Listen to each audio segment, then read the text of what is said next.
Hello, this is What If Luffy and Zoro Went Back in Time Together. Please like and subscribe to my channel and check out the author and the fanfiction linked in the description.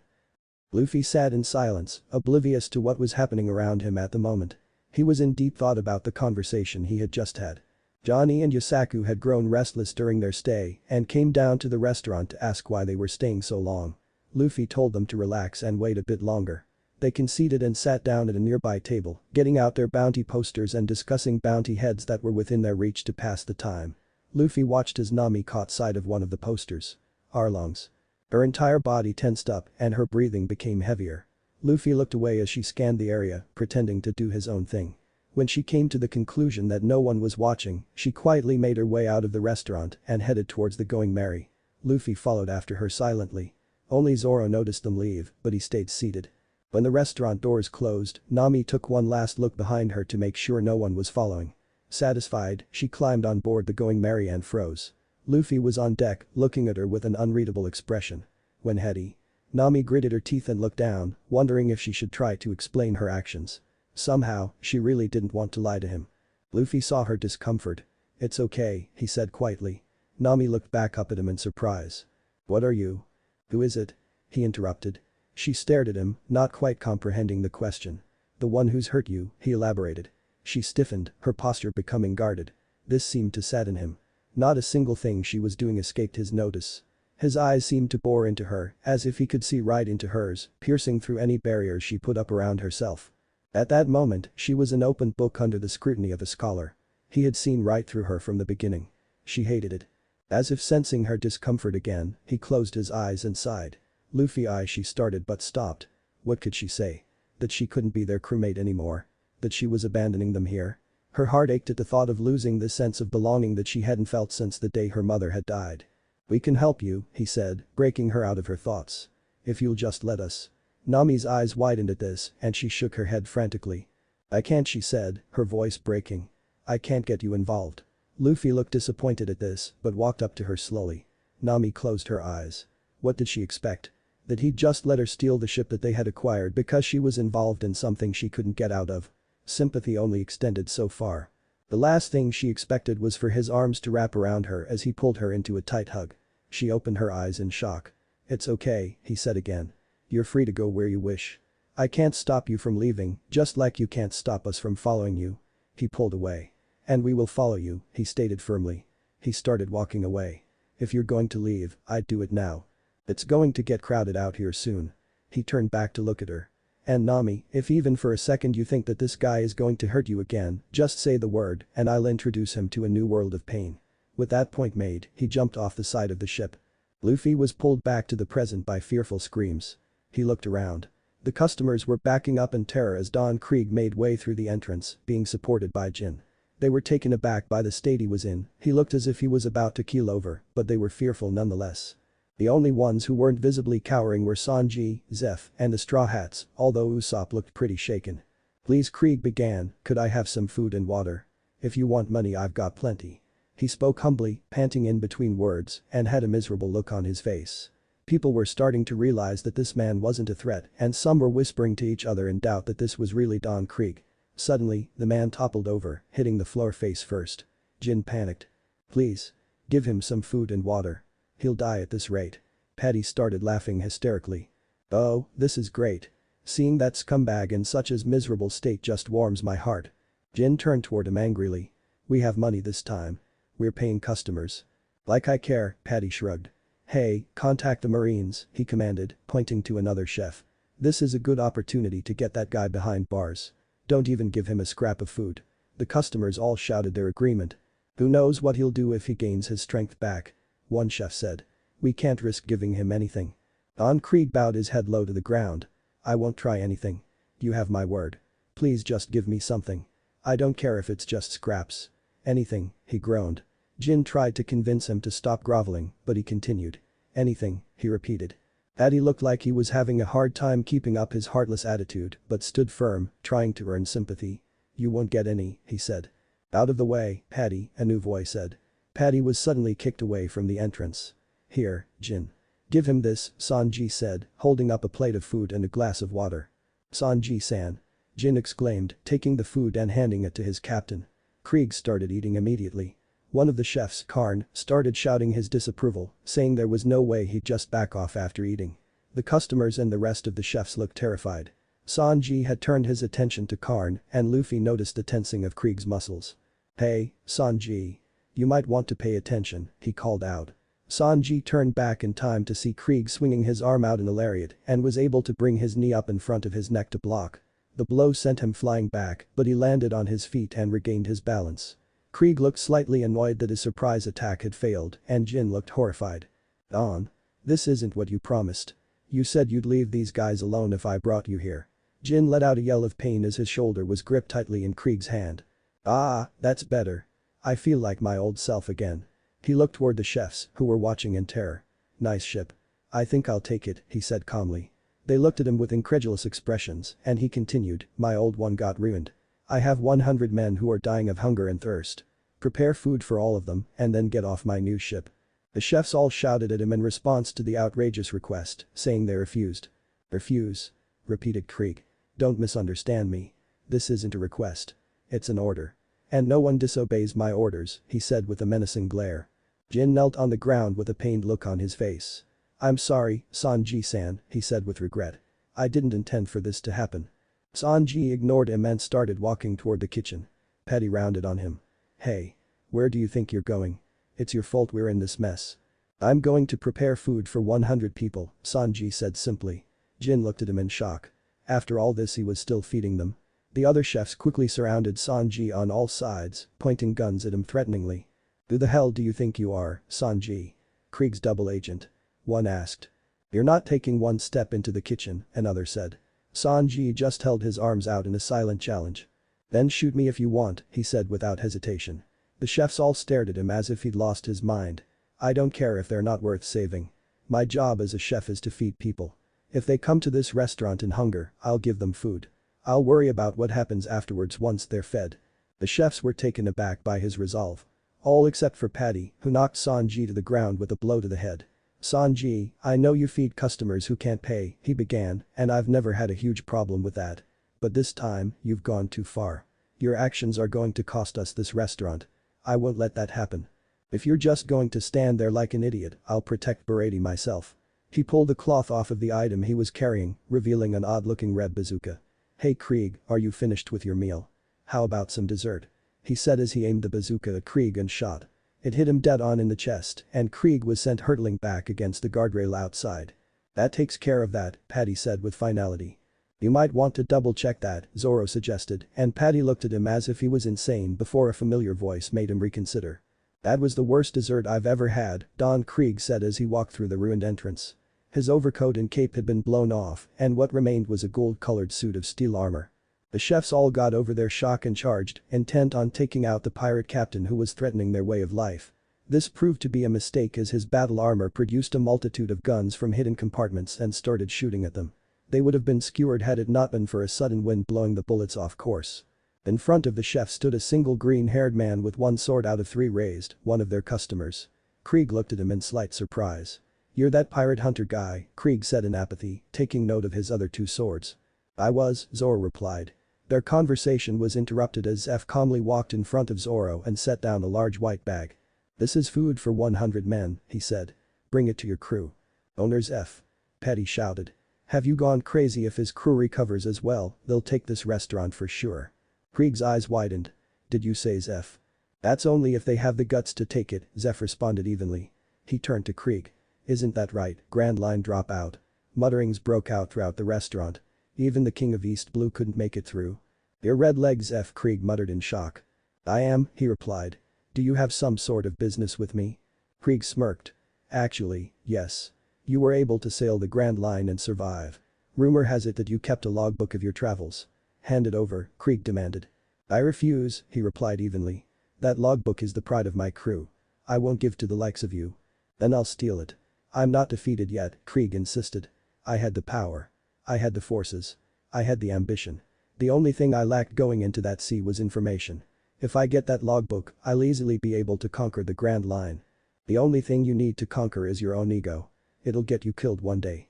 All eyes turned to the new voice. It was another customer, the straw hat guy. "What was that, punk? Would you like to say that again?" Krieg growled threateningly. I'm not gonna repeat myself just because you're too stupid to understand simple words the first time, Luffy said in a bored tone. The entire restaurant was silent. Did this kid have a death wish? Rather than get angry, Krieg just smirked. You're gonna wish you'd kept your mouth shut just now, you little shit.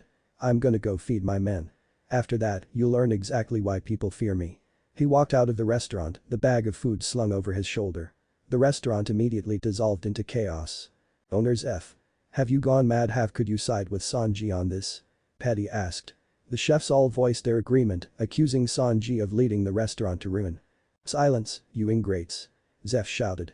Do any of you even know what it's like to starve? To be cast out on the open sea with no food or water? He seethed. The difference between Sanji and you all is that he knows that pain, he said. If you're not going to do anything but whine, the door's that way, he said, pointing to the back exit. But the chefs would have none of that. After only a moment's hesitation, they all raised their weapons and resolved themselves to fight.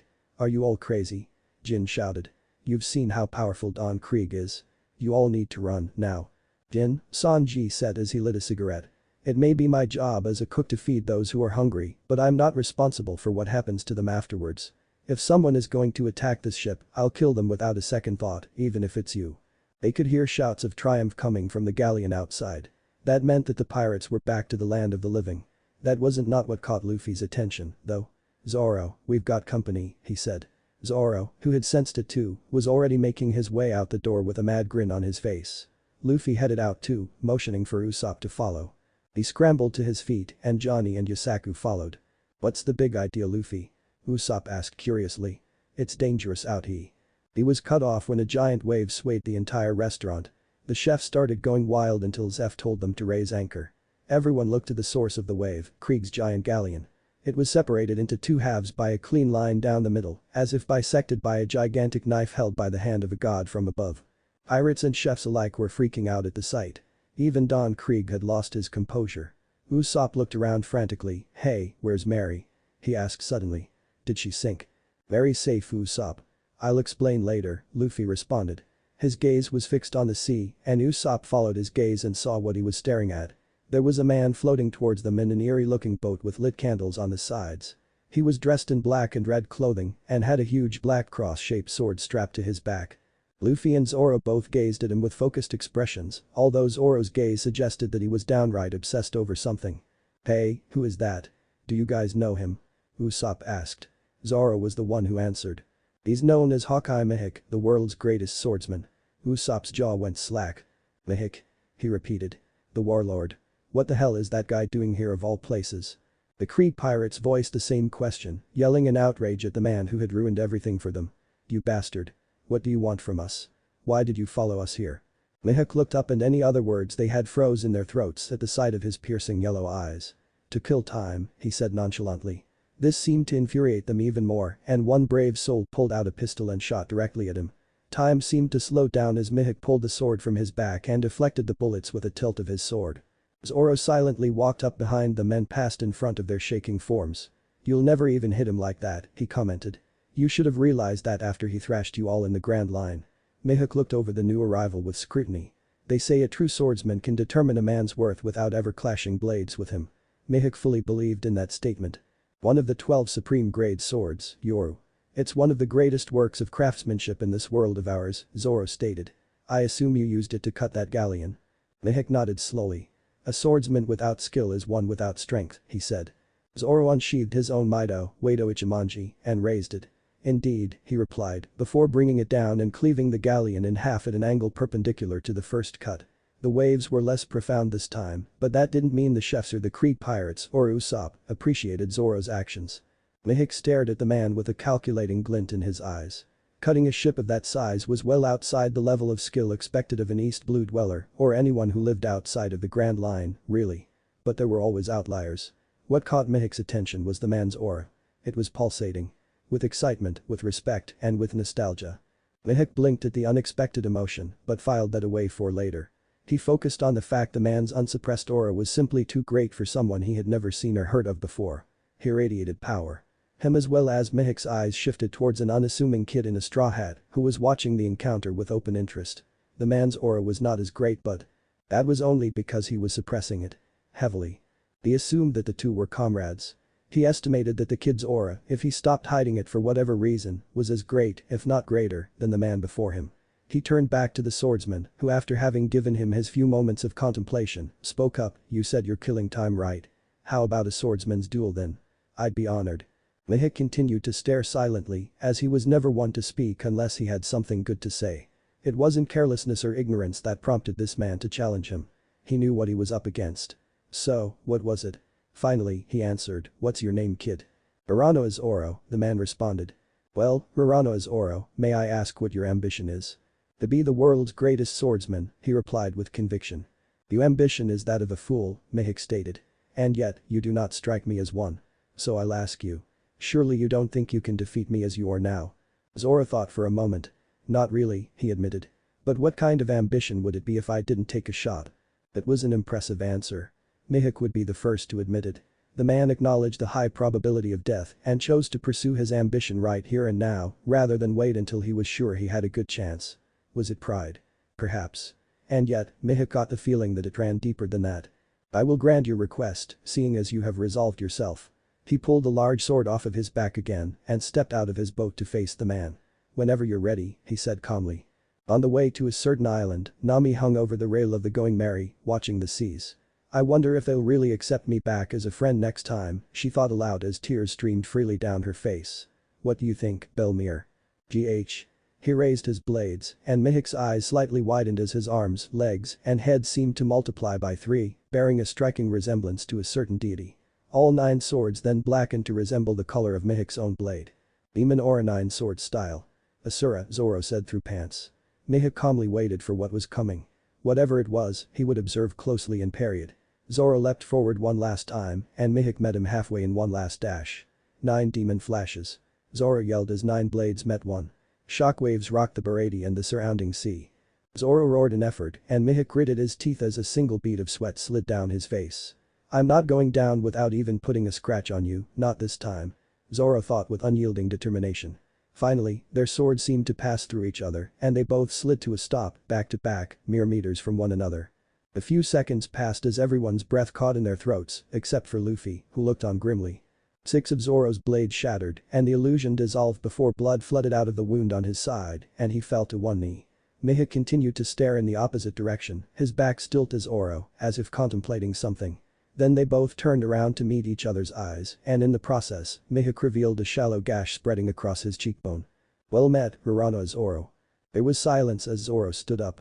They both faced each other as Zoro sheathed his Mido, which had survived the clash. "I've lost," he acknowledged. He then held up his arms on both sides, giving Mihawk an opening. Mihawk was taken aback. "What?" "Wounds on the back are a swordsman's shame," Zoro recited as if it was second nature. "Well said." Mihawk agreed before slashing at Zoro's exposed torso. Blood splattered from the new wound, and Zoro fell back. Luffy had been expecting it and winced all the same. "Aniki!"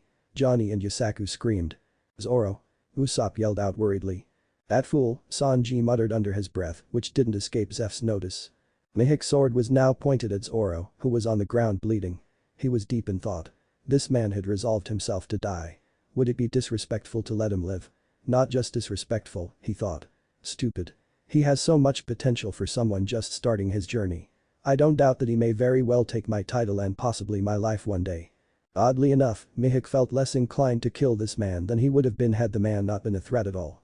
Why was that, exactly? He would have to think on it later. He placed his sword back on his back just as Luffy arrived, with Johnny and Yasaku scrambling after him. Suddenly, Zoro gasped, regaining consciousness momentarily. He looked at Luffy, who silently stared back, and then at Mihawk's sheathed blade. While Luffy and Mihawk could see that it troubled him slightly, he didn't protest. Luffy understood. He was torn between his pride as a swordsman and his loyalty to the crew. But after everything that had happened, he guessed it was an easy decision for him. "Sorry, Captain," he said finally. "I'll get him next time." Luffy flashed him a confident grin. "I know you will," he replied, as Johnny and Yasaku rushed to tend to his wounds. Mihawk smirked at their camaraderie. "It is too early for you to die, Urano Zoro. Train until the day we meet again and strive to surpass me." Zoro nodded wordlessly, and Mihawk turned to Luffy. "What is your goal, kid?" "Pirate King," Luffy said without hesitation. Mihawk grinned enthusiastically. "Your crew is truly one full of fools," he said. "The greatest men I've ever met are all fools in their own right. Perhaps it's a common trend no matter what the era." They were suddenly interrupted by none other than Don Krieg. "If you shitbags are done ignoring me, I have some business with both of you." He turned towards Mihawk. "I still owe you for destroying my fleet. Payback is going to be painful." He roared. His subordinates were pleading for him to stop and even Jin secretly thought he was insane, but he ignored them all and aimed his guns at Mihawk. "Then again, some fools are just fools," Mihawk stated. He swung his sword in a circular motion and a whirlwind came to life around him. When it died down, he was gone. Luffy noted that the boat he had come in had disappeared as well. "Cool. How did he do that?" Krieg looked stunned but immediately recovered and rounded on Luffy. "I guess I'll have to settle for you, Straw Ha. Read the mood, asshole." Luffy yelled as a tic developed over his eye. He sent Krieg flying with a kick, suit of armor and all, and the man landed in the sea with a splash. His subordinates watched in horror before he resurfaced.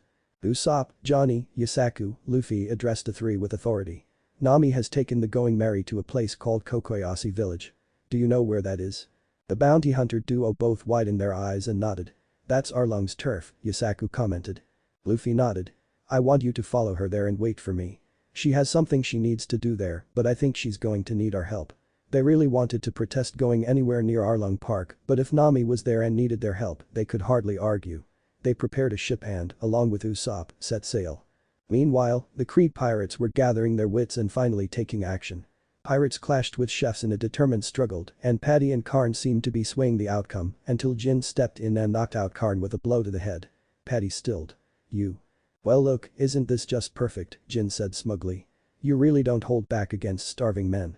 I wonder how this will go a second time." "Bastard." Paddy shouted before striking out with both fists. Jin easily dodged and his hand fell around Paddy's skull. He tightened his grip as Paddy struggled to escape from it, groaning in pain.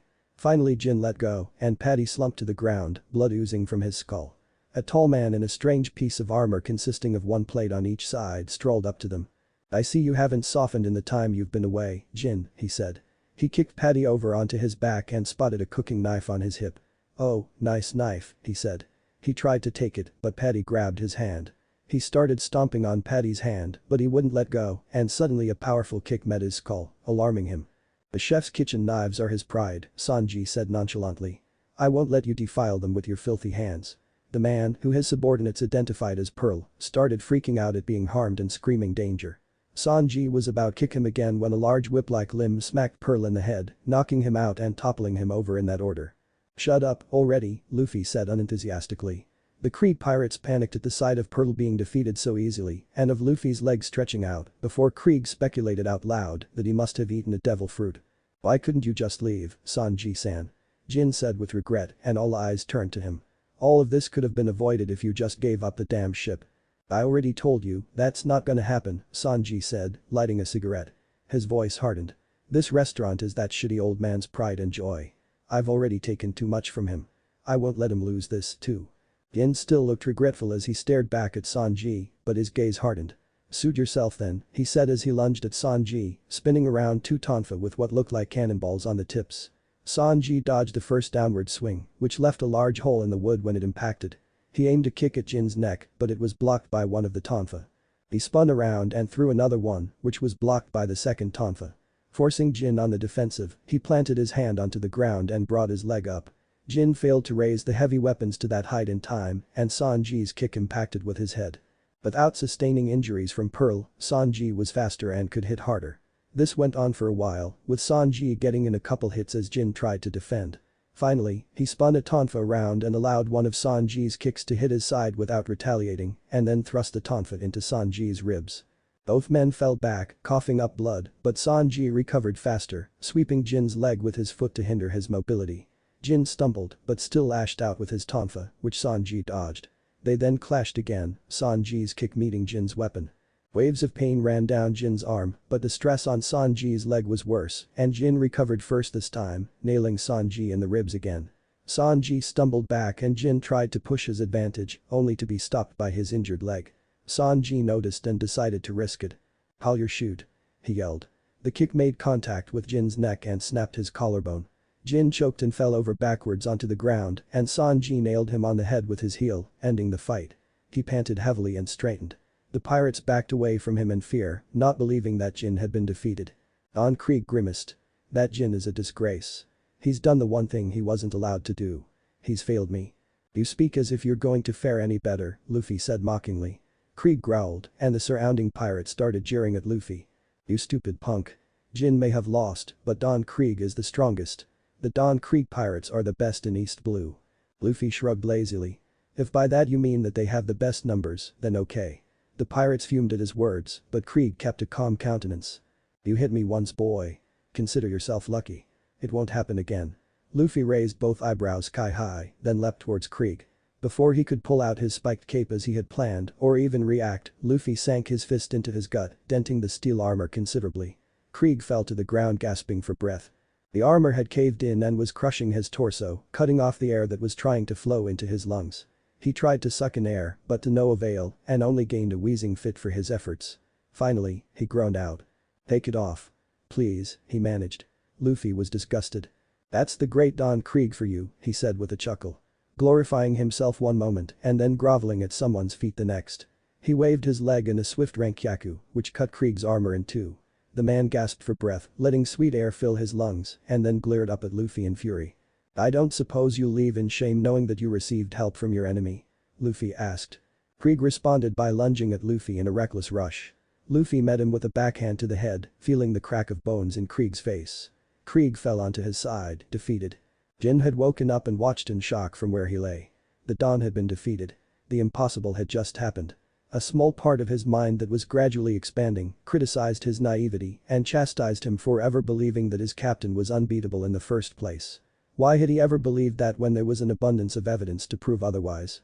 Because he wanted to believe it. Because he had to believe it.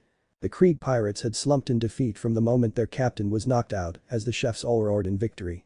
Jin groaned as he got up unsteadily, Sanji watching his every move. He walked over to where Krieg lay and stared down at him. This is our loss, he said quietly. He picked up Krieg and slung him over his shoulder. Men, let's get out of here, he said tiredly. Thanks for everything, Sanji-san. Sure, Sanji said with a wave. Don't ever come back, you shitty asshole. He turned to Paddy and Karn, who had both recovered. Get him a boat, he ordered. They protested loudly before Sanji yelled at them. They then told him not to order them around so much before fetching the boat obediently. Jin turned to Luffy one last time. Kid, I'll see you in the Grand Line. Luffy nodded happily. I look forward to it. After the Krieg pirates left, Luffy turned back to Sanji. Well, I'm heading out soon. Feel like coming with me yet? You speak as if I'll change my mind at some point, Sanji pointed out. Luffy shrugged. I guess we'll see. Sanji hesitated a moment, then turned to him with a wide grin on his face. Hey, have you ever heard of All Blue? He asked excitedly. Luffy didn't really want to lie, and so he responded that he had. Sanji went on to explain the legend of the chef's paradise anyway, and Luffy listened intently, nodding the whole time. That was when Zeff walked up to him and nodded his thanks to Luffy, who just smiled back. Actually Sanji, this is perfect. You almost just got my restaurant destroyed. Why don't you go along with Straw Hat here so I never have to see your face again? Zeff asked him lazily. Keep dreaming, old man, Sanji said stubbornly. They stared each other down for a full minute before Zeff finally sighed. To hell with this. Sanji, your cooking and pride as a chef are renowned by everyone that calls this restaurant their home, including myself. Not a single day has gone by when I have regretted my decision all those years ago. You have made me proud to call you my assistant head chef, and I want to see you fulfill the dream that I never could. Now get lost, you shitty little eggplant. Sanji had stiffened in shock at the words he was hearing, and even Luffy's eyes widened. As if a dam had broken, tears welled up in Sanji's eyes as he fell to his hands and knees. Zeff. He shouted as he cried hysterically. For all you've done for me over the years, I know I owe you a hell of a lot, and I'm going to spend every day from here on out continuing to make you proud. This was too much for the other chefs, especially Paddy and Karn, who all broke down crying as well. Sanji stood up and Luffy burst out laughing. Man, that was great. I'll never forget that. So, what do you think? Wanna come along now? Shut up, you rubber bastard. Sanji yelled half-heartedly as he wiped the tears from his eyes. Let's go already. You and I both have foolish dreams, Sanji. I can't wait to see how this plays out, Luffy said mirthfully. As they got yet another boat ready, the cooks shouted out their goodbyes to Sanji. You son of a bitch. Paddy yelled in between hiccups. We're gonna miss you. Karn yelled in between sobs. I'll see you around, you shitty bastards. Sanji shouted. Zeff couldn't help himself and his eyes teared up as well as their small boat sailed out to sea. So, Captain, mind telling me where we're going? Sanji asked when it started to seem like they were wandering. "We're heading to a place called Kokoyasi village. It's Nami's hometown," he replied. Sanji's face lit up at the mention of the orange-haired girl, but Luffy's voice turned serious and he found himself straightening. "Her hometown was taken over by the Arlong pirates 8 years ago," he continued. "They're an all-fisherman pirate crew whose strength is said to be unrivaled in East Blue." Sanji pondered this for a moment. Wasn't the same supposedly true of the Krieg pirates? Luffy smiled grimly. "These guys would kick their collective asses any day of the week. But you're right not to believe everything you hear." Luffy paused. "Sanji, I told you they were an all-fisherman pirate crew, but there is one exception. Nami is involved with them." Sanji's eyes widened and he was about to question this when Luffy continued, "Her motives are complicated. But let's think about it for a moment. The same pirates that she's supposedly involved with are holding her hometown hostage. Can you think of anything?" No one ever accused Sanji of being slow on the uptake. So the question is, what do they want from her? And whatever it is, why has it taken 8 years to resolve? He said slowly. Luffy nodded. "The only way to find out is to go there." The only problem being Sanji looked at him curiously as he trailed off before looking up to the sky. "I have absolutely no idea how to navigate us there." Sanji lit a cigarette slowly and after blowing out the smoke, he spoke. "The fuck is wrong with you?" he asked with a blank face. Luffy turned to him. "Well, I'm just lucky I have you right now," he said. He pulled out a map from his pocket. "The island is to the northwest of Baroque. Do you think you can figure it out?" Sanji nodded. "I'm a chef of the sea. It's a must to have fundamental navigational skills," he said as he looked towards the setting sun. Luffy wasn't all that surprised. He knew Sanji had been born in North Blue and had made his way to the east at some point. They had recruited him shortly before going to the Grand Line, where fundamental navigational skills would get you nowhere. So it was no surprise that he had never gotten a chance to show his knowledge in the area. "I'm counting on you, then," he said. "And so is Nami, even if she doesn't know it yet." "There it is. The going merry," Yasaku said, handing the binoculars to Usopp. Usopp looked through them and he saw the problem. "It's surrounded by fishmen," he said with a hint of fear in his voice. Zoro had already explained about the fishmen after he had somewhat recovered on the way there, as well as his theories as to why Nami was involved with Arlong. The subject was still shrouded in mystery, but they were determined to ask Nami themselves. "This is bad," Johnny said. "How are we going to dock the ship? The coast is being heavily guarded by those fishmen." "It's fine," Zoro said. "I'll cut them. Let's go." The 3 other occupants of the ship immediately protested. "Are you kidding?" Usopp asked frantically. "Those are fishmen. You said it yourself, each of them is 10 times stronger than the average human." "He's right, Aniki. Your wounds still haven't healed. What do you plan on doing?" Johnny asked. "Like I said, I'll just cut them," Zoro repeated. He started to bring them closer to the coast. Usopp, Johnny and Yasaku all took one look at each other before nodding. Suddenly, they produced 3 hammers seemingly out of nowhere and each whacked Zoro upside the head. Zoro's head sagged from the impact. He stood there for a moment with his head facing the deck and shadows covering his eyes. Rather than falling over, he turned towards them and the frightening look on his face sent chills through their flesh and into their very blood. Suddenly remembering how he had been captured in his own timeline, he spoke. "You guys sure are gutsy today," he said in a low, eerie voice. "The hell is that?" Sanji asked nonchalantly, staring up at the strange sea king. "A cow." He turned to Luffy, who seemed to have stars in his eyes. No really, his eyes had turned into what looked like stars. Sanji rubbed his own eyes before looking back and seeing Luffy's focused expression. He decided he was just a little tired. Luffy called out to the cow. "Hey, cowfish. We need to get to Arlong Park. Give us a ride," he commanded. Sanji was really starting to wonder what kind of dipshit of a captain he had decided to follow when suddenly the cow leaned forward, offering his head to Luffy, who patted him with a chuckle. Luffy then tied a rope around his horns and the cow pulled them forward at a greater speed than they had been going, seemingly knowing which way to go. "I'm not gonna ask. I'm not gonna ask. I'm not gonna ask. I'm not gonna shit, I'm gonna ask, aren't I? What the hell is happening?" Sanji shouted at the top of his lungs, causing Luffy to burst out in hysterical laughter. Usopp, Johnny and Yasaku screamed in terror as they ran for their lives from a very vindictive Zoro, with Usopp in the lead. Several fishmen had stopped and taken notice, but were either too shocked to act or too slow to keep up. Eventually the fishmen that were chasing them lost sight of them, panting heavily and wondering who the hell they were. Whatever, they'd have to report this to Arlong. Usopp and the bounty hunter duo eventually caught sight of a blue-haired woman who yelled for them to stop. Panting heavily, they did. Zoro wouldn't kick their asses too hard hopefully. The woman asked who they were and what on earth they thought they were doing, but was cut off when a fisherman showed up and caught sight of them. Usopp screamed but got his slingshot out and stood in front of the bounty hunter duo. "Run, you guys. The brave and honorable Usopp will hold him off," he said as his legs trembled. "Stop," the woman yelled. "You can't harm the fisherman, no matter what." That was when Zoro caught up to them. He grinned fiercely at his three prey and walked up to them slowly. Zoro, wait," Usopp stuttered. "Fishman." Surprisingly, this caught Zoro's attention. He turned to the fishman and his gaze turned focused as he remembered why they were here. "Stand back," he said, putting one hand on the hilt of his sword. "I'll cut him." "I said, don't fight the fishman," the blue-haired woman yelled as she whacked Zoro over the head with a hammer. His head was tilted forward for a long while as he stood there, motionless. Eventually, he turned back toward all four of them and Nico felt a chill creep down her spine at the sight of that insane look she was faced with. Usopp and the bounty hunter duo had frozen in place, wondering what they were in for.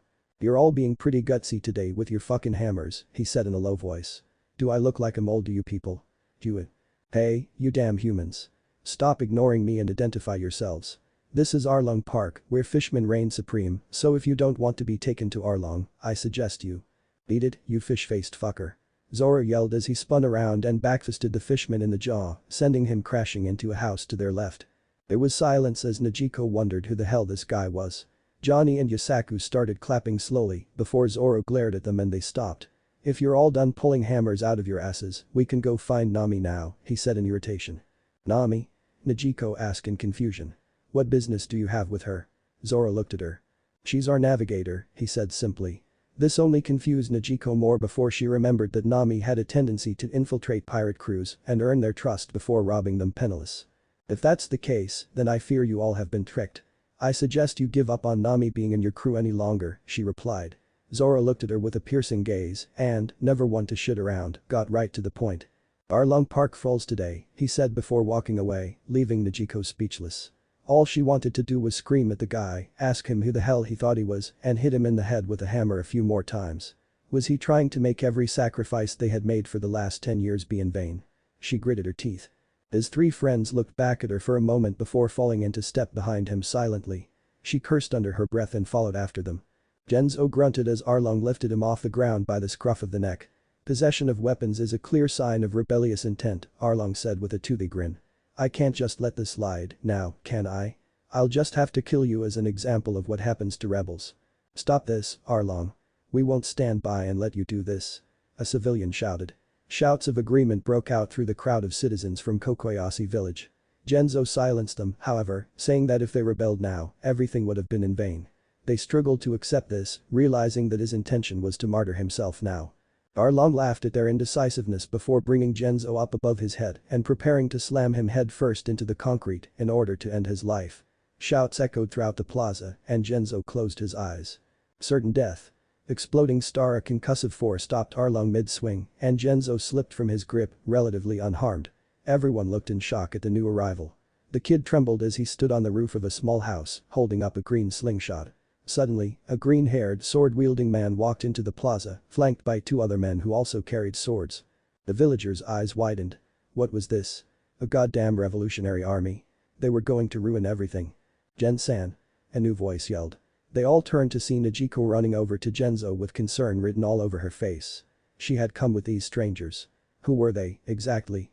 "Sorry, Luffy, I know you probably wanted this one to yourself," Zoro spoke in a low voice as he walked into the middle of the plaza and stopped in front of Arlong. "But I'm ending this. Now." Arlong roared in anger at the sheer audacity. "You dare attack me, you pathetic humans, even though your entire race is inferior, you dare to challenge me," Arlong stomped over to him angrily. All Zoro thought of was the memory of Nami's desperation, an emotion that he never wanted to see on a single comrade's face ever again, as he raised his sword. He never completed his swing. A large object shot down in front of him, impacting with the ground and leaving a large crater. He recognized said object immediately. In his anger, he hadn't sensed him before. "Luffy. What are you?" He never completed his sentence, either. Luffy grabbed him by his arm and jumped before beginning his geppo, grabbing Johnny, Yasaku, and Usopp on the way, and flew right out of the village at speeds that would have made his spectators stare in shock if they weren't doing so already. A few moments passed as Arlong stood motionless in the center of the plaza. One of his henchmen finally gathered up the courage to speak with him. "Arlong-san, are you behind those humans?" he said simply. All of them. I want to rip their flesh open myself. He walked right out of the village, all thoughts of petty rebels and examples forgotten. Nami was waiting impatiently in front of the water at Arlong Park when Kurubi finally showed up. "It's about time," she said in an annoyed tone. "What's going on here? Where is Arlong?" Kurubi studied her for a moment and then responded. "Arlong is on a hunt right now. A few humans managed to upset him and he's determined to find them." Nami stiffened. Who had been stupid enough to challenge him after all this time? "Who was it?" she asked quietly. "The kid with a straw hat, another with a long nose, and a green-haired man that we believed to be pirate hunter Zoro." Nami felt her heart contract in fear. They were here? How? How could they have followed her? She had gotten out before anyone would be able to know where she was going. "We will follow you." The words echoed in her mind and she felt like puking. Those idiots. Kurubi studied her reaction carefully. She hid it well, but she was clearly uncomfortable. He concluded that she knew these people. Had they just been more of her victims? Or was something else going on here? His eyes narrowed in thought. Suddenly there was a ripple in the water and Arlong shot out of the sea and landed next to Nami. Kurubi turned to him. "Any luck?" he asked gently. Arlong shook his head, seething. Whoever these guys were, they had managed to get away quickly. Kurubi came closer and started whispering in his ear and his eyes narrowed. "Nami," he said. She turned to him. "Just so you know, we're looking for 3 humans. One with a straw hat, one with a long nose, and one with green hair and 3 swords strapped to his hip." He watched as her posture showed obvious signs of stress. "Yeah, Kurubi told me," she said, more weakly than she would have liked. "Is there something you'd like to tell us, Nami?" he asked. Nami turned to him again and scoffed. "They're just pirates that I stole from. I'm upset that they managed to follow me here," Nami replied. "Yes, that is pretty surprising," Kurubi said. "Of course, an easy explanation for that is that you led them here." Nami glared at him. "You think that after all this time I'd try something? When I'm so close?" she asked. Kurubi's eyes narrowed dangerously, but Arlong just laughed. "You're right. Sorry I doubted you. Nevertheless, I'll have to find these pieces of trash and put them out of their misery soon." He turned and walked away and Kurubi looked at Nami one more time before following. Luffy, Zoro, Sanji, Usopp, Johnny and Yusaku were currently hiding out in a ghost town where all the houses were either destroyed or flipped over onto their sides. "That was terrifying," Johnny said after a while. "I thought we were gonna die." Yusaku nodded his agreement. Usopp was surprisingly silent. Sanji was smoking a cigarette, deep in thought. Once they had arrived, Luffy had told him to stay put and then shot off running through the sky as if it was the most natural thing in the world. He had come back with everyone accounted for except for Nami. Sanji turned to Luffy. "So what's our next move, Captain?" he asked. He knew this was a delicate situation. They couldn't act rashly, but he wanted to know what they bastards were doing to Nami to make her stay with their crew. Luffy thought about the question carefully. Should he explain everything now? "Luffy, can I talk to you privately for a minute?" Luffy turned to Zoro and sighed before nodding. He knew this was coming. He told everyone to stay put and they walked out of earshot. Zoro made sure no one else was in the area before speaking. "What the fuck are you doing?" he growled. Luffy raised an eyebrow at him, but Zoro continued, undeterred. "Don't give me that look," he said. "I had him. He was right there in front of me. I could have ended this. You stopped me. Explain, now." Luffy met his eyes evenly, not showing any signs of regret. Zoro knew this wasn't a simple matter of Arlong's mine, take care of the squid guy. Luffy wouldn't prolong Nami's suffering for a stupid reason like that. But there had to be a reason. "What do you think would happen if you took down Arlong right now?" Luffy asked. Zoro gave him a confused look. "What could possibly go wrong if we took him down?" he asked in curiosity. "Simple. We'd be going against Nami's wishes. Her plan right now is to fulfill her promise with Arlong and buy back her village from him." "But you already know that," Luffy said. Zoro grew frustrated. "Yeah, a promise that he's going to break. You know this as well as I do, Luffy." He bullshitted his way out of their arrangement. "Are you going to make Nami go through that again? Do I have a choice?" Nami is convinced that he'll uphold his end of the deal. "All the more reason why we should take out Arlong now," Zoro concluded, calming down. He couldn't see where Luffy was going with this. "And then what?" Luffy asked, scanning the area to make sure no one was listening again. "Will Nami be satisfied with that?" "Right now, she doesn't want us to get involved," he said. Zoro blinked, starting to understand what he was getting at. The only reason Nami asked for our help last time was that the villagers were rushing to their deaths. She was desperate. Right now, she has a plan. "It doesn't matter how strong we are. It doesn't matter if we can beat Arlong. It doesn't matter if we know what will happen. If we take him out now, in Nami's mind, we'll just be endangering the lives of her loved ones for the sake of our own vengeance. She'll never forgive us for that." Zoro was silent for a long while. He knew Luffy was right. He hadn't been thinking ahead. "It hurts to watch," he said finally. "I know it does," Luffy replied. "But we have to endure it. If we falter, who can they rely on?" Luffy asked, paraphrasing the words that Zoro had told him so long ago. He turned and walked away. Zoro was lost in contemplation for a moment before he followed behind him. "Do you really think you can walk away with my money just like that? Arlong won't forgive you if you make a move against one of his officers." She almost choked on the words. She hated using Arlong's name as leverage, but if they confiscated her money now, it would ruin everything. "The Marines do not acknowledge pirates as authoritative figures, so I'm afraid your point is irrelevant," he replied readily. It was only a minute later that Nami realized the hypocrisy of that statement. The Marines had started searching the premises, and that was the last straw for Nami. "What kind of Marines are you?" she screamed. 8 years. Arlong has had this village enslaved for 8 years, and you haven't done jack shit about it. Now when you finally show up, it's to confiscate the money of one petty little thief. The Marines also do not take advice on how to do their jobs from petty little thieves, the Marine captain replied with practiced ease. "Sir. These tangerine groves look suspicious," one Marine reported. "Well, don't just stand there. Dig it up," he ordered. The Marine began to comply before he was knocked over by Nami's staff, which struck him in the face smoothly. "Don't touch Belmir's grove with your filthy hands," she seethed. "I won't let you take any of it. That money is the salvation of this village. What right do you have to lay a finger on it, fucking Marine?" Genzo shouted at the top of his lungs. Nami froze. "Gen-san, how did you know?" she whispered. "We've always known, Nami," he said quietly. "We only feigned ignorance so that our hopes wouldn't pull you back into this if you ever wanted to leave." He looked her dead in the eyes. "But you never did. You've struggled and suffered for our sakes all this time. You endured. For that reason alone, we've endured as well." Nami choked on a sob. "Oh, so you're saying you're all accomplices, then?" Captain Izumi asked. He was taunting them now. "We're saying that we've had to fight by ourselves all this time because you Marines can't do your jobs," a new voice shouted. Nijiko Nami was having trouble keeping her composure. "If you didn't come here to arrest Arlong, then you all better get off this island," she continued. "Arlong will sink your ship if you don't." "I wonder about that," Nizumi responded lazily. Nami's blood froze. "Hey. Haven't you found it yet? I'm not asking you to find a needle in a haystack.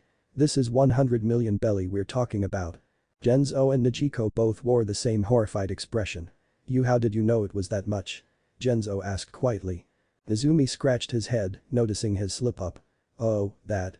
I just had a hunch that it was in that ballpark," he said with a devious smirk. Nami trembled with rage. This transcended corruption. She couldn't even think of words to describe this. She slowly made her way towards the Marine, oblivious of everything else that was happening, as Nizumi ordered his men to make sure they didn't interfere with the search again. She didn't notice the resigned yet resolved look that manifested in Genzo's eyes. She didn't notice as Nijiko scrambled up behind her to hold her back.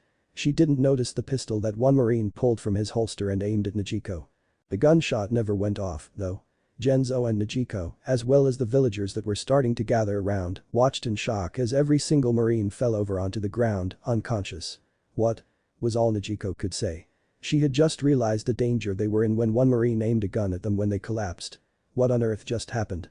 Muttering broke out between the villagers. A small part of Nami's mind was reminding her that she knew exactly what had just happened, but she ignored it in favor of running in the direction of Arlong Park. Arlong. She knew what his game was. He knew how close she had been.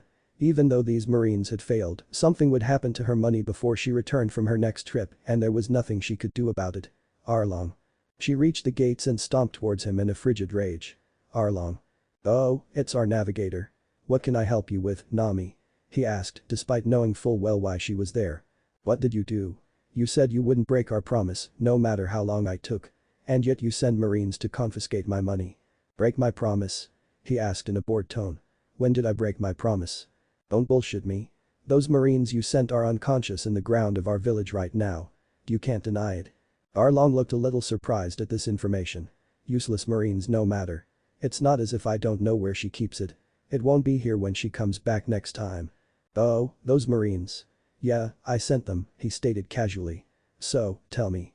When exactly did I break our promise?" he asked with a dark look.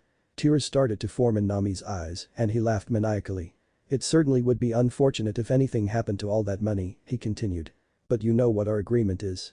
Unless you hand me a total sum of 100 million belly, I have no obligation to set your village free. He continued laughing as Nami ran out Arlong Park, tears trailing down her face. I have to stop them. As angry as she was, there was only one thing she could do. By now, Genzo would have informed the entire village of what happened. She couldn't let them throw their lives away now, after everything they'd endured. She arrived back in Kokoyasi village and sighed in relief. Genzo was still rallying the villagers. She hadn't missed them.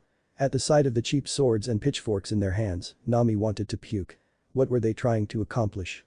She forced a smile onto her face as she tried to convince them to wait a little longer, that it would be easier to collect the money this time around, but they would have none of it. They were getting ready to leave when she pulled out a knife in desperation. I won't let you go. You'll just be throwing your lives away. She screamed as she faced Genzo. We know, he said simply.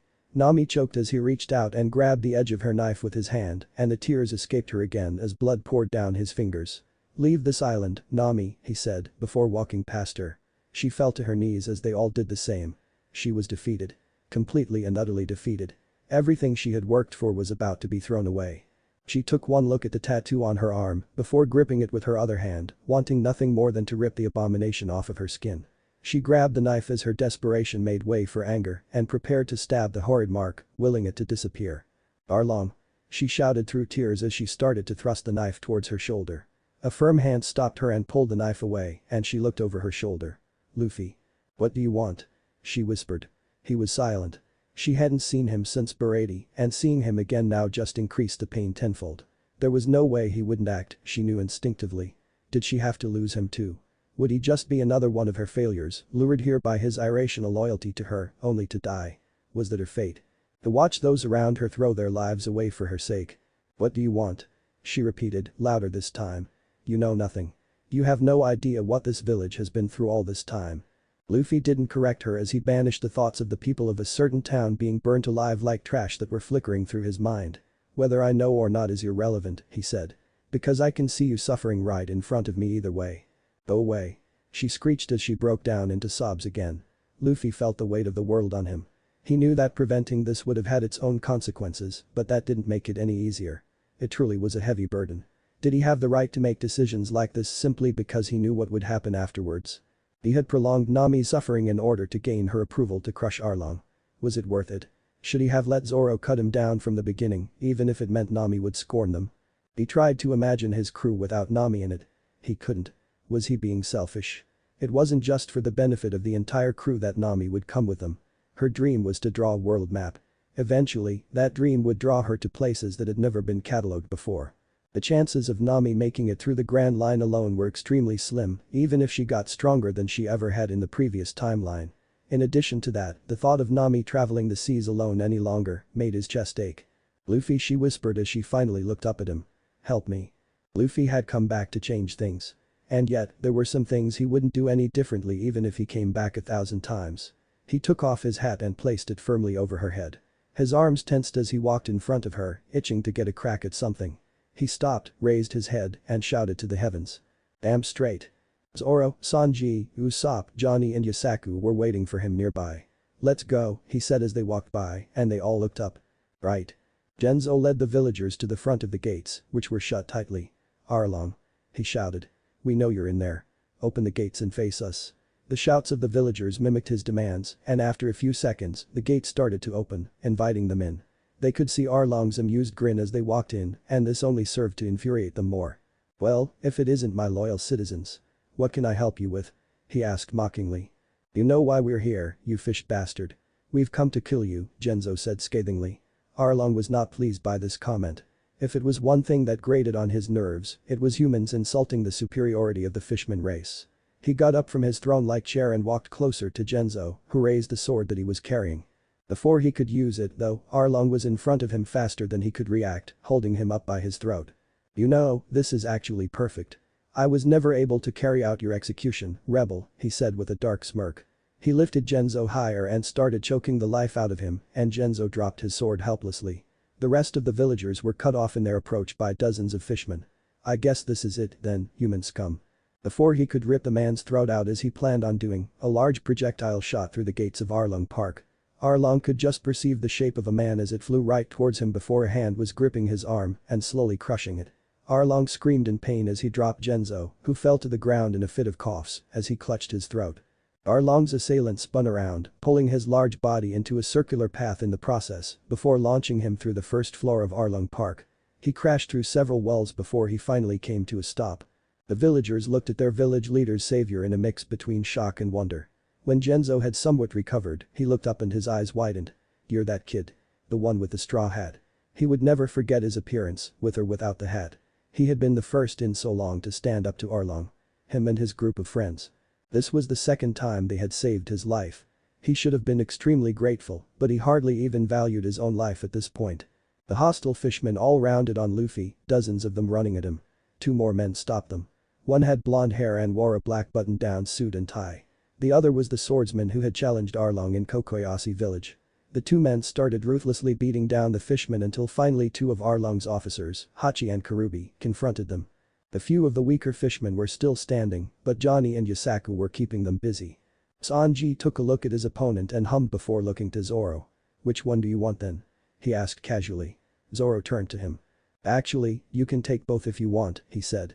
Sanji stared at him, thinking that it really didn't seem like his style to sit back and watch. "Your injury," he finally said. "Hurts like a bitch," Zoro finished.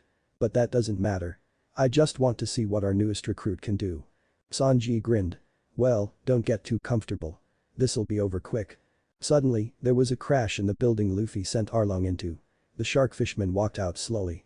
He clutched his arm awkwardly, the scowl on his face even angrier than the bruise on his arm.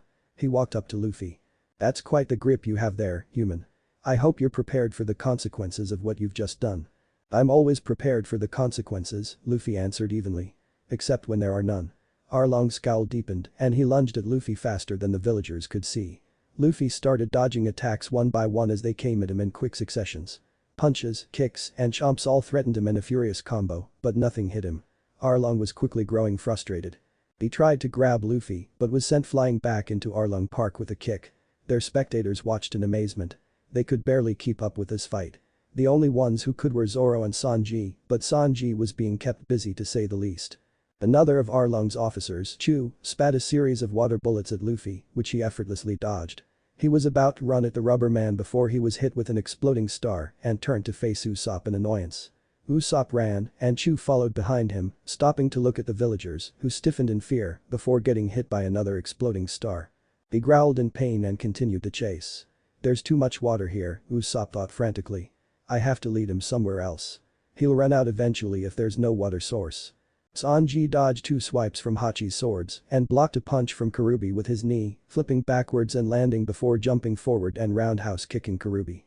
Karubi blocked the kick but was pushed back and landed on his back.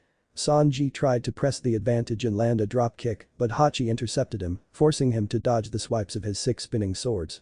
Karubi got up and charged at him again. Sanji narrowly avoided the blow and dropped under Karubi's arm, kicking up at his face. The force of the kick sent him sailing upwards, and Sanji pushed off the ground to land another kick to his head from above. He hit the ground face first, but before Sanji could land, Hachi's 6 swords were bearing down on him. He did a flip in mid-air to position himself so that he could avoid most of them, but one connected, opening a small wound on his torso. He landed as Hachi swiped again, but Sanji weaved between his swords and planted his foot into the octopus fishman's gut. Hachi was thrown back, gasping for air, but before Sanji could take another shot at him, Karubi was back in the fight. Sanji jumped above the punch he threw and twisted in midair in order to land a kick to the side of his head. His wound from before opened a bit in the process, and he winced.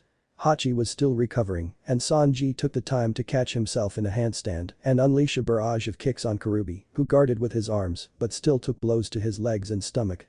He started leading Sanji away from Hachi, going on the defensive and dodging his kicks until they both got close to the water. Sanji realized the danger he was in as Karubi grabbed him by the arm and tried to hurl them both in, but Sanji crushed his hand with his knee and Karubi was forced to let go, cursing in pain. Sanji landed on the edge where the land ceased and quickly jumped back over, making a mental note not to get anywhere close to the water. Karubi stayed in the water and waited him out, not wanting to give up his advantage, which was fine with him. Suddenly he cursed as he had forgotten about Hachi, who tried to impale him from behind, only for Sanji to drop to all fours on instinct and then pushed himself into the air before Hachi brought his swords down. He did a backflip in midair and kicked Hachi's head to the concrete with both legs. Hachi dropped his swords once his head made contact and Sanji landed, turning around and kicking him again with one leg to send him crashing into a wall. He took a minute to catch his breath before Kureha shot out of the water, realizing that his plan had backfired once he had left Hachi alone. Sanji got ready to dodge Kureha's next punch, but he stumbled as his gradually opening wound protested the movement, and the attack hit him dead on where the sword swipe had injured him earlier. Sanji held in a groan of pain as he flew through the wall of the park from the force of the blow and landed on his back. Usopp shot a series of exploding stars at Chu, who dodged most of them. Even the ones that hit him only seemed to annoy him further. As Chu got closer, he continued running, desperate to create more distance between them. It was kind of surprising that he actually ran faster than this guy, but he didn't dwell on that particular blessing. Suddenly, Chu stopped running. He took a deep breath, aimed, and fired a water gun at Usopp. Usopp turned around and it seemed to hit him in the chest. He fell over onto the ground motionlessly. Chu walked up to him, looked him over, and decided he was dead. He started to walk away, grumbling something about fast-running weaklings. Usopp looked up from where he lay. The shot had missed him narrowly, but he had used a ketchup star to fake a hit. He wondered if he could really win this fight. There was no water around, but he didn't know how much the fishman had left to begin with. He briefly contemplated just letting the fishman walk away. It was unlikely that he could win this fight. But what if that guy went after the villagers or swayed the outcome of one of the other fights? It would be his fault. He thought about it for a moment before Luffy's words came to his mind. Not doubting. That is true power. If he was going to question his chances of victory every time he needed to get a job like this done, did he even have the right to call himself their crewmate? The obvious answer was no. With that thought, he slowly rose to his feet, his heart pounding and his legs shaking, and shouted. "Where do you think you're going, you fish bastard? I'm not done with you yet." Chu turned around, annoyed. If this guy was alive, he really should have played dead for a little longer. He ran back towards Usopp and blocked an exploding star with his hand, ignoring the sting. He tried to shoot another water cannon at the sniper, only for his eyes to widen. He was out of water. Instinctively he caught something that was thrown at him. He looked at it in confusion. A sake bottle. Suddenly, an explosive star hit the bottle, and the sake drenched him. He growled in annoyance. This is it. There's no turning back. The saga of the cowardly, good-for-nothing Usopp. It's over. He shouted out loud. What's over, you stupid shit? Chu asked, not being able to read his thoughts. This fight. Alcohol is flammable, Usopp replied confidently. Certain death. Flame star. Chu tried to block this one only for his entire body to catch fire once it made contact with his hand. He screamed in agony and started rolling on the ground, desperately trying to put the fire out. Usopp took the opportunity and leapt over him, bringing down a hammer full force onto his skull. Usopp hammer. Chu stopped flailing, and Usopp sat beside him, panting. Suddenly, Chu twitched and let out a groan, and Usopp freaked out, hitting him on the head with the hammer repeatedly and yelling Usopp hammer all the while. Where did he even get that hammer? Was Chu's last thought before he blacked out. Hachi and Kureha both rushed him to finish Sanji as he slowly rose to his feet. This is nothing, he thought, shaking off the pain and getting ready for another round. What Nami-san has endured these past 8 years. The fishman duo came at him from two sides, and Sanji placed his palm down on the ground and started spinning rapidly. It puts this pain to shame. Hunkass. The spinning kick caught both fishmen in its circular path, and they were both blown back off their feet. Before either could get up, Sanji jumped into the air and performed a series of front flips for momentum before bringing his heel down on Hachi's skull, putting him out of commission. He was unable to recover in time, though, and Kureha took the chance to land his strongest attack. Thousand Brick Fist. The heavy punch hit Sanji dead center, and he felt at least 2 ribs break. He was thrown back again, crashing through the same wall again. Even that didn't stop his momentum, though, and he crashed again through the wall in Arlong Park before coming to a stop. Kureha followed him in, seething. You bastard. Look what you've done to Hachi. Don't think I'll forgive you for this, he called out, assuming the fight was over. Sanji rose shakily to his feet, however, and Kureha was infuriated further when he came into the building, only to find Sanji standing. That's just fine with me, Sanji replied, coughing up blood. Because I don't intend to forgive what you bastards did to Nami-san. Nami? Kureha scoffed and then laughed. Don't tell me you're all here to avenge that manipulative backstabbing woman. She was just using you from the beginning. Your pathetic chivalry is wasted on her. Sanji's gaze darkened. He could handle the pathetic chivalry part, but the rest he couldn't ignore. Get this through your thick skull, fish stick. Nami is the navigator for our crew, and that's not about to change anytime soon. So if you're going to stand there and insult her, I hope you're ready for some pain. Before Kurubi could retort, Sanji shot forward, delivering a series of swift and precise kicks to the fishman's head, neck, torso, arms, and legs. Kurubi stumbled and fell back. He struggled to stand, and Sanji let him recover as he lit a cigarette. Kurubi roared and jumped into the air, intending to drop-kick Sanji, but Sanji ducked under him. Anti-manner kick course. He shoved his foot upwards at a 180-degree angle into Kurubi's chest, and the ray fishman barreled through several floors of the building. He got lodged into one of the upper floors before blacking out. Sanji blew out a puff of smoke. Chef. 2, fish. 0. He tapped his foot against the ground a couple of times before he walked out of the slowly collapsing building to face a grinning Zoro. Not bad, Cook, Zoro commented. Shut it, Sanji replied, before promptly collapsing onto his back with his arms spread out. You missed quite the show. I think you can still catch the end of it, though, Zoro said, pointing. Sanji followed his finger to the crowd of villagers. Among them was Nami. When had she gotten here? They were all staring at something with odd expressions. He leaned onto his arm to get a better view. Luffy was standing in front of a pool of blood. He was covered in it. It coated the length of his arm and oozed down his fist, dripping onto the concrete below. And yet, Sanji couldn't see any wounds on him. Was it? His eyes widened as he realized it all belonged to Arlong, who was lying before Luffy in a crumpled heap, gasping and struggling to push himself to all fours. Get up. Luffy commanded. Arlong was torn between trying to continue the fight and refusing the human's command, but settled on trying to do what Luffy had said, only to slump to the ground again. Get up, Luffy said again. This is nothing. Absolutely nothing compared to what she went through. You're not getting off this easily. Arlong roared in contempt and raised his head off the ground in a burst of adrenaline, only to be kicked across the face by Luffy. There was a deafening crack. His nose bent at an awkward angle, and blood flew from his face. He dropped back to the ground, out cold with his eyes rolled back.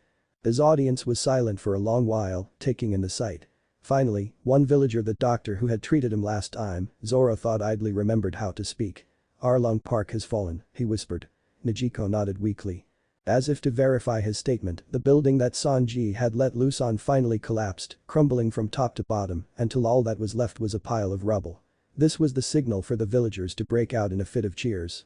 They cheered for the end of Arlong's reign, for the end of their enslavement, for the end of Nami's suffering, and for the beginning of their new life. In the midst of it all, Nami walked up to Luffy and pressed his hat back on his head. The tension vanished from Luffy's face at the sight of her, and he flashed her the widest grin he'd worn since arriving on the island before speaking. So, you wanted to draw a world map, right? You're going to have to go to the Grand Line eventually, he said matter-of-factly. Nami smiled. What do you mean, eventually? How long are you planning to wait, Captain? At this, Luffy's grin grew, and he was about to answer when Nami pulled him into a hug, returning the gesture he had offered at Barati. Some of the villagers saw this, their protective instincts kicking in, and although they didn't stop cheering, several decided they would need to have a talk with Luffy at some point. Genzo was among them. But for now, they just continued celebrating. It seemed all of the fighters were exhausted except for Luffy, even if they didn't show it. Johnny and Yosaku due to fighting fishmen when they were used to fighting normal humans for the most part, Sanji due to being tag-teamed by Arlong's officers, and Zoro due to his injury from Mihawk, which had never properly been treated, Luffy remembered. Usopp soon arrived back at the scene, only to look around in confusion. Was the fight over? He looked from the villagers to the bloodied, beaten form of Arlong, and then joined in on the celebrations himself. Captain Usopp has returned from battle victorious. He shouted, despite his own exhaustion. A few villagers clapped him on the back, going along with his antics in their sheer joy. Wait, one of the villagers said suddenly. What about the Marines? The ones that tried to take Nami's money? What do we do about them? Nami suddenly felt angered at the thought of those bastards waking up and trying to take her money again, but Luffy reassured her. Don't worry about it. They won't be waking up for a few days, he said. I put them all into temporary comas. Nami stared. Comas? She repeated. Yeah, Luffy said.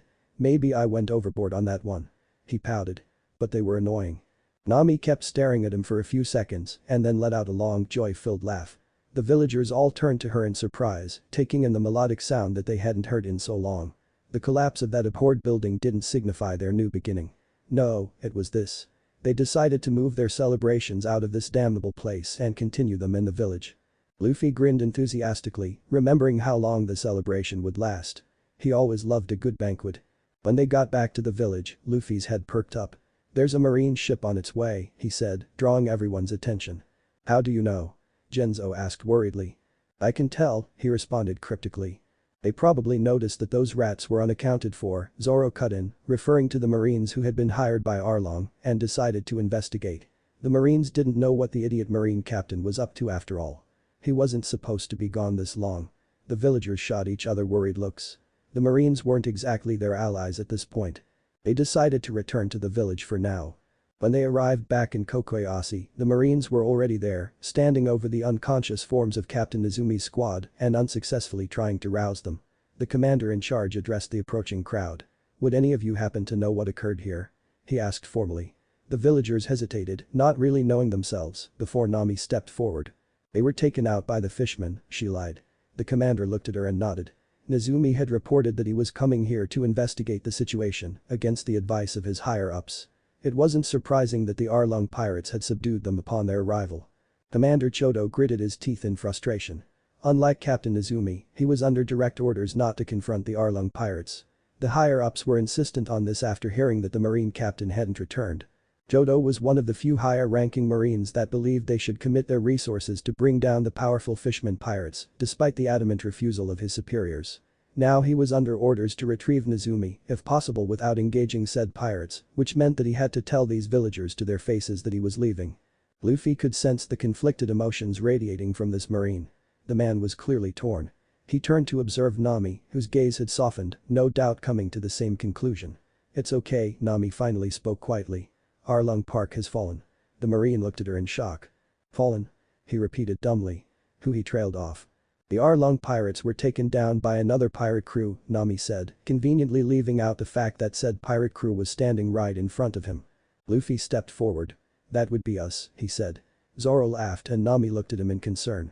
The commander just stared at him. "And who would you be?" he asked carefully. "Monkey D. Luffy," he replied. The commander's eyes widened slightly at the name, but then he looked down and placed his hand over his eyes in shame. They had been so indecisive. They had appeased Arlong so long, and the people of this island had finally been forced to rely on a grudge match between pirates for salvation. Then he looked up. There was only one thing he could do at this point. If the Arlong pirates had time to recover, it would start all over again. He was arresting them right here and now. His orders hadn't accounted for the fact that Arlong would be incapacitated, after all.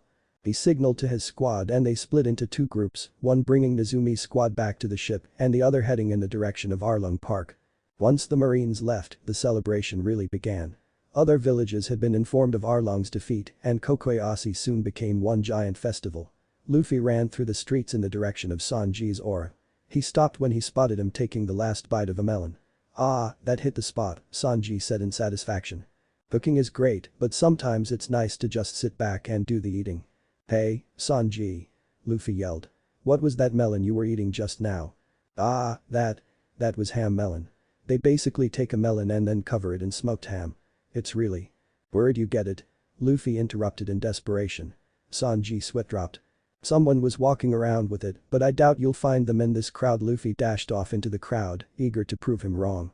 "This time I'm eating that ham melon for sure," he thought with determination. He reached out with his observation Haki, trying to find the aura of someone who was walking around with ham melon. "God damn it. What the hell did that even feel like?" "He sure is enthusiastic," Sanji commented. "Oh, Luffy. He's usually like that," Zoro said plainly. He had suffered through the excruciating pain of having his wound sewed up properly after leaving it alone for a while. That was not pleasant. At least he was looking less pale and livelier now, Sanji noted. Sanji stood up and stretched. "Well, now that I'm full," he ran off towards the crowd. "Time to flirt," he yelled unashamedly. Zoro leaned back and yawned. "Time to sleep," he said before dozing off. In the middle of the crowd, Usopp stood on top of a tall stack of tables and yelled into a megaphone. "It is I, Captain Usopp, the proud warrior who triumphed over an officer of the Arlong pirates. Let's all sing a song in honor of my bravery." The drunken crowd cheered and applauded before submitting to the ludicrous request. Usopp sure knows how to work a crowd, Sanji thought as he sat in the middle of several women who were asking if he really took out both of Arlong's best officers.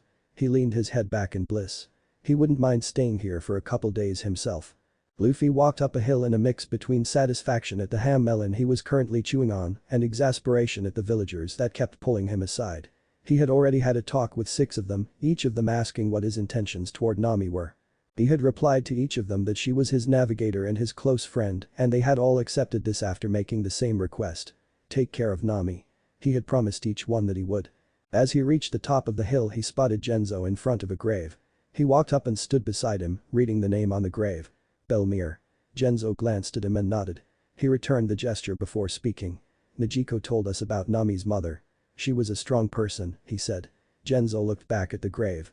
She was, he agreed quietly. They were silent for a while before Genzo spoke again. I know Nami is going with you on your journey. Luffy looked at him and nodded. After the lengths that you've gone for her, I feel like I can trust you, he continued. But know this. If you ever rob Nami of her smile, I will hunt you down and kill you myself. He looked Luffy dead in the eyes as he said this, and Luffy stared back. He knew he would never take away Nami's happiness. She had been smiling right up until the end. The ship of the Straw Hat Pirates had been her home. So he didn't hesitate when he responded. It's Genzo, right? You have my word that I will take it upon myself to preserve Nami's smile every chance I get. Genzo kept staring at him for a few seconds and then a grin broke out across his face. That's good to hear, he said, before handing Luffy a bottle of sake. They both drank contentedly and watched the sunset as Genzo laughed heartily at Luffy's stories about Nami during the time they had sailed together in East Blue. Luffy himself learned why Genzo always wore a pinwheel on his hat. That was an interesting tale. So, she told you her name was Nijiko? Genzo asked in amusement. Yeah, Luffy answered. I don't think she counted on me ever coming here. Genzo continued to laugh uncontrollably. Luffy could tell the alcohol was getting to him. You sure you should be drinking this much? He asked, amused. Ah, don't worry about it. Today is an exception, he said jovially before taking another long swig of sake, emptying the bottle and tossing it into the growing pile. Luffy shrugged and continued drinking himself. An hour later, he chuckled and threw Genzo's reeking, unconscious body over his shoulder before walking back in the direction of the village. The next morning, Luffy, Zoro, Usopp and Sanji got the Going Merry ready for their departure. Johnny and Yasaku informed them that they would return to pirate hunting and after saying their goodbyes, set out in the small boat that Luffy and Sanji had arrived in. Sanji looked around at the coast worriedly. Where is Nami-san? She is coming, isn't she? Don't worry. She'll come.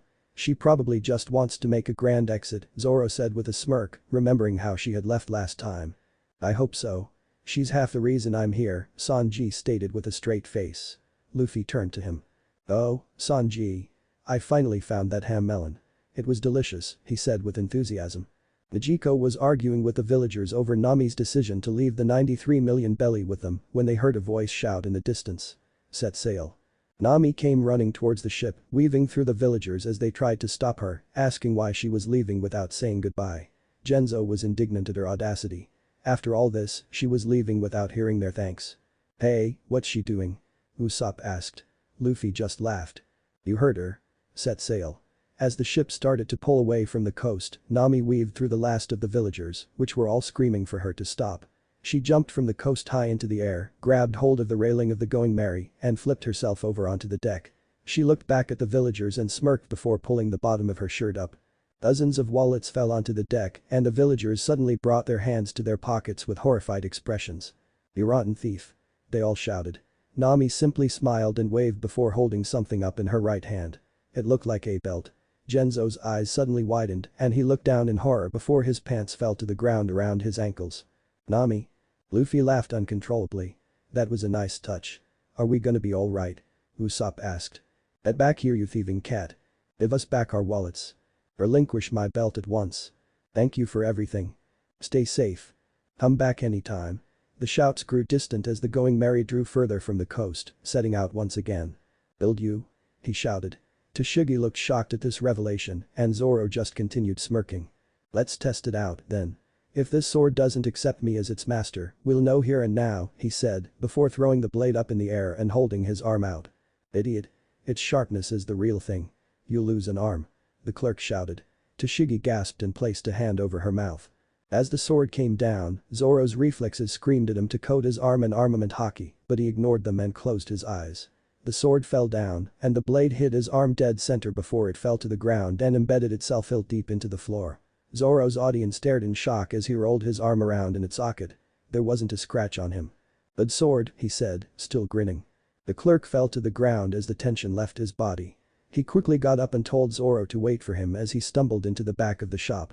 He came back with another familiar sword with a black hilt and sheath. This is the best sword I have. It's one of the 50 skillful grade swords, Yubashiri. Please take it free of charge, along with Kitetsu 3. Zoro nodded at the man gratefully. "Thank you," he said with sincerity. The man just waved his hand dismissively. "Don't worry about it. It's not every day I see a true swordsman walk in here. They say the sword chooses the swordsman. Consider this a gift." As Zoro walked out of the shop, he couldn't help but laugh joyfully at the feeling of the 3 swords on his waist, as well as the emptiness of his pockets. He could hardly believe he'd just pulled that off. Luffy ran through the streets, still looking for the execution platform. He had run into Smokey and asked him for directions, but he had gotten lost again somehow.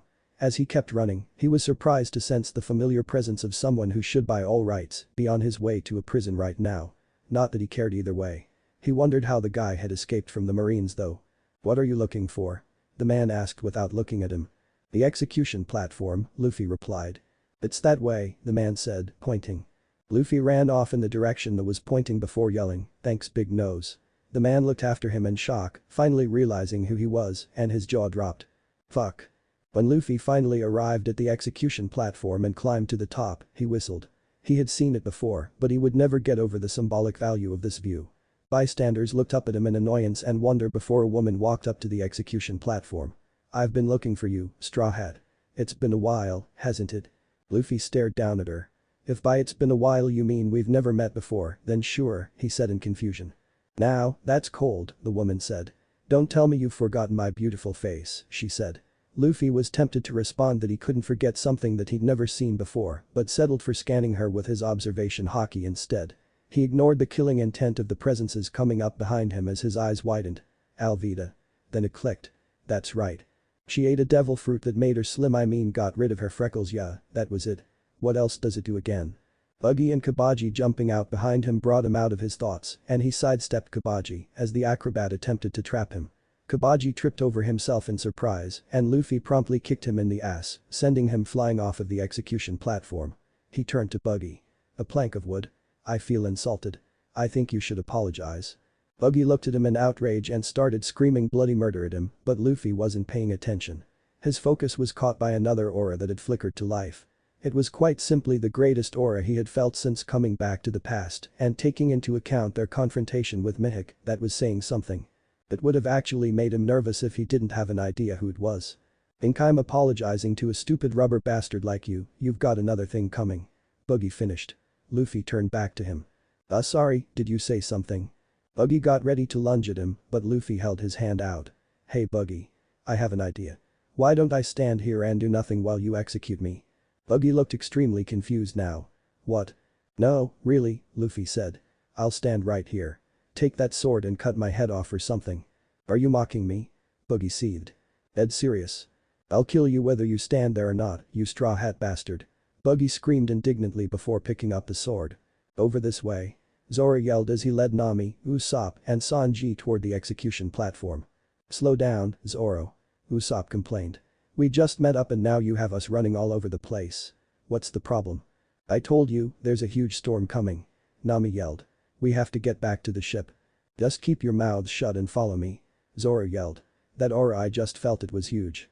This could be bad. We have to find Luffy." They arrived at the execution platform and saw Luffy standing on top of it along with Buggy, just like last time. "What is that idiot doing?" Sanji asked. They watched in worry as Buggy reared back to swing his sword at Luffy's neck. Zoro's eyes narrowed as he realized Luffy wasn't about to dodge, block, or even use Haki to guard. What was he playing at? He was about to make a jump for the platform when the huge aura from before roared to life, along with a crack of lightning that erupted from the dark clouds that had manifested in the previously clear sky. The heavens rained their cold fury down on the execution platform, and there was a large flash of light followed by a loud explosion. Luffy picked his hat up from ground and walked past Buggy's unconscious, charred form. He looked at the stunned faces in front of him before shouting out. "I am the man who will become the Pirate King." His voice echoed out through the silent plaza. He walked by Buggy's crew and resisted the urge to laugh at the faces that Alvida and Kabaji were wearing. "Well, I guess that's that," he said. The crowd made way for him as he walked through to find his crewmates, who were all staring at him in wonder, except for Zoro, who just looked annoyed. "Everyone get what they needed?" he asked. At a round of weak nods, he grinned. "Then let's go." As they ran towards the coast, Sanji turned to Zoro. "Hey, do you believe in God?" "Nope," Zoro replied. The lone man walked slowly through the stormy streets of Loguetown, his black cloak flowing in the wind. Inherited will. The destiny of the era and the dreams of its people. These forces are unceasing and relentless. So long as humanity continues to pursue the true meaning of freedom, those dreams will never yield. Another flash of lightning illuminated the man's madly grinning face. Pirate King. Good. I expect nothing less. The Straw Hats were still on their way back to the ship when they found their path obstructed by Tashigi, whose hair was shadowing her eyes. So, you're Urano's Oro, and a pirate no less. She looked up in rage, and Zoro got that old familiar feeling as thoughts of Kuina came into his mind. He hated it. I won't let such a magnificent blade stay in the hands of someone like you. Your Wado Ichimonji shall be confiscated. Just try it, Zoro said as they crossed blades. Sanji started yelling at him for attacking a woman, but that only seemed to aggravate Tashigi more, and she told them to leave. Nami and Usopp were surprised that a marine was letting them go, but didn't complain as they ran past along with Luffy. Zoro ended the fight quickly, disarming Tashigi and ramming his sword into the wall next to her head. She stared at him in shock. Zoro wordlessly lowered his blade and walked away, which infuriated her. Why didn't you kill me? She shouted. Zoro looked back at her in annoyance. Is it because I'm a woman? She asked. Zoro stared at her for a few seconds longer before smirking. Think nothing of it. When you Marines catch a pirate, regulation dictates that you have to execute them. But whether I kill someone or not is up to my mood. Remember that well. Tashigi looked shocked at his answer, actually taking a moment to consider his words, before Zoro waved his sword in a downward arc. A small whirlwind obscured him from sight, and when it died down, he was gone. Luffy stopped as a familiar marine captain obstructed their path once again. Go ahead, you guys. I'll catch up with you. They looked at him uncertainly before running past a white-haired man, who let them go. Straw Hat Luffy, bounty of 45 million belly. I'm afraid I can't let you go anywhere. Luffy shot him a cocky grin. I'm afraid you won't be able to stop me. I wonder about that. Well, I've been stationed on this island, not a single pirate that's passed by here has been able to enter the Grand Line. Luffy actually scowled. Well, if you weren't so busy keeping up your perfect attendance record, maybe you could have stopped Arlong from enslaving an island. As it was, I had to do your job for you. Smoker's eyes narrowed, and Luffy could tell he had offended him. He didn't really care, though. Smoker's attitude on this pissed him off. His pride hadn't allowed him to leave Loguetown until it finally demanded that he follow the only pirate to escape him to the Grand Line. Smoker was quite simply the only marine in East Blue that could have done much of anything against the Arlong pirates. Not only that, but he could have crushed them single-handedly if he wasn't so busy keeping no-name pirates out of the Grand Line. It upset Luffy to think that Nami's predicament could have been solved much earlier in the previous timeline, but wasn't. So he honestly didn't feel that bad about the beating he was about to give his marine rival. Smoker lunged forward, propelled to great speeds by a trail of smoke behind him. He was clearly much faster than any opponent Luffy had gone up against since coming back. But not fast enough. Luffy ducked under the extended punch from Smoker's Lojo arm and grabbed it. Smoker's eyes widened as he felt the grip on his body, which was very much tangible right now. While Mihawk had taken the concept of proficient Haki users outside the Grand Line in stride, Smoker wasn't as compassed. Luffy quickly flipped him over onto his back and rammed his fist down into the man's gut. Smoker coughed up blood and his body went limp. Luffy started to walk away, only to stop and turn back to see Smoker panting but on his feet. You didn't think it would be that easy, did you? He asked. Oh, impressive, Luffy said with a small smile. He had put much more strength into that punch than anything he had thrown at Krieg or Arlong. He had almost forgotten that Smokey wasn't like most of those overconfident Lojas out there. He trained his body as much as he trained his devil fruit. Smoker lunged at him again after pulling out his jut, but Luffy sidestepped him. Smoker quickly took flight in his Loja form, looking for an opening as he circled around Luffy. Not good enough. Gomu Gomu no pistol. He sniped Smoker out of the air and the man came crashing to the ground. He quickly recovered this time and dissolved into smoke. The smoke surrounded Luffy from all sides. This was meant to make his attacks unpredictable, as his jut could come from anywhere. But it was a double-edged sword. It also meant that Luffy could go for any part of the smoke and land a solid hit. In addition, Luffy could see his attacks coming either way. Gomu Gomu no, the smoke closed in on him. Gatling. His fists rammed at the smoke in all directions, pushing it back until finally Smoker couldn't keep it up anymore. The smoke fell back and took the form of a man again. Said man was panting heavily and was covered in blood from head to toe. He took one step toward Luffy before letting out a groan and collapsing to the ground. Luffy walked in the direction of the ship again before he found another man standing in front of him. His eyes widened.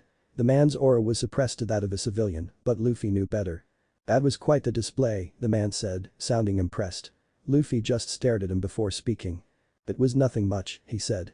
I wouldn't have guessed that you'd have come so far by now, the man continued. Luffy thought for a moment. He knew that he wouldn't be able to hide his aura. Not from the sky.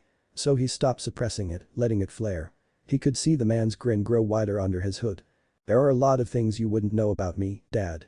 A flash of lightning illuminated the man's face once again. Dragon kept smiling, but his smile seemed to turn a bit sad at that statement. I'm aware, he said. And there are a lot of things that I'd like to know. He looked towards the sky. But they'll have to wait. The world is awaiting our answer. With that, they walked past each other and Dragon's voice called out one last time from behind Luffy. The winds are changing, he said cryptically. Once you board your ship, you'll have a tailwind toward the southwest. It will take you to Reverse Mountain. Luffy kept walking, but let a small smile grace his lips. Well, he's not making any negative progress. When Luffy finally arrived at the ship, he took note of the bloody, beaten form of Moji and his lion on the ground. It looked like Sanji's handiwork or rather, footwork. Zoro had already arrived and was yelling for him to hurry up. They all quickly boarded and raised anchor. After they set sail, Nami commented that they had a promising tailwind and Sanji brought a barrel out to the middle of the deck. This calls for a celebration, he said. To become Pirate King. Luffy said. To become the world's greatest swordsman, Zoro recited. To find all blue, Sanji said with a smile. To draw a world map, Nami said with enthusiasm. To become a brave warrior of the sea. Usopp said despite his trembles. They cracked open the barrel as their ship sailed on through rough waters towards the light of guidance. To the Grand Line.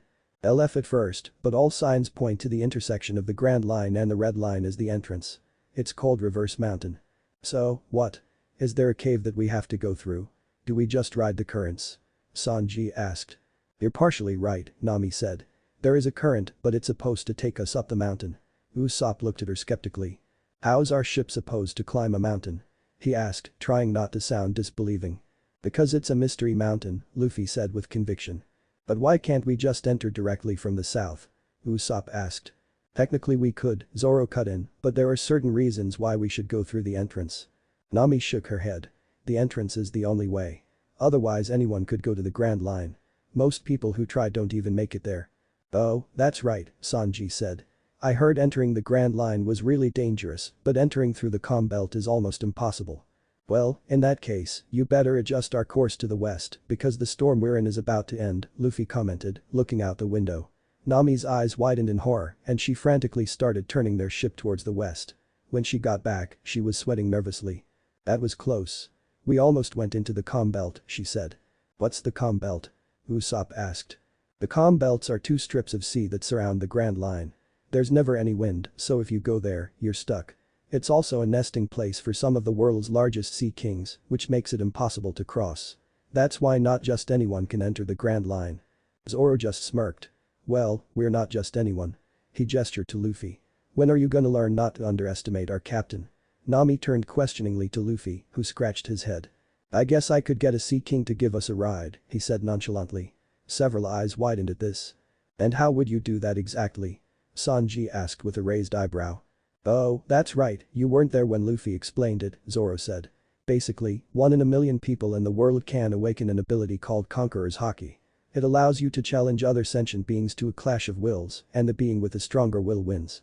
Usually this ends in the conqueror winning, but strong-willed people and even some other intelligent creatures can resist the power.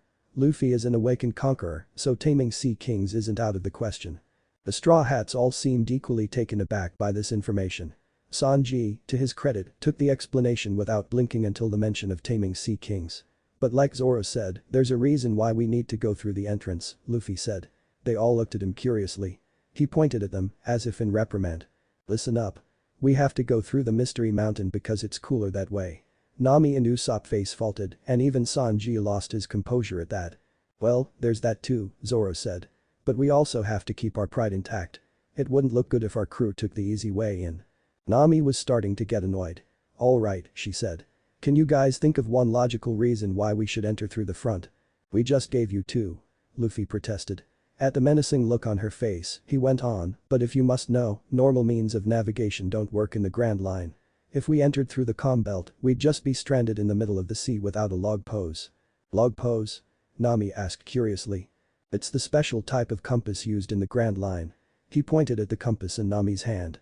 That won't work in the sea we're going to. It'll just spin around randomly. Nami looked extremely disconcerted at this. So, then, how is a log pose any different? If a normal compass can't lock onto the Earth's magnetic field, how will a special compass do it? Ah, well you see Luffy paused. Basically the way it works is another pause. It's a mystery compass. Nami's patience was being pushed to the limits now, but she sighed and let it go. Well, I'd rather not ride on a Sea King to be honest. So, we can get this mystery compass if we go through Reverse Mountain. Luffy nodded and Nami's eyes narrowed. How do you know so much about this? She asked suspiciously. Luffy blinked. Ah, that's simple, he answered before raising his fists to his waist. I'm going to be the Pirate King. There was a loud crash as Nami's fist connected with Luffy's face, sending him bouncing off a wall and back into a seated position in front of her. Luffy looked at her in surprise. What? Got something to say? She growled. Luffy just continued to stare at her. After about 10 seconds, a giggle escaped him. Then that giggle turned into a loud snort, followed by a full-on fit of hysterical laughter. Nami looked annoyed, Usopp looked confused, Sanji looked infatuated, and Zoro, unbeknownst to the other three, just gave a small smile. It was a little while longer before Luffy's voice caught everyone's attention. There it is. Mystery Mountain, dead ahead. Everyone looked at the scene in front of them in awe. Sanji whistled. Even Zoro looked impressed. He'd only seen the sight twice before. It's huge. I can't even see the top past the clouds, Usopp commented. Alright, everyone, that current is the entrance to Reverse Mountain. Nami yelled over the rushing waters. The sea is really flowing up the mountain, Sanji noted calmly. Use the rudder to turn us toward the current, Zoro instructed. Once you feel resistance, stop pulling. Otherwise, it'll just break. But then how will we keep ourselves from crashing? Usopp asked nervously. We'll take care of it, Luffy said. He rolled his arm in his sockets as he walked towards the ship's railing along with Zoro. Usopp and Sanji rushed to do as they were instructed, directing them as close as they could to the narrow path before the resistance became too much. Usopp and Nami looked on nervously as the ship headed towards the corner of the entrance. They would crash at this rate. One sword-style 360 caliber Phoenix. Zoro shot a wind cannon at the wall they were heading towards, and the ship immediately turned toward the mountain before veering off a little to the left. A blunt Rankyaku from Luffy brought it back dead center, and the current started pulling them up the mountain faster and faster. The Straw Hat Pirates took in the once-in-a-lifetime experience, or in Luffy and Zoro's case, twice in 2 lifetimes, before they finally reached the top and peered down at the clouds below. Luffy, you feel that? Zoro asked. Luffy nodded at the presence they both felt. It could really only be one thing. Brand line, dead ahead. Luffy shouted. The current started bringing them down at speeds faster than they had endured on the ride up, and soon, a loud, deep, unidentified sound reached their ears. What was that? Nami asked. The wind. Get ready, Zoro said. Are ready? For W what? Usopp stuttered. Hey, there's a mountain in the way. Sanji yelled. I don't think that's supposed to be there. They looked toward the coming disaster with wide eyes. That's no mountain, Luffy said calmly. It's a whale. It's too big to be a whale. Nami insisted. Doesn't matter what it is. We're gonna crash into it. Sanji shouted. Zoro, Luffy called. Zoro nodded and walked towards the front of the ship. 360 caliber Phoenix. He yelled as he let off another wind blast. He made it duller and more spread out this time so as to not hurt Laboon. The wind caused the Going Merry to come to a stop in front of the whale as the current ended. For a moment, all was calm as the Straw Hats looked on with trepidation. Soon, it became clear that the whale hadn't noticed them. Good. Now they just had to get out of here without drawing any attention to themselves. Whale. Or not. Whale. Down here whale. Luffy shouted at the top of his lungs as he jumped and waved his hands in the air. Are you trying to kill us? Nami and Usopp shouted as he continued to try to catch the attention of the mountain-sized creature that could sink their ship quite easily. Cut that out. Luffy stopped shouting and pouted. A few seconds passed before the whale's gargantuan eye shifted and landed on them. It sees us.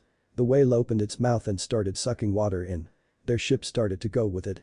Nami and Usopp cried hysterically, Sanji offered to hold Nami in his arms, Zoro yawned tiredly, and Luffy laughed mirthfully, not even bothering to hold on to anything, before the wind from the suction launched him from the boat. It wasn't long before the rest of the crew was sucked inside the whale's mouth along with the Going Merry. The whale closed its mouth and the world went dark. So, what do you think? Usopp asked. I think we were eaten by a whale, Sanji answered. Yeah, definitely eaten by a whale, Usopp confirmed. So, then what is this place? They all took in the scenery, from the innocent-looking sea and the clear sky above to the small island in front of them. Is it a dream? Sanji asked. Yeah, must be a dream, Usopp answered. So, then, that's a dream island, Sanji nodded towards the island. Yep, Dream Island, Usopp replied. Suddenly, a giant squid rose out of the water, threatening to capsize their ship. Bream squid. Sanji speculated. Bream squid, Usopp confirmed. Bream squid. Usopp screamed as Sanji got ready to take preemptive action against the creature. Before he could jump up to kick it though, a trio of harpoons shot through its head and it fell back into the water. The Straw Hats looked at the new arrival in apprehension. His gaze seemed to tear through their eyes to their very minds. He continued staring at them menacingly for about 10 seconds before Sanji got frustrated. "Aren't you gonna say something?" he shouted. The man just continued staring at them wordlessly. "What, why you wanna fight, old man?" Usopp stuttered. "We have a cannon. Don't make us shoot you." The man's gaze intensified. "Don't or someone will die," he said quietly. Usopp shrieked. "Oh, yeah? And who would that be?" Sanji asked challengingly. The man's intense gaze shifted to him before he answered. "We." "The fuck?" Sanji shouted. "Bastard, messing with me," he grumbled as he walked forward. Zoro held him back and then called out. "Hey, who are you anyway? Are we inside the whale right now?" The other three looked at him as if he was insane. How could they be inside the whale? The man's gaze shifted to Zoro. "Before you ask another's name, it is common courtesy to introduce yourself first," he responded. "Oh, right," Zoro said. "Well, My name is Crocus," the man interrupted. "I am the watchman of the lighthouse to the Grand Line. I am 71 years old and my sign is Pisces. My blood type is..." "Hey, can I kill him now?" Sanji asked as the man continued, the information getting less and less relevant. "He still hasn't told us where we are," Usopp said. "Like I said, we're in the whale's stomach," Zoro said. "That sky is a painting." Their eyes squinted as they took a closer look. Now that he mentioned it, the seagulls weren't even moving. "Why is there a painting of the sky inside a whale's stomach?" Usopp asked. "I get bored," Crocus said simply. "Well, how can we get out of here?" Sanji asked, finally getting to the point. "The exit's over there," Crocus said, pointing at a large barred metal door. "There's an exit," Nami shouted. "Actually, there are two, but I suspect that you'll find this one preferable," Crocus said. "So, what, do you live here or something?" Usopp asked curiously. "Does that make you some kind of whale hermit?" Crocus's gaze intensified again, threatening to pierce through into Usopp's soul. "Stop doing that," Usopp shouted. The man started to pout. "You just don't appreciate a good running gag, do you?" he asked. "Your gag is tripping over itself in its attempt to keep running," Sanji commented. "At least I have a gag," Crocus retorted. "I'll gag you both if you don't shut up soon," Zoro said in an annoyed tone. It was then that the entire sea they were in seemed to start swaying and they had to hold on so as to not fall into the whale's stomach acid. Nami shuddered at the thought. Usopp asked what was going on and Crocus explained that the whale was bashing its head against the red line in an attempt to break through. Suddenly, there was a crash coming from above and Luffy started falling from the sky along with two strangers that he was carrying for some reason. He took a few steps through the air before he landed on the Going Merry and set the two down. "Hey, what's up guys?" he asked. "How did you get here?" Usopp and Nami shouted. "I used Geppo to reach the top of the whale. There was a latch at the top that led here," Luffy answered. "This sure is a strange whale," Usopp commented. "Come to think of it, why is there light in here? Shouldn't it be complete darkness inside a whale's stomach?" "It's a mystery whale," Luffy concluded with his arms crossed. "What is Geppo?" Nami asked. "Basically, it lets me fly." It was then that the two strangers he brought down with him jumped to their feet, declaring that they were here to kill the whale and use it as food for their town. They pulled out two bazookas and Crocus looked like he was getting ready for a fight before Luffy punched them both and knocked them out cold. Crocus suddenly disappeared and after a while the sea stopped swaying, so they were able to get out to the open sea through the exit. Crocus came and met them out there. "Hey, Crocus," Sanji began. "Why does this whale hit its head against the red line? It must know that it can never get through that way." Crocus took on a sad expression as he looked up toward the whale. He explained the whale's past and its promise with the pirate crew that brought it here. He went on to say that it had been 50 years since then and that the crew was either dead or not coming back. Luffy wanted to disagree as he thought of Brook but didn't say anything. Once Crocus finished his explanation, Luffy looked up at Laboon with a determined expression. He shot off the ship using Geppo until he was hovering directly over Laboon's head. Gomu Gomu no rifle. His spinning fist rammed into one of the scars on Laboon's head and the whale cried out in pain. He quickly became hostile and rammed his head against Luffy, who flew back into the red line with a loud crash. Luffy quickly rebounded and continued his assault. Gomu Gomu no pistol. He hit Laboon's eye dead center and the whale got angrier, attempting to ram him again, but Luffy dodged, jumping up high into the atmosphere before landing back on the mountain. The whale started to come in for another headbutt, but Luffy held his hand out. "Enough," he said. The whale surprisingly stopped, looking at him in confusion. "It's a draw," Luffy said. Then he smiled. "I'm pretty strong, right? I'll bet you'd like to fight again. We have to know who's stronger after all." Laboon continued staring at him curiously. Luffy pointed at him. 3 years. Wait here for us for 3 years, and by then we'll have sailed around the world and come back to see you." Luffy's grin widened. "I'll even bring one of your crewmates so they can see you too." At these words, Laboon raised his head to the heavens and let out a loud cry of agreement.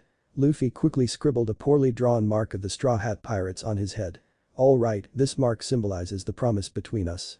Until we return, don't do anything to ruin this mark." The whale nodded to convey that it understood. But that taken care of, Luffy jumped back onto the Going Merry, where Nami was talking to Crocus about a log pose. "So, it's a compass that records the unique magnetic field of a specific island and points in that direction?" she asked eagerly. "That's correct. And in appreciation of what you've done," he said as he gestured to Luffy, "I think I'll just give you one so you can start your journey." While Nami was thanking Crocus for the trouble, the 2 strangers that Luffy had knocked out suddenly woke up. They quickly took off in their ship, yelling that they had to get back to Whiskey Peak, but that they'd succeed next time. "Well, that's quite the coincidence," Crocus said as after they left. "This log pose happens to be locked onto the same island they're going to." Nami took it and handled it carefully, scanning it with curious eyes. "So, this is what we'll be using to navigate from now on." "Great. Then we can start there," Luffy said happily. "At that, sake summit place." "Whiskey Peak," Crocus corrected. "Yeah, that." With their next destination decided, the Straw Hats set off for their first island of the Grand Line.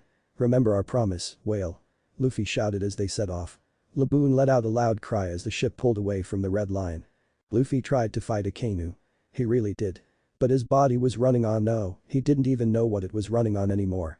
He didn't even know how he was still standing, much less attempting to ward off volcanic eruptions. He could barely feel the burns anymore. His body was numb. His senses were numb. And as the battle continued, his spirit numbed as well. "I couldn't save them." 6 times Zoro and Sanji lost their heads and attempted to ditch their fights in favor of running to the side of a fallen comrade, and 6 times they were rewarded with pierced organs and crushed bones. 6 times Luffy lacked the strength to even let out an agonized wail. Chopper was the first to fall, his desperate rumble having left him defenseless. Usopp was next, and then Nami, Robin, Brook, and Frankie all followed. After half an hour, 6 were left standing. Zoro and Sanji locked eyes, and a long conversation seemed to pass between them in a few seconds as Zoro's expression changed from desperation to fury to agony and finally settled on resigned acceptance. Luffy could no longer resist enough to refute the plan the 2 had forced upon him. Sanji held the fort against 2 winded admirals and 1 fresh one as Zoro grabbed Luffy and fired off one last wind slash as he fled. The admirals dodged, mindlessly jumping off the small, restricted space of the Sunny's deck, and Sanji quickly followed. The marine warship that Ryakuju attempted to land on was fried by Sanji's explosive kick, and after one last charge in the name of mindless justice, the devil fruit user was kicked into the sea. The Kainu and Kizaru lost their heads for a split second, and that was the deciding factor. They charged Sanji, knowing they couldn't recover their comrade without losing this fight themselves. Whatever mobility their devil fruits allowed them couldn't compare to Sanji's skywalk, and he relentlessly kept them at bay, despite the damage his body was taking from the laser and magma blasts. "Live on, Luffy. If you ever gave a shit about any of us, you'll live on." Luffy's eyes were forced closed by the weights of his exhaustion, and in that moment, his entire world was the dimming aura of his crewmate in his last act of martyrdom. The Thousand Sunny shot off into the atmosphere with a coup de burst, and Luffy knew no more. "I let them die."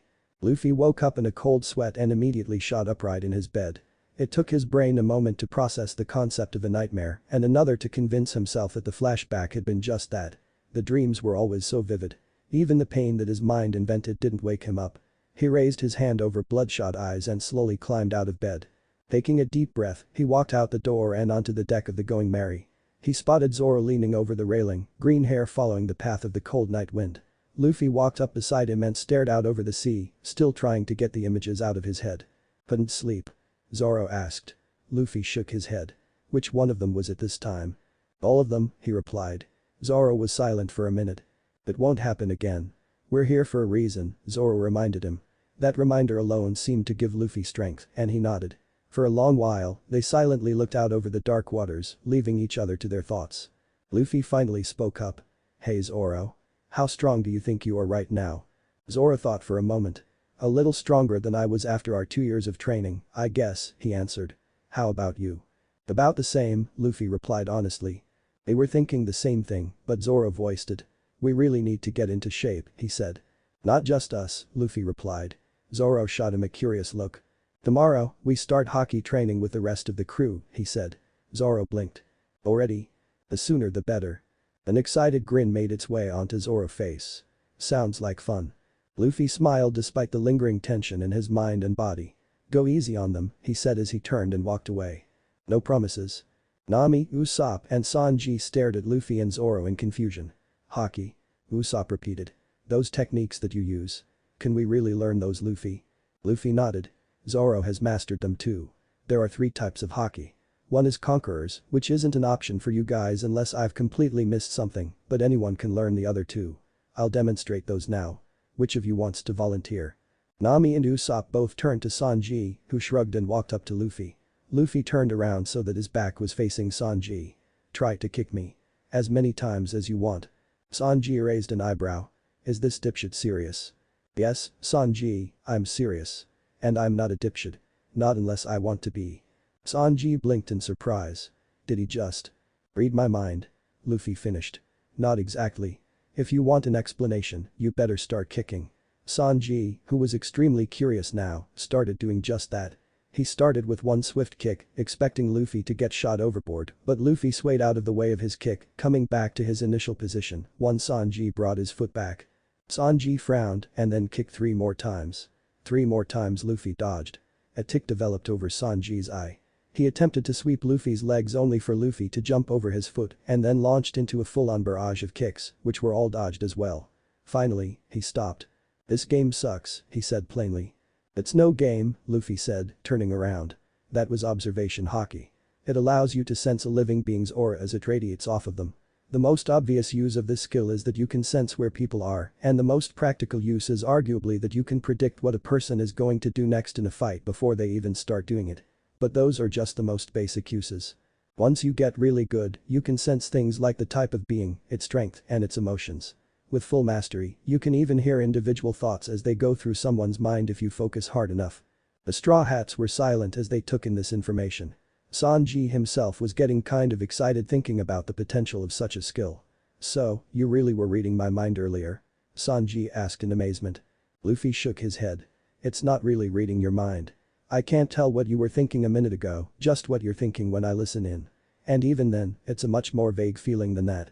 It's not as if I'm hearing what you're thinking. It's more like I'm feeling what your emotions are with extreme precision. People who train in observation Haki, along with training to suppress their auras so that they're more difficult to keep track of, usually train to control their emotions so that it's harder to know what they're thinking. I'm not much good at that though. But anyway, that's observation Haki. Next. Luffy pointed to his forehead with his thumb. Kick me in the head as hard as you can. I won't move this time. Sanji didn't question it this time, his curiosity getting the better of him, and he spun around on his palm for momentum before kicking Luffy's head full on with a concuss. Luffy didn't budge. Sanji grimaced and got up. How'd it feel? Luffy asked. Like I was kicking a steel wall. Hurt like hell, Sanji replied. Right. That's armament Haki, Zoro cut in. It allows one to coat a body part in an invisible suit of armor to strengthen both attack and defense. Unlike observation Haki, which is pure mental training, this is half mental and half physical. Your mind and body have to be in sync for it to work. Doubt is your worst enemy.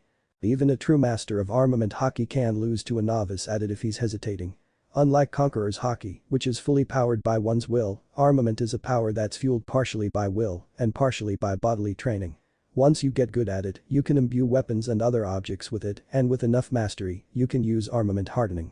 Luffy brought his arm up at his side, and the Straw Hats watched as it darkened to a shiny obsidian black. That lets you harden the entire mass of a body part or weapon, rather than just coating it, making it preferable in some situations. If you're using Haki on something extremely large, like a giant inflatable limb, go with hardening if you can. Luffy almost laughed as Nami, Usopp, and Sanji looked at Zoro like he was an idiot. Usually for strengthening solid objects, hardening is the best choice. It's not an option when strengthening non-solid or immaterial attacks though. Zoro turned back to Luffy, who was thoroughly impressed. Zoro was good at explaining the stuff that Luffy had ingrained without really thinking about it. Did I miss anything?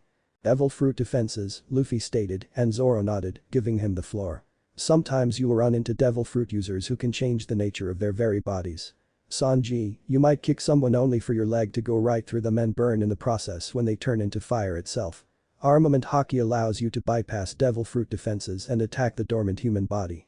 I'm actually a pretty good example. When Nami masters Armament Haki, I'll be in deep shit. Usopp snickered at this while Nami looked at him indignantly. So, that's Haki, Luffy finished. During our journey, Zoro and I would be teaching it to you guys so you can learn it early. If you master it soon, it will be a huge advantage in the early stages, but once we get further into the Grand Line, it will be an absolute must. Most people who enter the second half of the Grand Line and survive either know Haki or learn it sink or swim.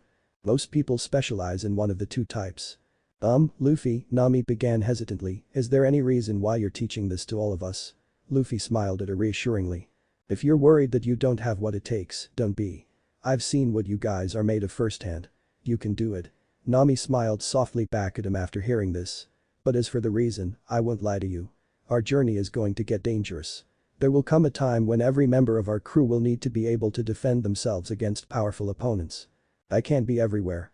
Nami and Usopp's eyes widened at this revelation and they both adopted focused expressions.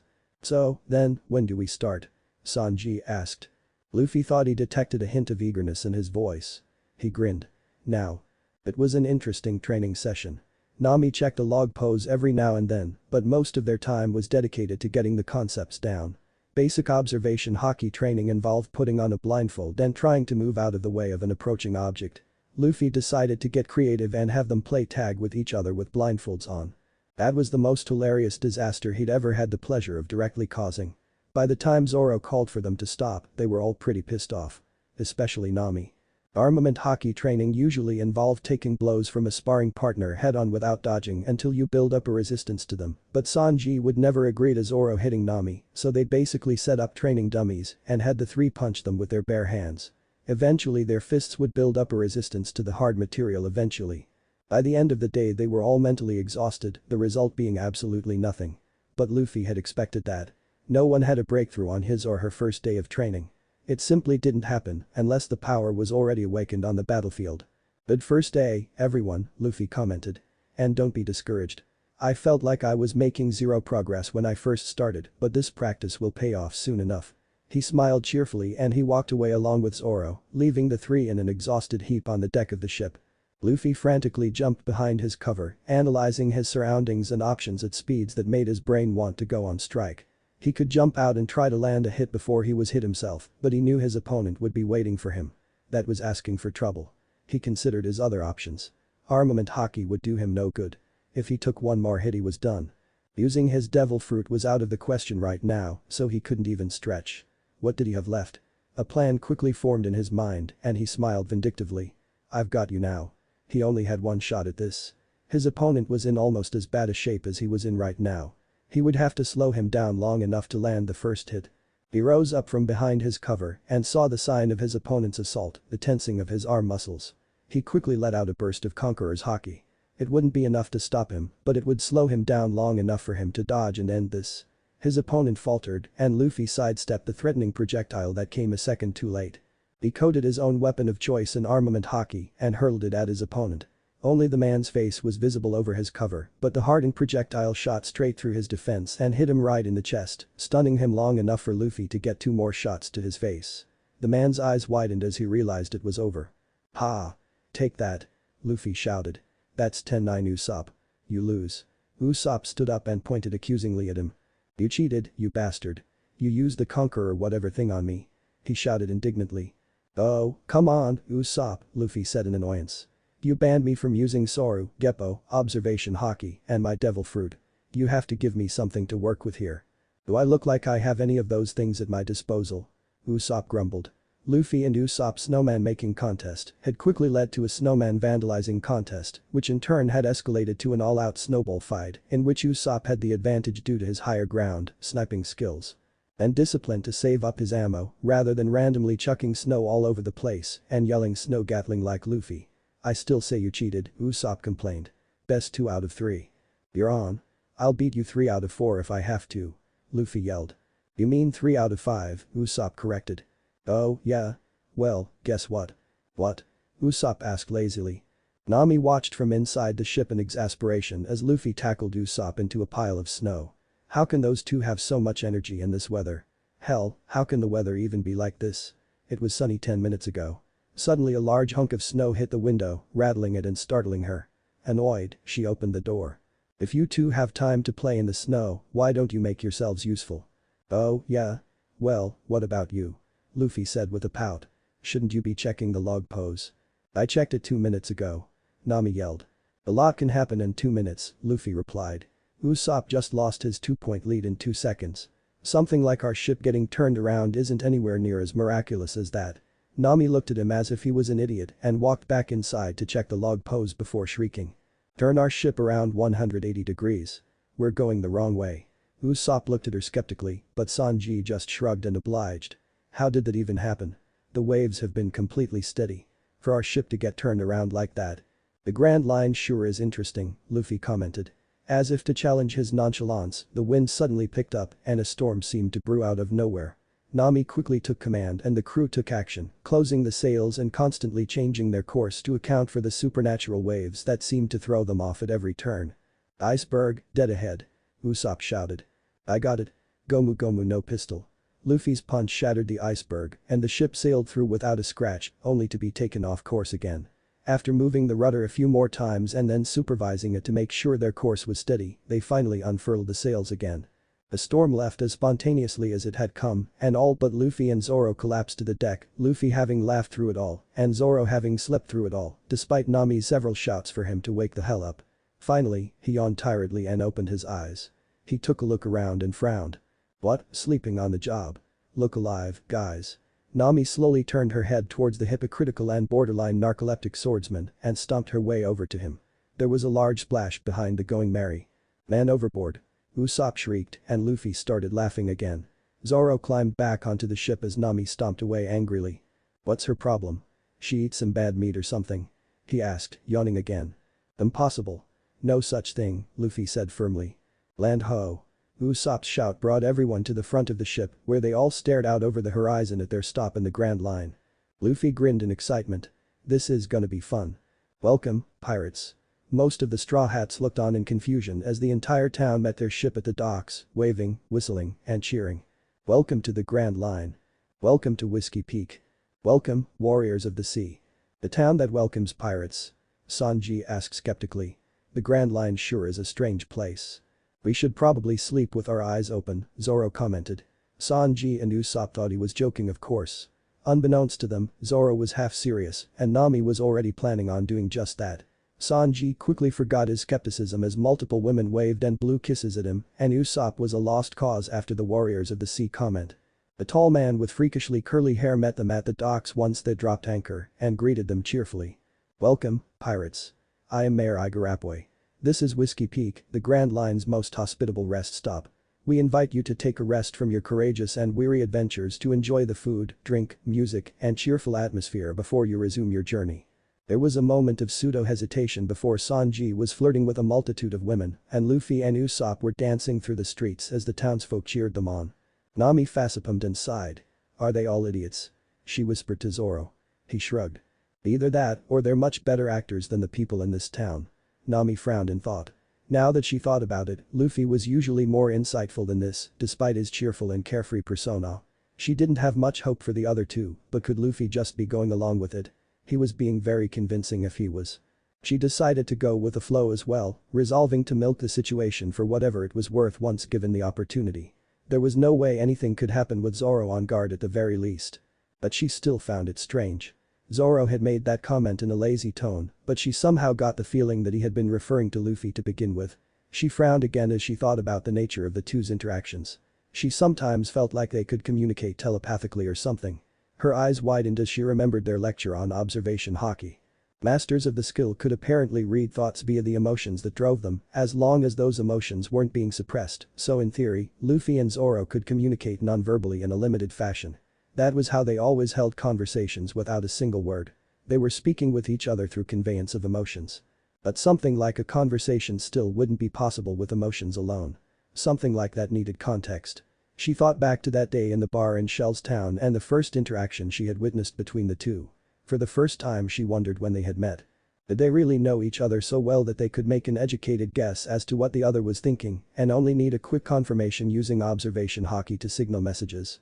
If they really deserved the credit that she was giving them right now, then there was really no doubt that Luffy was acting. If Zoro knew, Luffy knew. Suddenly, the thought of what her two crewmates could supposedly do made her self-conscious. She peeked at Zoro through the corner of her eye and tried to get a read on him. If he was reading her emotions right now, he didn't show it. It wasn't that Nami didn't trust them with that kind of knowledge, but it would take quite a bit of restraint for her to not exercise a power like that liberally if she could use it. As they continued walking, Nami turned to Zoro, her curiosity getting the better of her. "Hey Zoro. How long have you known Luffy?" Zoro looked at her curiously, but responded truthfully, "About 2.5 years." That made sense. Bonds like that could be developed in less time depending on the circumstances. This simply confirmed her suspicions. Luffy and Zoro knew each other as well, if not better, than they knew themselves. Once Luffy had cleared all the food from the premises and caused the chefs to faint, their host started a drinking game with a prize of 100,000 belly. Nami readily took part and Luffy and Zoro followed suit, staring each other down from across the table. Once it started, it really started. The three straw hats had the rest of the participants puking and passing out in a matter of a minute and they continued to chug, eventually abandoning the cups in favor of the bottles as it was taking too long to pour. As the drink-off continued, the mayor seemed to be more and more troubled by something. Inwardly, the mayor was fuming.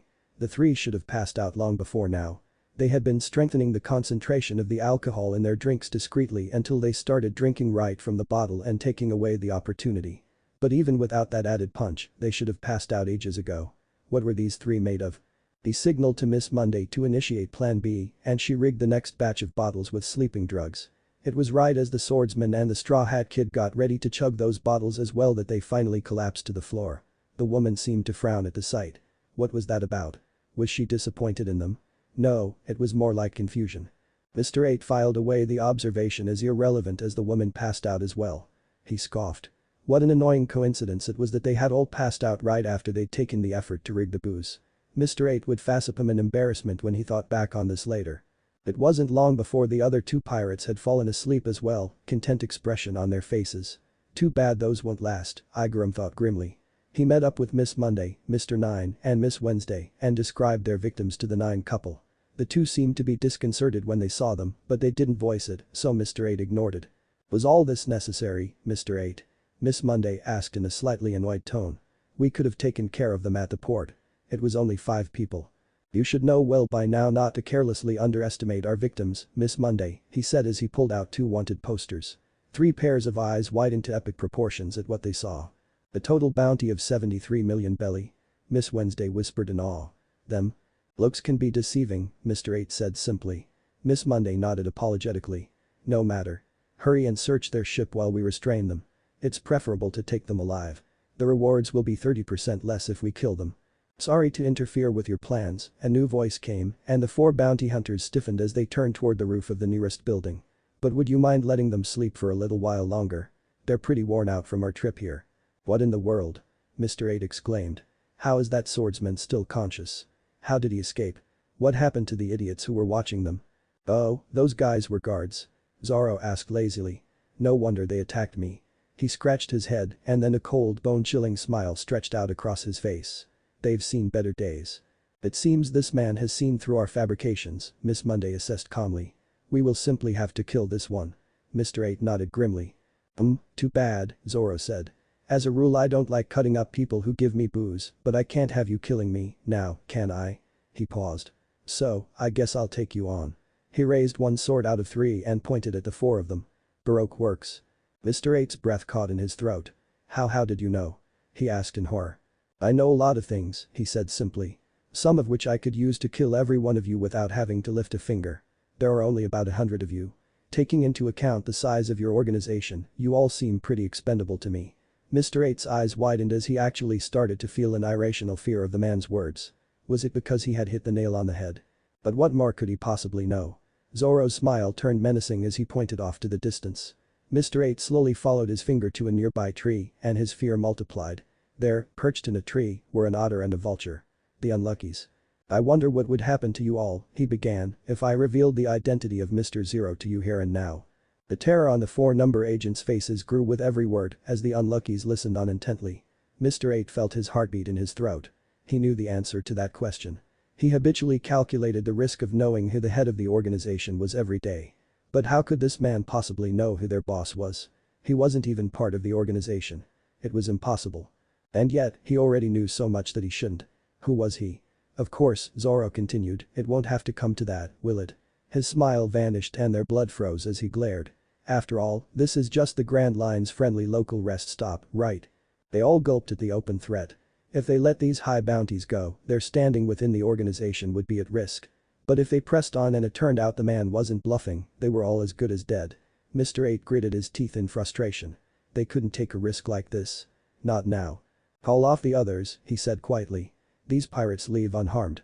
Mr. 9 and Miss Monday looked at him like he was insane, while Miss Wednesday just nodded slowly in understanding. It seems you can be reasoned with. Smart choice, Zoro said smugly. Mr. 8 turned to the still staring agents. What are you waiting for? Go wake up the pirates and tell them they can't stay any longer. He shouted. Realizing that he was leaving no room for argument, Mr. 9 and Miss Monday left in a hurry. They arrived back where the pirates were being kept, only to find not one, but 3 of them missing. They seethed. Would their humiliation never end? They quickly ran back out to locate them and found the kid with the straw hat, the one with the higher bounty, standing on the docks with his back to them. He was pissing in the water. No, it was clear that their humiliation would not end anytime soon. Hey, straw hat kid. Mr. 9 yelled. The kid ignored them as he continued emptying his load over the docks. Mr. 9 recoiled at the sheer idiocy of the situation and was about to shout again when the kid finally turned around and faced them. You know, you really shouldn't disturb someone who's trying to take a piss, he said. Now that I'm done, what is it? Miss Monday looked like she was trying extremely hard not to kill the kid right then and there. Mr. 9 took a deep breath. I'm afraid our town cannot accommodate your crew any longer. We must ask you all to leave. Luffy hummed thoughtfully. Well, that's too bad. The food and drink here are really good. At least when they're not sabotaged. The 2 agents' eyes widened at the implications of the statement. The kid smirked.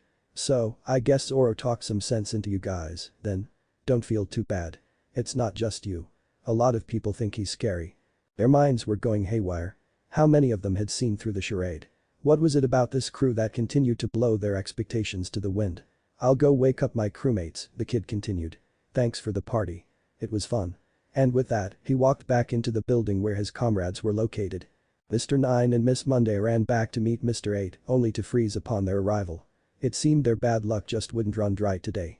Standing across from Miss Wednesday and Mr. 8, who by all rights should have been suffering from an aneurysm by this point, was their collective death sentence in the form of a couple by the codenames of Mr. 5 and Miss Valentine.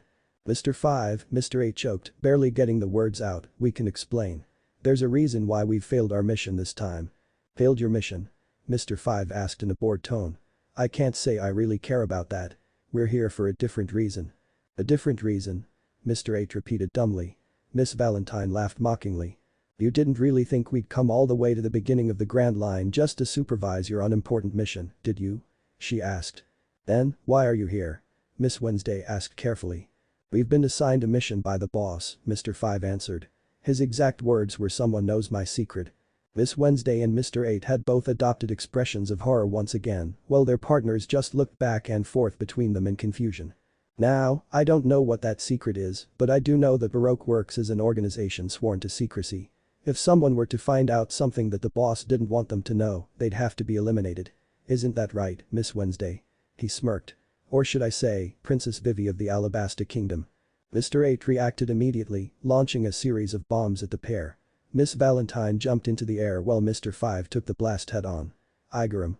Vivi yelled in worry. Run, Vivi. Take the eternal pose to Alabasta and flee this place. I'll hold them as long as I can. The smoke from the blast cleared to reveal Mr. 5 standing completely unharmed.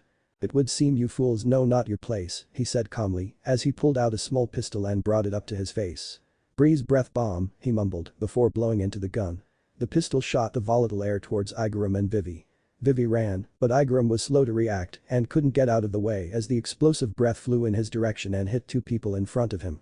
Igaram and Vivi looked on in horror as Mr. 9 and Miss Monday took the full force of the blast for their old comrades. Vivi felt tears escape her as their bodies fell lifelessly to the ground. If they took another hit like that, they wouldn't make it. Mr. 5 just scoffed at their stupidity and shot off another round of breath bombs at Igaram, who was engulfed in a series of fiery explosions. Igaram. Vivi screamed in desperation. The explosions continued and Mr. Five spoke up. The bomu bomu no mi. It turns my entire body into a bomb waiting to go off, Mr. Five explained. He still though, as the explosions suddenly died out. Vivi looked on in amazement. The spot where Igaram had been standing was now engulfed in a dense whirlwind that seemed to have overfed the flames from the inside of the blast. Mr. Five's eyes widened under his sunglasses, the whirlwind dissolved to reveal Mr. 8 or rather, Igaram completely unharmed. In front of him stood a green-haired man with a sword drawn at his side and pointed at the ground. "Wow, what a night," Zoro said with a grin. "Sorry, but for reasons I can't reveal, I can't let you kill them," he said as he faced Mr. Five. "No need to apologize," a voice said from above. "That just means you'll die with them." Miss Valentine floated above their heads with an amused smile on her face. "Surprised?" she asked. "The kilo no mi. I can change my body mass from 1 kilogram to 10,000 kilograms at will. It makes for a pretty deadly fighting style, if I do say so myself." She smiled widely. 10,000 kilogram press. She dropped through the air like an anvil, aiming to drop down on Zoro's head. Zoro casually tilted his body to the side and Miss Valentine completely missed him, getting stuck in a small crater in the ground. Zoro turned to Vivi and Igaram and scratched his head. What should I say?" he wondered aloud. "I guess I didn't really think this part through very well. Well, whatever. I think I can speak on behalf of my captain when I say we'd be willing to give you a lift to Alabasta." Igaram's eyes narrowed. "Why would you go to such lengths to help us?" he asked in well-founded suspicion. Zoro shrugged. "If you need a reason, then let's just say it's to thank you for the sake. We could have gone without what happened afterwards, but you guys couldn't have killed us even if you tried. So, taking into account that you didn't even try, we'll be forgiving." "That doesn't explain why you'd go out of your way to help us though," Vivi said cautiously. Zoro tilted his head. "What should I say to get them to trust me?" he idly wondered before a loud shout broke him out of his thoughts. "Zoro!" The voice of his captain pierced the air and Zoro turned toward Luffy. "Oh, hey, Captain," he said. "I thought you'd still be sleeping. Since you didn't wake up earlier, I just assumed you'd leave this to me. What's up?" Luffy's hat shadowed his eyes. After a few seconds, he raised his head and a wide, mischievous grin spread across his face. He raised his fists in the air and shouted. "You bastard. I'll kick your ass." Zoro didn't have much time to try to puzzle out this statement before his reflexes screamed at him and he moved his head to the side to dodge a punch that sent ripples through the rock formation behind him and shattered the stone, toppling nearby trees in the process. Luffy's stretched out fist rushed back to his body and Zoro pulled two swords out, his mind finally catching up to just what the hell was happening right now. Oh, he cannot be serious. Luffy was very much serious. Zoro watched as his arm took on a reddened tint and steam started rising from the limb. Gomu Gomu no Zoro got his swords at the ready. Jet pistol. Zoro blocked the attack using a cross formation with his two swords. His feet gave way and he slid back a few inches, but he was unharmed. The strongest attack he's used since coming to the past. And he's using it on an ally for shits and giggles. Sometimes, his captain really frustrated him. "Why are they fighting? Aren't they comrades?" Vivi asked in confusion. Suddenly, a new voice spoke up from behind them. "Hey miss." Vivi turned to face the new arrival. It was the two pirates that had easily fallen for their tricks. "So, it's you," Usopp said. "The weird lady who we met inside Laboon." Before Vivi could ask what they wanted, as she was extremely pressed for time, the other one spoke up. "We have no idea what's going on here, but our captain has ordered us to protect you. Would you please come with us, miss?" Sanji asked politely. "More fools show up to die," came the annoyed voice of Mr. Five. "When will you no-name pirates learn not to get in our way?" He raised his pistol to his mouth again and Sanji's eyes narrowed. He didn't know what that was, but anyone could tell it was a hostile move. It was a shitty pistol. He quickly kicked Usopp out of the way and grabbed Vivi as the man fired, jumping out of range of the following explosion. He set Vivi down and turned a scathing glare towards Mr. Five. Before the numbered agent could blow into the pistol again, Sanji jumped high into the air, performing a series of front flips. Mr. Five's eyes widened as he approached with surprising speed. He raised the pistol a second too late and Sanji's downward spinning heel connected with the dome of his head, shattering his sunglasses in the process. "Mutton shoot." Mr. Five slumped to the ground in obvious pain, while Miss Valentine watched in mix between shock and rage. "You bastard." Vivi looked on in awe. The Mr. Five pair had never lost to any pirates as far as she knew. Who were these people? Miss Valentine proceeded to perform another 10,000 kilogram press, which Sanji hopped out of the way of. She didn't stop though, continuing to jump into the air and attempt to flatten Sanji. Sanji continued to hop out of the way as Vivi watched in shock and Usopp in annoyance. Hey, Sanji. Why don't you attack back at some point? The long-nosed man shouted, but Sanji just yelled back, telling him to shut it as he continued to avoid the blows that were making numerous craters in the ground. You'll have to do more than dodge if you want to beat me. Miss Valentine said, still seething. Sorry miss. I don't kick women, Sanji replied. Would you consider not trying to crush me anymore and perhaps cradle my head against your chest instead? He asked the question in the most innocent of tones, but that just seemed to infuriate the woman more. Suddenly, she stopped, taking a deep breath. Then she started running in Vivi's direction. Usopp yelped and held out his slingshot with a frightened expression, and Sanji's eyes narrowed as his code of chivalry clashed with his captain's orders. Usopp shot a flame star at Miss Valentine, only for her to jump over it and soar high into the air. She was directly above Vivi before she increased her weight again and crashed into vacant ground once more. Sanji set down Vivi carefully and frowned, knowing he wouldn't be able to keep this up forever. One sword style. Bird dance. The wind blade, which Luffy dodged, continued on past its target and hit Miss Valentine dead center. She gasped as blood seeped from the wound and fell to the ground, breathing heavily. Sanji rounded on Zoro. You bastard. That had better have been unintentional. Zoro paid him no attention, though, still locked in his ongoing fight with Luffy.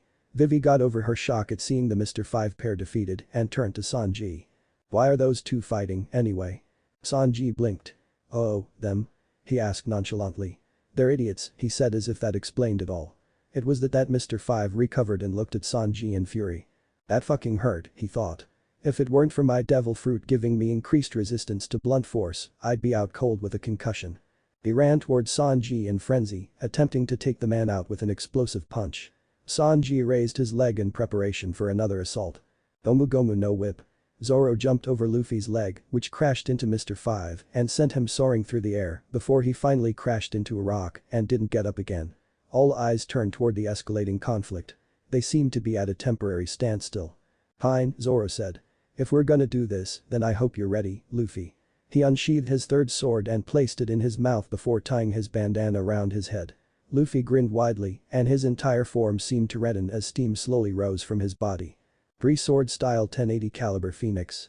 Gomu Gomu no Grizzly Magnum. A large dense wind cannon shot towards Luffy at the same time his arms blackened to obsidian and grew to the size of houses before their eyes. He threw his arms forward and met the wind cannon head-on. Everyone in the vicinity was blown off of their feet as the ball of condensed air ruptured from the force of the blow. That's new, Sanji commented. Luffy's arms were blown backwards and quickly shrank back down to normal before he leapt into the air. Zoro barraged him with a storm of large fast deadly wind blades and Luffy danced through the air, weaving through them gracefully as his blackened arms blurred out of sight and rebounded off of Zoro's swords. Zoro quickly sheathed two swords as Luffy landed. One sword style Lion's Death Song. Luffy leapt out of the way of the deadly blade, whistling as the buildings behind him were cleanly sliced in half as a side effect of the swing. He landed behind Zoro and prepared his own attack. His blackened arm erupted in flames as he reared it back and launched at the swordsman. Gomu Gomu no Red Hawk. Zoro too jumped out of the way and Luffy's arm left a long explosive trail in its wake, reducing the buildings that had already been cut in half to rubble. Zoro sighed in exasperation. Are we done here, Luffy? Luffy shrugged. I guess, unless you want to get serious. I don't feel like destroying the island, though. Zoro sheathed his swords and Luffy grinned with mirth. Well, if Zoro's done messing around, what do you say we take a princess to her kingdom? He asked. I'm gonna kill you one day, Zoro mumbled and Luffy burst out laughing. Sanji and Usopp just watched with blank expressions, used to their antics, while Vivi and Igaram continued to wonder what the hell was going on. Princess? Sanji asked. He turned to the only female that Luffy could be talking about and observed her carefully. Then he shrugged. I wouldn't mind bowing down to you, he said casually. Would someone please explain what on earth is going on? Igaram asked in frustration, his head in his hands. Sure. One sec, Luffy said. He turned in a random direction and shouted. Nami. You can come out now. The orange-haired woman appeared out of the shadows of a nearby building, an extremely annoyed look on her face. I finished looting their treasure and I come to see you two destroying the town. What the hell do you think you're doing? She asked. Igaram looked at the bag slung over her shoulder and his head sagged. It was the treasure they'd looted from the previous group of pirates that had passed through. So, she'd seen right through them as well. Were they that pathetic? Hey, Nami, guess what? We're escorting Princess Vivi of the Alabasta kingdom to her home country so she can prevent a civil war and overthrow the leader of an underground criminal organization. Vivi's eyes widened with each word. Not just the swordsman, but him too. Why did they know so much? Nami stared at Luffy. Why? She asked bluntly. Luffy shrugged. I'm a little curious myself, Luffy, was it? Why are you so willing to help us? Vivi asked. Because we know about the situation in Alabasta and what Baroque Works is doing there. If we don't get you there, hundreds of thousands of people will die over a misunderstanding. We want to prevent that. Vivi just stared at him for a second and Zoro stared right back. It wasn't a lie. They did want to prevent it. But it was mostly for Vivi's sake. He couldn't exactly tell her that, though. Are you really pirates? She finally asked. Luffy smiled. The best you'll ever find, he said confidently. Some crews came close in Luffy's mind. The Whitebeard pirates, the Red Hair pirates, the Heart pirates, etc. But the Straw Hats were obviously the best. Vivi was still confused but nodded slowly. If you're willing to take me, I would highly appreciate an escort to Alabasta. Just be aware that Baroque Works will be sending officer agents after me the whole way through, she said. They won't be a problem, Zoro said nonchalantly. Nami asked again why they were doing this and Luffy told Vivi to explain the full situation in her kingdom as well as the structure of Baroque Works. After hearing the story, Nami sighed and relented, knowing Luffy had made up his mind anyway. So, who is this Mr. Zero really, then? She finally asked. Vivi started sweating and insisted that she couldn't say, lest they be targeted even after they dropped her off. It's Crocodile of the Seven Warlords, Luffy said. Vivi's jaw dropped, Igaram collapsed onto the ground, Nami punched Luffy over the head and started shaking him by his collar relentlessly, Usopp shrieked in fear, Sanji blinked, and Zoro laughed. Well, now that that's out of the way, let's get going. Suddenly they heard the sound of scribbling and looked over to find the unluckies sitting across from them. Vivi and Igaram paled at the sight. They showed them 5 neatly drawn pictures, one of each of the Straw Hats, and then started to fly off, but they suddenly fell out of the air and onto the ground unconscious. Zoro turned to Luffy with a raised eyebrow. Luffy shrugged. They look tasty. All right, what's with the otter and the vulture? Nami asked. The unluckies report directly to Mr. Zero, Vivi said with a shudder. If they had gotten away, you would have been targeted immediately. We would have been in horrible danger. I fear we still are, Vivi, Igaram stated. Without a report from the Mr. 5 pair, Mr. Zero is likely to send either the Mr. 3 or Mr. 4 pair next. Vivi's eyes widened at that. Then what should we do? Igaram suggested a plan in which he acted as a decoy and Vivi boarded the Straw Hat ship. Luffy and Zoro reluctantly agreed, knowing what would happen. They were pretty sure the man wouldn't be killed, but decided to keep a close watch on his aura anyway as well as any potential killing intent in the vicinity. When Igaram's ship departed, they braced themselves for what was about to happen. They still couldn't sense any intent to kill, so they kept silent. When the large explosion engulfed his ship and covered the waters in flames, Luffy and Zoro dragged everyone onto the Going Merry.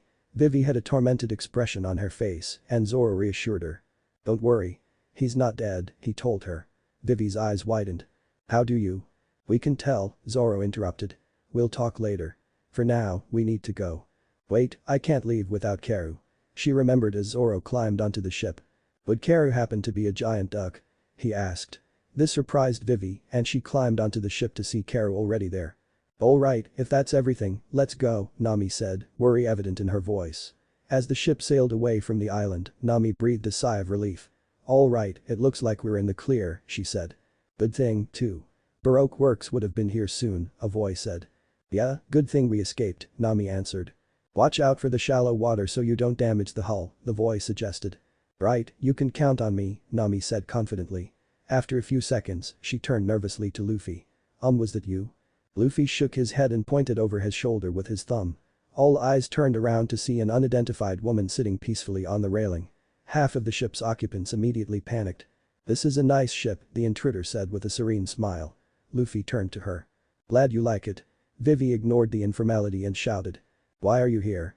Miss All Sunday. The intruder continued smiling, resting her face in the palm of her hand. Hello, Miss Wednesday, the woman greeted, completely ignoring her question. I ran into Mr. 8 not too long ago, she said, as if she was commenting on the weather. Vivi quickly became enraged. What did you do to him? She screamed. Suddenly, she felt a hand on her shoulder and turned to face Luffy. It's okay. He's still alive, he said in a reassuring tone. Vivi wanted to believe him along with the swordsman, but how could they be so sure? Miss All Sunday was wondering the same thing, but the smile never slipped from her face. Who is she? Nami finally asked. Which pair does she belong to? She's part of the Mr. Zero pair, Crocodile's partner, Vivi whispered. Nami looked extremely worried now, and Usopp was visibly cowering, though to his credit, he did have one hand on his slingshot. Sanji was busy admiring her beauty, and Luffy and Zoro were suppressing the familiar pangs of guilt in their stomachs. They should have gotten used to this by now, but their survivor's guilt seemed to affect them separately for each individual comrade they had failed to save. "She's the one I trailed to find out Mr. Zero's identity," Vivi continued. "Correction," the woman said. "I'm the one who let you trail me." "I knew," Vivi whispered. "And you're the one who revealed us to Mr. Zero, aren't you?" Her voice rose. "What are your intentions exactly?" "Who knows? But you were so serious about it. I just had to let you follow me." Still, a princess infiltrates an underground criminal organization in a desperate attempt to save her dying country. "It all seems a bit much, don't you think?" she said in a straight tone of voice. "Stop mocking me," Vivi screamed. Nami and Usopp drew their weapons, getting ready for a conflict, before a sudden blast of Conqueror's Haki diffused the situation. The two stiffened and looked at their captain questioningly. "Enough," Luffy said. The command, for it could be mistaken for nothing else, was obeyed. Miss All Sunday was looking down at Luffy curiously as a bead of sweat slid down her cheek. Despite this, she kept smiling. Luffy looked her dead in the eye. "You're on the losing side of this game, Robin." The woman's composure instantly slipped away along with her smile, and her eyes widened slightly. There was a moment of silence before she regained her bearings and spoke. "So, you know my identity. You've piqued my curiosity, Monkey D. Luffy." "Well, you look just like the wanted poster," he replied. Miss All Sunday smiled again, but Luffy could sense her discomfort. "I see," is all she said. It wasn't a lie. She did look strikingly similar to her 8-year-old self. "It would seem you might have earned your reputation, Straw Hat Luffy. However, you won't make it to Alabasta," she said after a while. "Even if we do nothing, your next destination is Little Garden." She didn't offer an eternal pose this time. Zoro suspected that much of the amusement she found in this had just died. As she jumped off the ship and onto a rather large turtle, she turned towards them one last time. "Good luck, I suppose," she said before leaving. "The Little Garden, then," Zoro said when she was gone. The crew went about their business, and not for the first time, Vivi wondered what kind of pirate she had involved herself with. Tailed off as an odd, wistful expression made his way onto his face. It seemed out of place on him. Vivi was about to ask what was wrong when Zoro spoke up. "Hey, we've reached the island," he said. Everyone looked over the water to their destination. "So, that's the second island of the Grand Line," Nami said. "To be honest, I'm a little worried about what Miss All Sunday said," Vivi said. "I wonder if there are monsters here," Usopp said fearfully. "If there are, bring them back to the ship," Sanji suggested. "We're low on food since we didn't get to stock up at the last town." As the ship cruised through a small canal leading into the uninhabited island, an eerie feeling overcame Nami. "This place looks like some sort of tropical jungle," she pointed out. "Why is it called Little Garden?" She took a look around, unable to quite shake the feeling that something was strange about the place. She suddenly heard a loud animal call and turned her head upwards to see a gigantic reptilian bird bearing down on them. Usopp shrieked and Nami tensed up as it swooped down in her direction. "Mutton shoot." Sanji's kick sent it shooting through the air until it collided with a tree in the forest. The tree collapsed on top of it. "Shitty bird," Sanji mumbled. After that they heard a loud roar and turned to see a tiger bigger than a mammoth making its way towards the canal. Sanji got ready for combat again, but as the tiger came closer, it collapsed onto the ground bleeding. "What's with this place?" Usopp asked. "What could take down a tiger that big?" "Probably something bigger," Luffy commented. "Right," Usopp said. "I think I've just come down with I can't get on this island itis." "We should probably stay here until the log pose sets," Nami decided. Luffy completely ignored her. "Sanji. Prepare our pirate lunchboxes. I can just smell the scent of adventure," he said with a grin. Nami rounded on him. "Didn't you hear me just now, idiot? We don't know what's out there," she protested. "We also don't know how long it will take for the log to set," Luffy replied. "It could be a while. We might as well make use of our time." "Hey, would you mind if I came with you?" Vivi asked. "Sure," Luffy said as he accepted 2 small boxes of food from Sanji. "You too," Vivi, Nami said helplessly as she sulked. "I really need to unwind and get my mind off of things," she said. "Come on, Karu, let's go."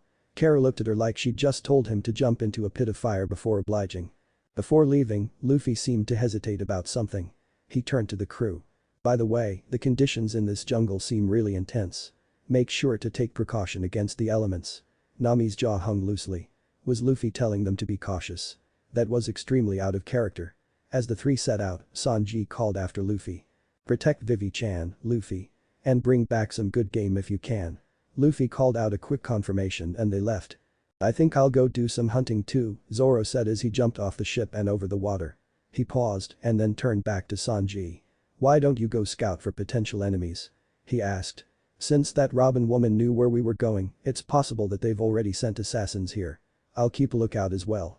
Sanji nodded at the idea and then jumped off the ship himself before walking out in a different direction. And we're alone, Nami stated sardonically. Usopp looked equally disturbed. And I can't shake this unsettling feeling, she added. Usopp looked at her questioningly. Little Garden, I swear I've heard that name before, but I can't quite place it. Hey Vivi, check this out. Vivi strolled over and looked closely at the object in his hand. It's an octopus shell. He said. This is an ammonite, Vivi said in wonder. Right. Octopus shell, Luffy replied. Luffy-san, where did you find this? She asked curiously. The stream here is full of them. But how could that be? These are supposed to be extinct. It's probably a prehistoric island, Luffy suggested. Vivi considered that for a moment. It seemed pretty far-fetched, to be honest. What makes you say that? She asked. Well, there's a dinosaur over there, he said trivially as he pointed. Vivi's eyes widened as she turned towards what he was pointing at. Towering above the trees, about 20 meters away from them was a brontosaurus. How the hell did I miss that? Nami could honestly say that she hadn't been as terrified as she was right now in over 8 years. She looked up at her looming death with tears in her eyes. Usopp wasn't faring much better. What's wrong, little humans? Didn't you hear me? I asked if you had any sake, the giant boomed. Why yes. Nami choked out. Yes, we do. A large grin spread across the giant's face, which only served to multiply their terror. Ooh. So you have some. That's great. He said as he leaned down to meet them at eye level, oblivious to their fear. Suddenly, he shouted at the top of his lungs, quite literally scaring the color out of their faces. The giant turned around to see a very bold T-Rex biting his ass. With one swing of his axe, he decapitated it. The dam suddenly broke and Nami and Usopp cried out in fear for their lives. The giant, unbeknownst to them, mistook their shouts for battle cries and proudly let loose one of his own as he raised his axe. I am Elbaf's strongest warrior, the great Brogy. He declared. He then looked down at Nami and Usopp, who were lying on their backs on the deck of the Going Merry. I have some good meat now. How's about I treat you to a meal, little humans? It's not often I have guests. But the two didn't respond and Brogy looked on in confusion, although he didn't stop grinning. Luffy jumped up and down in midair using Geppo as he waved his hands in front of the dinosaur's face. Hey dinosaur. Over here. He shouted. Vivi watched in a mix between fascination and shock in the face of what was currently happening. How can he fly, first of all? The dinosaur spared Luffy an apathetic glance before continuing to munch on leaves, ignoring him. Luffy pouted before landing on its head and started jumping up and down to get its attention. This seemed to annoy the dinosaur, which attempted to swallow him. Vivi was frightened for a split second before Luffy's legs pushed against the air again and he flew out of the dinosaur's range before landing back on its head. The dinosaur evidently had a short attention span because it went back to eating leaves. Hey, little human. A booming voice called out. Vivi turned toward it and stilled in fear. She understood then why this place was called Little Garden. To the being before them, it would be just that. A giant. But why? What was he doing way out here? Up until now, Vivi was even sure if they truly existed. Luffy turned towards the new arrival from atop the dinosaur's head. Hey, how's it going? He asked casually. The giant laughed a hearty laugh before answering. Going well. Can't complain, he said jovially. I was hunting for some food and that dinosaur you're standing on looks really tasty. Were you gonna eat that? Luffy jumped off the dinosaur's head and landed next to Vivi, who was wondering what kind of situation they were in right now and motioned for the giant to continue. The giant promptly decapitated the brontosaurus before catching its head in his hand. I am Elbaf's strongest warrior. The Great Dory. The giant shouted before turning to Luffy and Vivi. Hey little humans, why don't you come over to my place? I have some good food and drink. Before Vivi could think of a way to politely decline, Luffy shouted up at him. Sure. Sounds great. The giant let out another hearty laugh before leading the way. Brogy, who had assumed that Nami and Usopp were just worn out from their journey and carried them back to his home, looked down at the still terrified duo with a smile. The meat is cooked. Dig in. He said as he dropped a colossal hunk of meat down next to them. That's okay, we're not hungry, Nami said carefully. It was a complete lie, but Nami and Usopp were currently entertaining thoughts of folklore in which giants fattened up their prey before eating them. Ah, are you sure? Brogy asked, a smile still etched across his face. Dinosaur meat is really good. The two nodded weakly to convey that they were sure, and the giant shrugged before lifting up the giant hunk of meat and biting into it. Brogy-san. Can I ask you something? Brogy looked over and nodded for her to continue. How long does the log pose take to set on this island? 1 year, the giant said with a straight face. This caused Nami and Usopp to fall off the log they were sitting on. Make yourselves at home. Brogy said as he laughed. Luffy dug into the giant piece of meat that was currently his seat, as well as his meal. Vivi wondered how he could eat so much. He had already consumed what had to be at least his own body weight, and he didn't even look full. This is pretty good, giant guy. Luffy called out. Dory laughed in appreciation. Well, your pirate lunchbox was really good too, even if it was a bit small. You know it was. My chef Sanji made that. I'd kick your ass if you said it tasted bad, Luffy said. Kick my ass you say? The giant asked in an amused tone. For a second Vivi froze in apprehension, but Dory just continued laughing. You're a funny little human. I like you.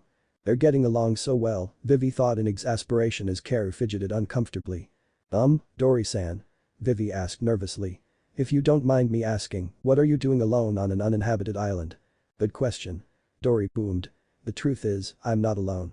A friend of mine is also staying here. We come from the giant's village of the Grand Line known as Elbaf. But our village has a certain law. If two warriors have a quarrel and can't come to an agreement, then we must settle our disputes in a righteous battle. This island has served as our battleground since our disagreement, and the one who is in the right shall triumph. Dory tilted his head back and laughed. But it's been 100 years. We just can't seem to settle our duel. 100 years you've been fighting for that long? Vivi asked in astonishment. It shouldn't come as a surprise. We giants have triple the lifespan of you humans, Dory said. But that's not the point. Why would you want to continue fighting after this long? Is there any reason to keep trying to kill each other? Well, we don't necessarily have to kill each other, he corrected. But that will most likely be the case when one of us wins. Suddenly, there was a loud explosion, and they all turned to see that the volcano in the middle of the island had erupted. Oops, that's the signal, Dory said. Looks like it's time. But what was the quarrel in the first place? And how could you possibly hate each other so much that you'd continue this for? Vivi didn't finish, as Luffy held his hand out for her to stop. It's not about that. It never was, he stated. That's correct, Dory confirmed as he charged toward the arriving Brogy. The reason for our duel, birds flocked out of the vicinity as the two giants clashed, axe and sword to respective shield. We forgot ages ago.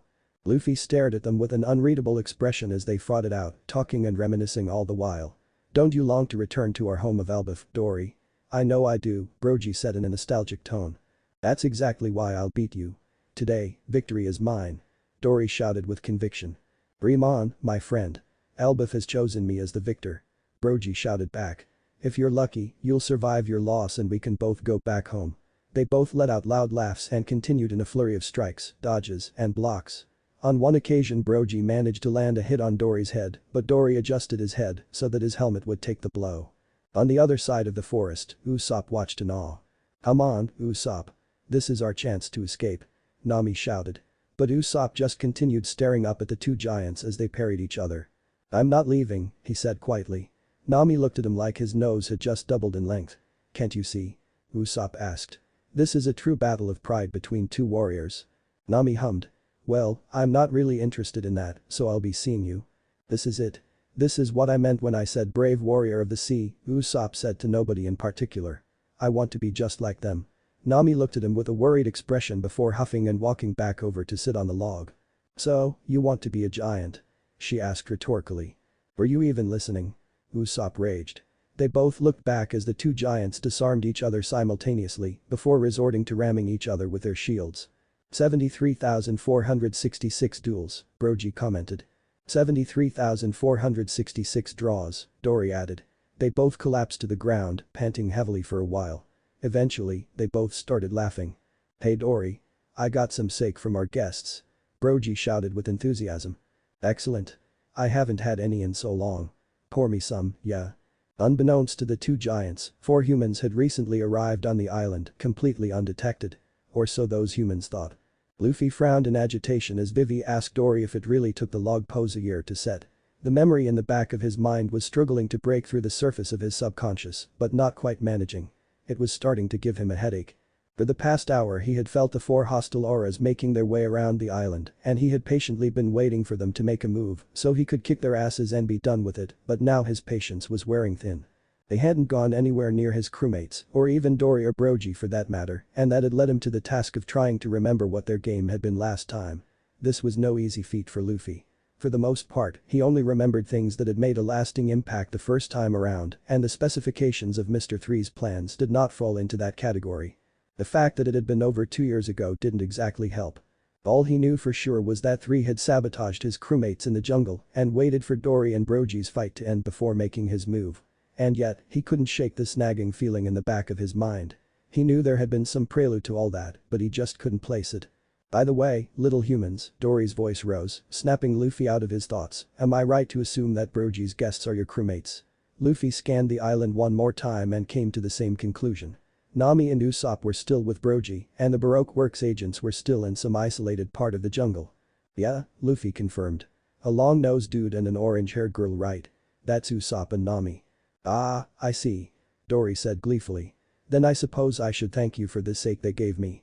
As Dory raised a barrel high into the air and started to crack it open, Luffy's eyes widened, memories flooding his brain now that the dam holding them back had been shattered. Don't drink that, Dory. He shouted quite suddenly. Dory looked at him in confusion and Luffy sighed, cursing his lack of attention to details. He hadn't given their movements a second thought. He should have realized that their auras were coming from the direction of his own ship at one point. How could he have missed that? It was probably because he had been focused on making sure they didn't get too close to any of the other auras on the island. Maybe he should have just followed them out and kicked their asses from the start, but he had been chatting happily with Dory the entire time.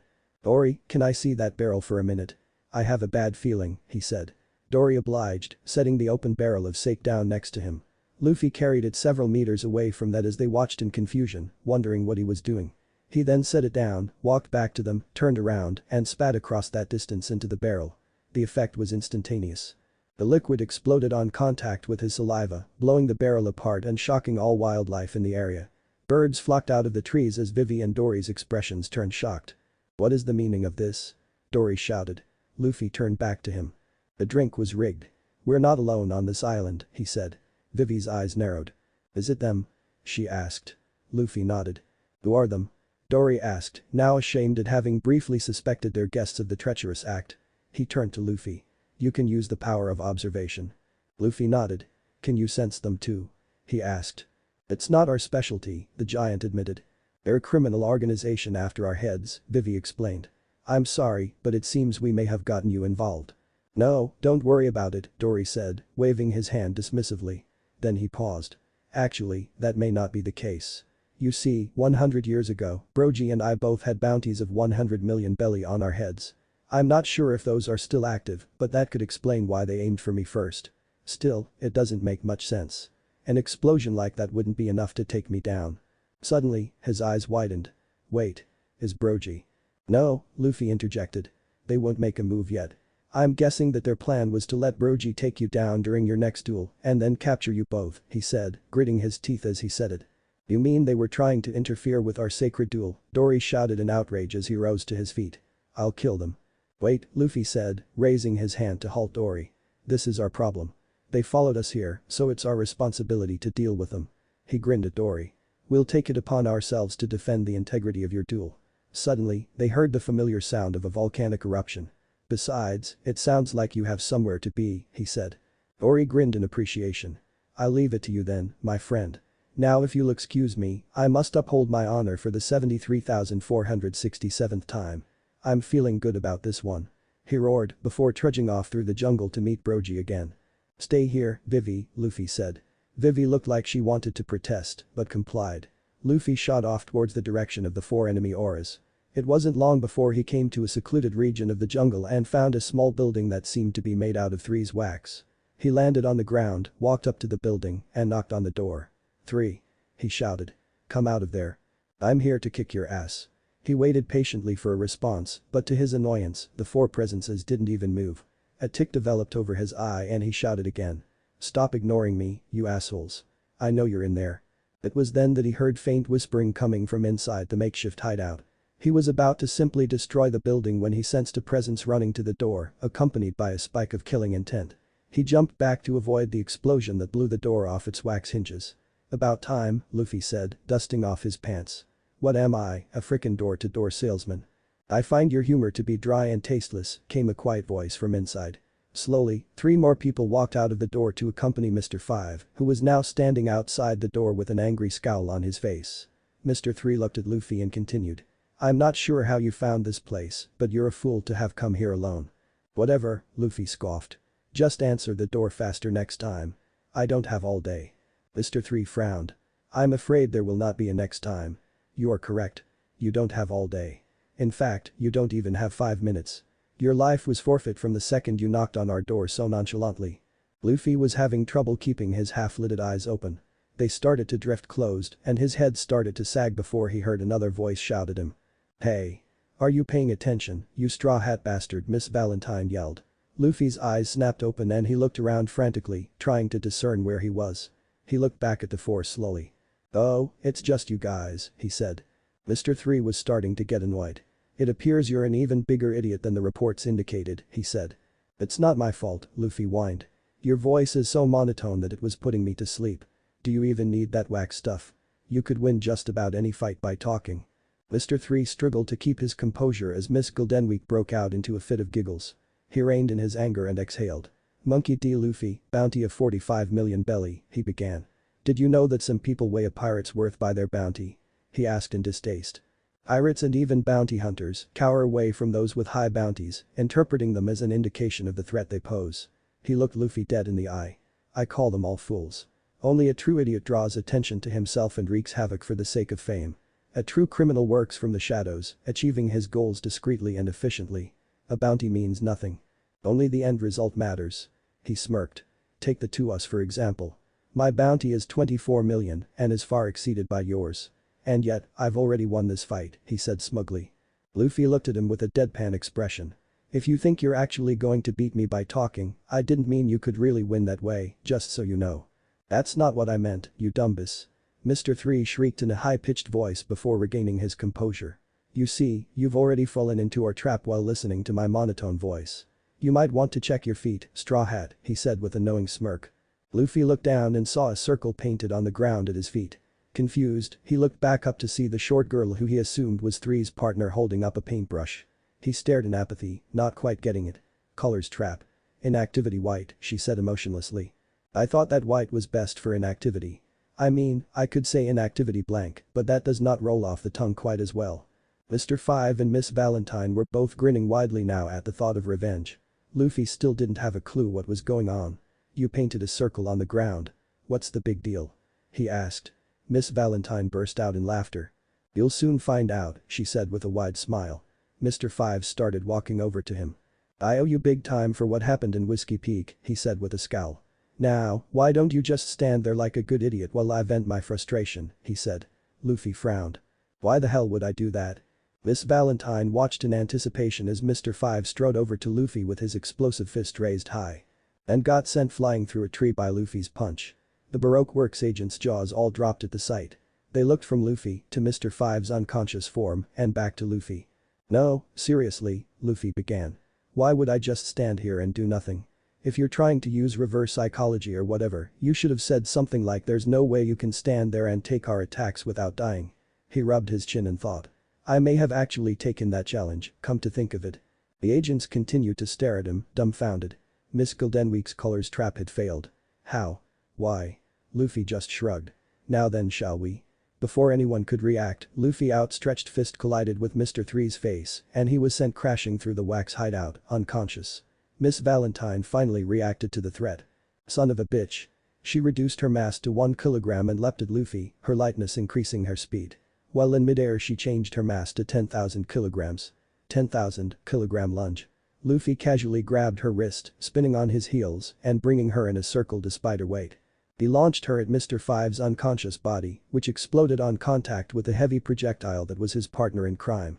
The tree he was laying next to caught fire as the explosion went off, taking out Miss Valentine as well.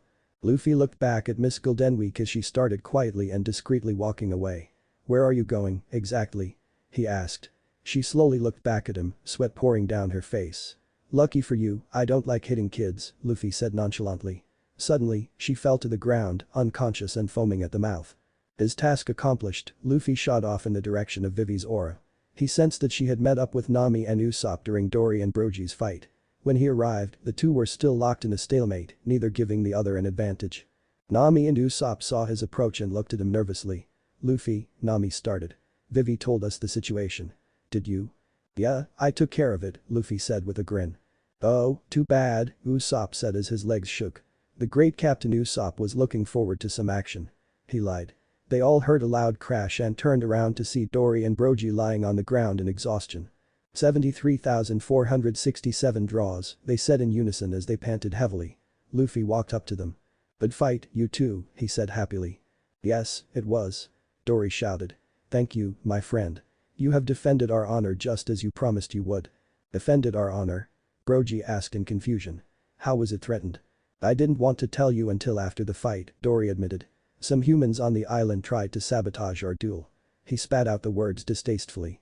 Brogy looked outraged, but Luffy assured him that he thoroughly kicked their asses, and he calmed down. "You're all an interesting batch of humans," Brogy commented. "Very well. You have my thanks." Sanji walked through the jungle in the direction of the numerous explosions he had heard earlier. So far, his mission to stake out any enemies had gone smoothly, meaning he hadn't found any. But then he had heard the sounds of a struggle, and he couldn't exactly ignore that, now, could he? He eventually came to a clearing with a small white building in the middle. What immediately drew his attention were the 4 unconscious people on the ground. What the hell happened here? He asked himself as he strolled through. He looked at 2 of them carefully before coming to the conclusion that they were the Baroque Works agents that had attacked them at Whiskey Peak. So, then, the other 2 were most likely part of the organization as well. He blew out a puff of smoke, wondering who knocked them all out. "Who am I kidding?" he said aloud. It was either Luffy or Zoro. He decided to do some investigating and walked into the white building, noting that the door had been blown down. He took a look around and suddenly heard the sound of a transponder snail. He looked towards it as it rang and shrugged. Might as well. He picked up the receiver and spoke. "Hello, you've reached the shitty restaurant," he said nonchalantly. "What would you like to order?" "Stop shitting around, Mr. 3, an emotionless voice said. "I've called to confirm the status of your mission." "Mission?" Sanji said. "Who is this?" "It's me, you dumbass. Mr. Zero. Who else has this number?" Sanji was a little surprised at his information. Mr. Zero was the head of Baroque Works from what he'd been told. That meant that this was Crocodile, the royal warlord on the other line. Interesting. "What's with the silence?" Crocodile asked. "I asked you a question. It's been a while since I sent you your orders. Have you done away with Princess Vivi and her escorts or not? And have you confirmed that they were the Straw Hat Pirates?" "Oh, yeah, them," Sanji said casually. "Yeah, it was the Straw Hats. But they're all dead as can be. Mission accomplished." "I see. Good work," Crocodile said. "Due to the disappearance of the Unluckies, I've been forced to send a billion ship to your location. They'll arrive soon with an eternal pose to Alabasta. It's time to carry out our most crucial operation. From now on, all communication will be by letter. I can't risk the Marines intercepting our calls from here on out. See you when you arrive." He hung up. Sanji walked out of the house with a smirk. Yep, mission accomplished. Back at the Going Merry, the Giants and the rest of the Straw Hats were throwing a party. Zoro had returned dragging ludicrous amounts of dinosaur meat behind him, and the Giants had taken to preparing it. After checking all the sake for more bombs, they had let loose. "Hey, where's Sanji-kun, by the way?" Nami asked as she took a sip of her drink. "Oh, he went to stake out the jungle for enemies. He'll probably run into those agents that Luffy took down at some point," Zoro said. "Actually, he already did," Luffy corrected. "And he's coming back right now." Usopp looked at him in envy. "Man, that Haki stuff sure is useful. I can't wait until I actually make some progress on that." It was then that Sanji came shuffling through some tree branches and made his way into the clearing. "Oh, so you guys are back, huh?" he asked. He spotted the Giants and stared at them for a while. "That's new," he muttered. They both grinned widely at him. "So, you're the other missing warrior. Welcome to the party," Brogy said. "Nice to meet you, little human," Dory said with a wave. No, pleasure's all mine," Sanji replied casually. He turned back to the crew. "So, are we ready to leave? It looks like we've got enough supplies to last a while." "Oh, my god, that's right," Vivi said in dismay. "The log. It takes a year to set. How are we going to get off this island?" Sanji hummed thoughtfully. "I think I may have a solution." They looked at him in confusion, and he explained that he had stumbled upon the enemy's base of operations, taken a call from the leader of the criminal organization that was out to kill them, impersonated his subordinate, and tricked him into thinking they were all dead. He blew out a puff of smoke. "He said he's sending a ship here with an eternal pose to Alabasta," Sanji said. Most of the crew stared at him in wonder. Luffy was laughing his ass off. So, basically, we wait for that ship to arrive, kick their asses, and take the eternal pose, Zoro concluded. I guess all in all mission went well? He asked with a smirk. You could say that, Sanji replied. Thank you so much. I was so worried. Sanji-san, I could hug you. Vivi shouted with glee. Please feel free, Sanji said. Vivi's arms wrapped around Sanji's neck and his eyes seemed to turn into hearts for a moment before reverting back to their neutral state when she detached. Oh, Sanji. Wait until you see all the meat Zoro caught. Luffy said, his mouth watering. You're gonna have your hands full. Sanji took note of the pile of prehistoric animals and whistled. That is impressive. We should have a hunting contest sometime. Zoro blinked at this comment for some reason and the giants' heads both perked up. Hunting contest. It was while they were waiting for the enemy ship to arrive that Luffy caught sight of something extremely troubling. On the back of Vivi's neck was a large purple bite mark. She was itching at it in irritation every once in a while. Luffy suddenly felt very nervous. It might not even be the same bug. It could just be a mosquito or something. But what if it's not? What if he had inadvertently caused Vivi to be bitten simply by coming back to the past and changing things? He tried to calm himself down. Vivi? He asked. She turned to him. What's that mark on your neck? Oh, that? She asked. I must have been bitten by some bug. It's been bothering me a little. Zoro walked up and looked at it before exchanging a nervous glance with Luffy. Vivi, he began, you know this is a prehistoric island, right? We have no idea what kinds of bugs thrive in these conditions. That might not be an ordinary bite. You should probably have someone look at it. Nami narrowed her eyes at the words. The logic made sense even if she hadn't thought of it herself. It just seemed so unlike Luffy and Zoro to be this cautious. What had them so worried? Well, I guess I can get it checked out when we get to Alabasta, Vivi said. Luffy and Zoro knew that it probably wouldn't be that simple, but they let it drop for now. What could they say? Luffy, for his part, felt sick. He knew he couldn't have really prevented this. What was he supposed to do? Hover over everyone in the crew and make sure no bugs bit them? There were some things he couldn't control. Still, he felt guilty about what was most likely coming now. Soon, the Billions ship arrived at Little Garden, only to be met by the Straw Hat Pirates and two giants. Realizing they'd been had, they attempted to make a call on the transponder snail, but everyone on the ship spontaneously fell unconscious. The ship was then looted for all it was worth, and the Straw Hats were able to secure a week's worth of rations, much to the pleasure of Luffy and Sanji, 200,000 belly, much to the pleasure of Nami, and finally an eternal pose to Alabasta, much to the pleasure of everyone. Before they set sail, Dory and Brogy told them to sail straight ahead no matter what happened and that they'd defend their flag just as their honor was defended. Luffy nodded and told Nami not to change their course no matter what happened. They ended up getting swallowed by a giant goldfish, only to be set free by Dory and Brogy's flying slashes. Finally, the Going Merry set sail for Alabasta as the Blue Ogre Dory and Red Ogre Brogy reminisced about memories long forgotten. Pashu. One of the 50 skillful grade swords, Tashigi said to nobody in particular as she stared at the blade in her hand in admiration. To think she'd come across a sword this rare so early in the Grand Line. Not only that, but she'd liberated the blade from evil's grasp. For a moment, she was in a state of reverie. She felt like she could get lost in the temper for hours. Nothing could ruin this wonderful moment. Tashigi. Stop going into ecstasy over your spoils of war and get your ass over here, you sword freak. Why yes, Captain Smoker. Tashigi stumbled as she ran out the door towards the deck but quickly caught herself, only to stumble again going down the stairs. She finally regained her balance and faced the Marine captain. Play it back again, Smoker said to the Marine next to him. Listen carefully, Tashigi. The Marine pressed the button on the black transponder snail meant for intercepting calls, and it buzzed to life. Mr. Zero sent you your orders, Princess Vivi, Straw Hat Pirates. A voice said. Then what sounded like a different voice mixed and said, yes, Straw Hat's mission accomplished. The conversation was choppy with long pauses in between, and it was clear that some parts of it were missing. So, then, this is our first lead on the Straw Hat Pirates, Tashigi said seriously. Yeah, Smoker confirmed. The source was too far away for us to intercept it clearly, but we can still make out a few keywords from this call. Mr. Zero, orders, Princess Vivi, Straw Hat Pirates. Did Mr. Zero have anything to do with the Mr. 11 we've apprehended? Tashigi asked. Good point. If those numbers are code names, we could be dealing with some criminal organization, Smoker speculated. Mr. 11's head perked up at this. Mr. Zero? Are you really resorting to guesswork? I have no idea who that is. Just because our names are similar doesn't mean we have some connection, he said. Then how do you explain this letter we found in your pocket from a Mr. Zero with orders written on it?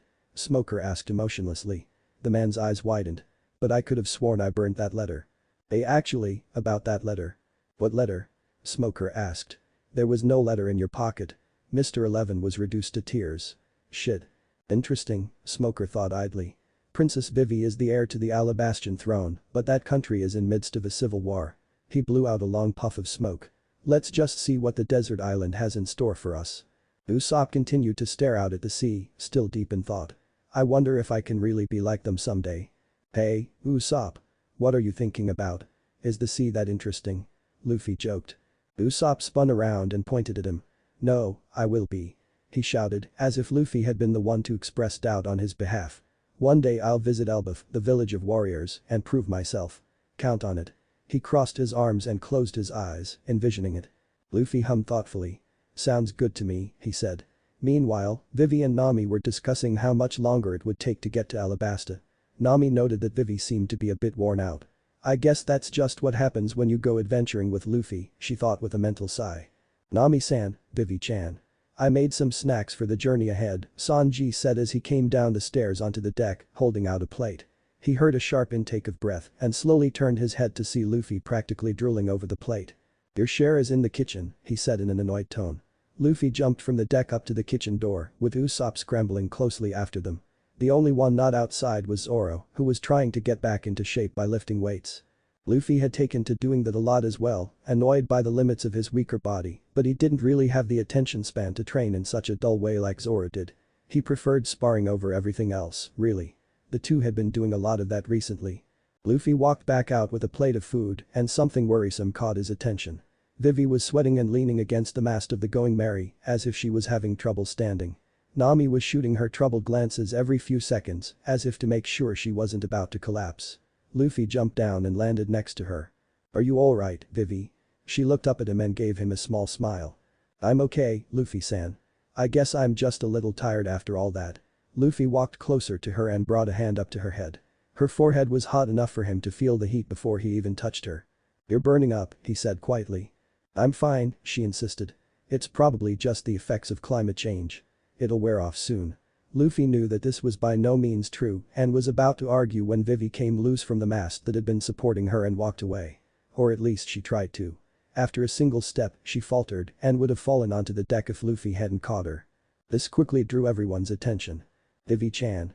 Sanji yelled in worry, setting down the plates in his hand and rushing over. Luffy helped her into a sitting position, but she now looked like she was fighting just to stay awake. Her breathing was heavy and labored, and her eyes half-lidded. Nami looked slightly panicked now. Sanji, help me get her to the bedroom, Luffy said. The chef quickly complied, and they carried her carefully, making no fast or sudden movements, as if moving her too quickly would make her condition worse. For all Luffy knew, it could. He sighed. He'd been pretty sure that this was coming, and he'd essentially been waiting for it, not knowing what else to do. They couldn't change their course to Drum Kingdom ahead of time. They'd gotten the eternal pose to that country from Wapol last time. He could only hope that he hadn't changed things too much and that they'd run into them again. If not, he would personally coat Vivi in a Haki shield and fly her there himself at speeds that would put even the Thousand Sunny to shame. Once they got Vivi into a bed, Luffy walked out of the room and called Zoro down. Sanji was looking at Vivi with a grim expression, and once Zoro came in and saw her, his face matched the chef's. He shared a quick glance with Luffy, who simply nodded. She has a high fever, Nami began. If left alone, I think it could possibly become life-threatening. She said this objectively, but her voice quivered at the end of that statement. Dying of illness at sea is a common occurrence, especially in Grand Line conditions. We're going to need to find her a doctor. She paused. We're still a week from Alabasta, she said quietly. If she goes untreated until then, she trailed off, a pained expression on her face. She remembered the newspaper that she'd hidden from Vivi. It was either Vivi's life or her wish to save her country. They would have to risk one. If they risked the latter, Vivi might not forgive her. But if they risked the former, she might not forgive herself. She started trembling before she felt a hand on her shoulder. She turned to see Luffy looking at her with a determined expression. His gaze spoke of unending resolve. Don't worry, Nami, he said. We'll save Vivi, then we'll stop the war. One thing at a time. But the log pose, Nami protested. We can't just abandon the course when all we have is one eternal pose. And she won't make it to Alabasta at this rate. Her voice sounded desperate. Then I'll fly her to the nearest island. Whatever it takes, Luffy said firmly. As if his attitude was contagious, the looks on Sanji and Usopp's faces slowly became less uncertain and more decisive. They would not let Vivi die out here before she even got to her country. And no, Vivi suddenly spoke up. All eyes turned to her in shock as she slowly and shakily pushed herself into a sitting position. Nami wondered how she could possibly have the energy to sit up with a temperature of 40 degrees centigrade. "Continue our course," she said with difficulty. "We can't afford any detours." Nami, Usopp, and Sanji looked at her like she was insane. Luffy looked at her with an unreadable expression. Finally, he spoke. "I'm not going to have a dead comrade on my conscience, Vivi," he said, making sure to phrase it as if it would be more of a detriment to himself if Vivi died. It left a bad taste in his mouth, but he knew how Vivi's mind worked. She was more considerate of others she was of herself. His words caused her to flinch, but she continued on. "Please, Luffy-san," she said between pants. "I know this is your ship and it's not my decision, but please." Luffy was silent for a few seconds. Then he walked up to her and gently helped her to lie down again before answering. "Your greatest desire is to save your country. I know that," he said. "As captain of this ship, it's my job to protect not only its occupants, but their dreams and ambitions as well." He looked her in the eye. "So, I'll do anything to save your country," he said. Nami, Usopp, and Sanji looked at him with wide eyes, wanting nothing more than to protest the decision he had seemingly just made. But before they could, he spoke again. "And if that means saving your life first, I'll do just that without a second thought. There's no way we can save your country without you, Vivi. You know that as well as I do. We're just pirates. Right now, my highest priorities are saving both your life and your dream, and right now, that means we need to find a new course. If you want to save your country, then you better make damn well sure you survive." Vivi's eyes widened as she remembered Igaram telling her the exact same thing. Nami and Usopp both sighed in relief, and Sanji gained a newfound respect for his captain at that moment. Luffy got up from his chair and walked out of the room, and Zoro spoke up for the first time. "I guess that's it then," he said. "Usopp, Sanji, stay here with Vivi. Nami, come out so we can discuss with Luffy what we need to do now." They all nodded wordlessly and did as instructed. As soon as Nami stepped out of the room, though, she froze. This feeling. It's not a normal storm. Could it be? "Luffy, we have an emergency," she shouted. "We need to unfurl the sails and catch the wind from the port side." Luffy turned to her and nodded. He and Zoro both altered their course slightly to account for Nami's instructions. About a minute later, they were rewarded with the knowledge that their ship wouldn't sink at the hands of the massive cyclone that manifested in the area that they had previously been sailing into. For the next day, the Straw Hats delved back into their Haki training to take their minds off things, not knowing what else to do. They each took turns tending to Vivi, while Zoro stayed on the lookout for signs of an island, or of a certain Dumbus King's ship for that matter. It was after about 21 hours that he spotted a familiar sight. "Hey, there's an enemy ship ahead." He shouted down to Luffy, Nami, and Usopp. Usopp ran over to the rail and looked out over the sea. "What are you talking about, Zoro? There's no enemy ship. Just a guy standing on the water." Zoro raised an eyebrow at him. "A guy standing on the water," Usopp repeated, attempting to rationalize it. "Standing on water?" Nami asked. "Is that even possible?" Luffy hummed in thought. "Maybe in a parallel universe where ninjas blow up mountains with giant compressed balls of ninja energy," he said. His crew stared at him quizzically. "Where did that come from?" Usopp asked. Luffy shrugged, not really knowing himself. Their ship finally came to a stop in front of the strange man who was still standing on top of the water, as if it was a completely natural thing to do. Nami and Usopp stared at him with deadpan expressions. "Quite cold today, isn't it?" the man commented. Usopp perked up as if he had just noticed. "Yeah, it is pretty cold today," he said matter-of-factly. I know, right?" the man said. The two continued staring at each other while the others watched silently. Finally, Usopp spoke. "Suo, how are you standing on the—" He was interrupted by the sound of water being displaced and their ship being pushed back by the waves as a huge submarine emerged from the water. The submarine quickly converted to a regular ship when the roof reeled itself in. Suddenly the door to the Going Merry swung open and Sanji dashed out. "What are you guys doing? All this wing is going to," he paused, taking a look around. He slowly lit a cigarette and took a drag before letting out a puff of smoke. "So," he said. "What's happening?" "We're being ambushed," Luffy stated matter-of-factly. "Yeah, I figured," Sanji said as several men aimed rifles at his face. That makes 5 people. Is this crew really that small?" A fat man wearing white hippo fur said. "Well, not that it matters. I'd like to ask you all a question." "What is it?" "We're in a hurry," Luffy said. The man hummed. "We're on our way to Drum Kingdom," he said as he chewed on a large piece of meat. "But I guess we can take the time to loot your ship." "Give us all your treasures," he commanded. "No," Luffy said with a blank expression. "Insolent commoner." One of the intruding men shouted as he addressed Luffy. "You dare disobey the orders of King Wapol, know your place, trash." Luffy turned to him with a glare and the man froze in fear as his flesh chilled and his blood froze. He took a step back and fell backwards onto the deck, dropping his rifle. "You can go jump into the sea now," Luffy said, in a simple tone that somehow conveyed that it wasn't really a suggestion. The man scrambled to his feet in terror and leapt over the railing of the Going Merry before a loud splash was heard. Luffy turned back to Wapol, who was staring after the man in annoyance. "What the hell is wrong with that idiot?" he asked. "Well, whatever." He started to open his mouth. Luffy, whose observation Haki alerted him to the fact that Wapol was about to eat part of their ship, promptly sent the man flying off of it with a kick. His men all stared in shock for a while before one of his officers spoke up. "This is bad.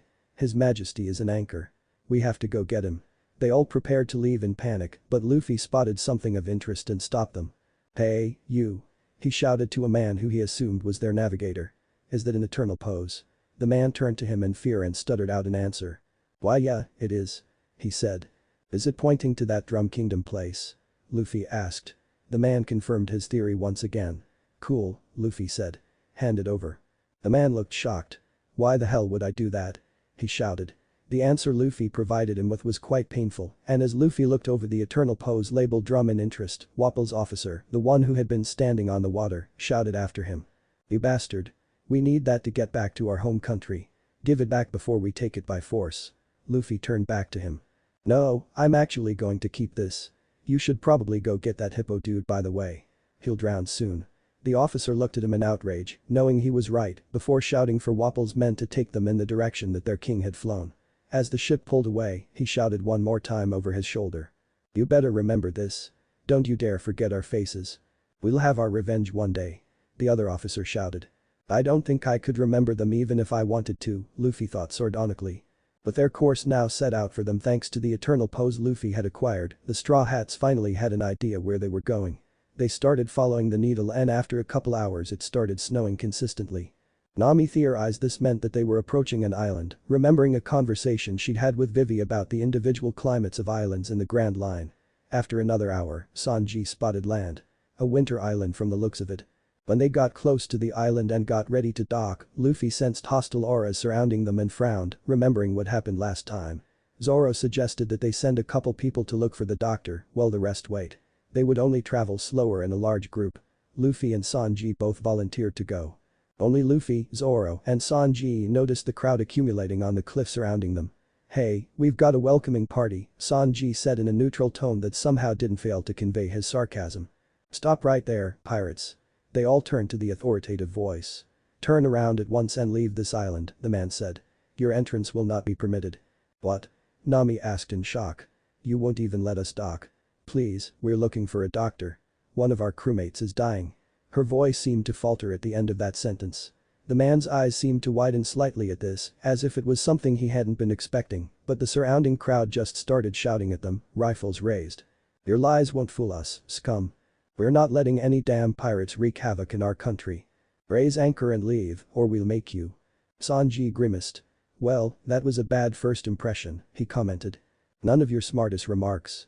One man shouted, firing once at Sanji's feet. Sanji barely avoided getting shot in the leg due to the guy's impulsive actions, and he immediately turned a glare towards the villager. "So, you want to play big shot, tough guy?" Sanji muttered darkly.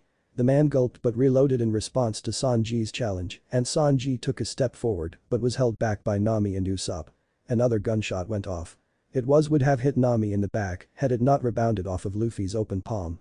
The villager seemed undeterred due to the fact that he hadn't successfully hit anyone yet and continued firing. But the bullets were all either deflected or straight out blocked by Luffy's hand. The man ran out of whatever limited ammo he had and gulped again. Some of the other villagers got ready to support him and from the upper deck of the Going Merry, Zoro unsheathed his sword slightly. Luffy gave the villager his own glare. "I think that's enough," he whispered. This time the man's reaction was much more profound.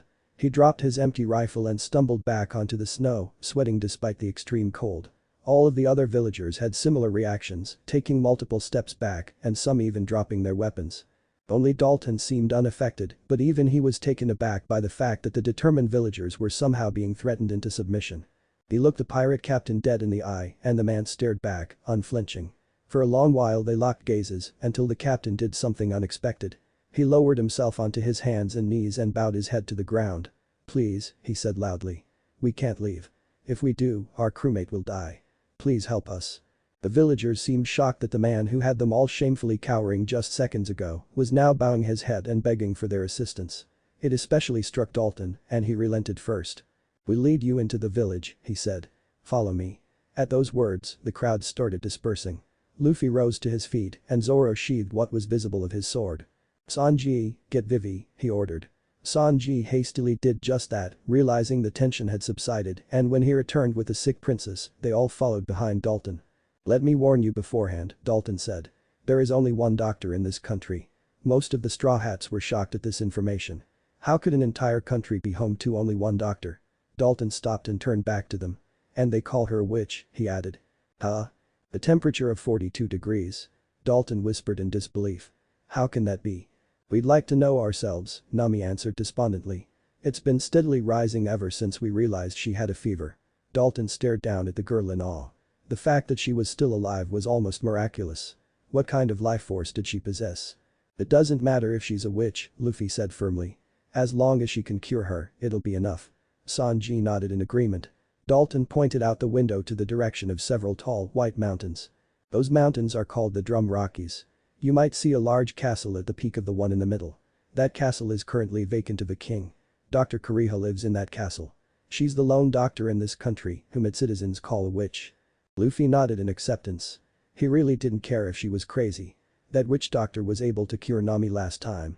She knew her stuff and the same could be said for Chopper.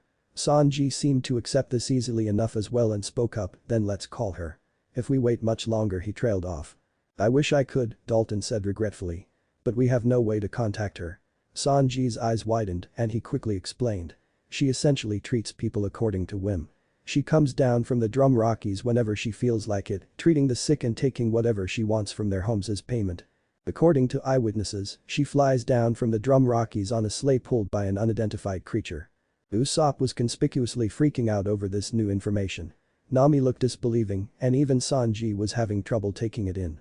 "I guess we're going up that mountain, then," Luffy said as if it was that simple. Dalton stared at him apprehensively, but nodded. "How can there only be one doctor in this entire country?" Nami asked doubtfully. Dalton hesitated, then started explaining how the country's previous king had nearly brought it to ruin. The Straw Hats were shocked at the mention of the word Wapol, remembering the man that had recently attacked their ship. After Dalton went on to explain how Wapol had purged the country of its doctors and essentially monopolized the treatment of the sick, Nami informed him that they had run into Wapol at sea shortly before arriving here. Dalton looked distressed after hearing this, saying that the country could very well fall to ruin if he returned now. "But why is the former king of the country out on the sea pretending to be a pirate?" Usopp asked. Dalton's teeth clenched. "Because he abandoned his country," he responded. He went on to explain the situation that the country was in and how it all started. He explained that without warning, the entire country had been ravaged by pirates. At mention of the name Blackbeard, Luffy's demeanor changed drastically. His fists clenched and his entire body started trembling with what could only be rage. Nami and Sanji both noticed. Nami absently snuck a glance at Zoro, whose eyes were narrowed. That just about confirmed her suspicions. They knew the pirate in question. But how did they meet them? Could they have originated from East Blue as well? Luffy and Zoro had known each other for 2.5 years before the formation of the crew. Could they have had a run-in with them during that time? She debated whether to ask, but Zoro spoke up before she could. "If this country was invaded by the Blackbeard pirates, then there's not much that could have been done," he said. Dalton turned to him questioningly.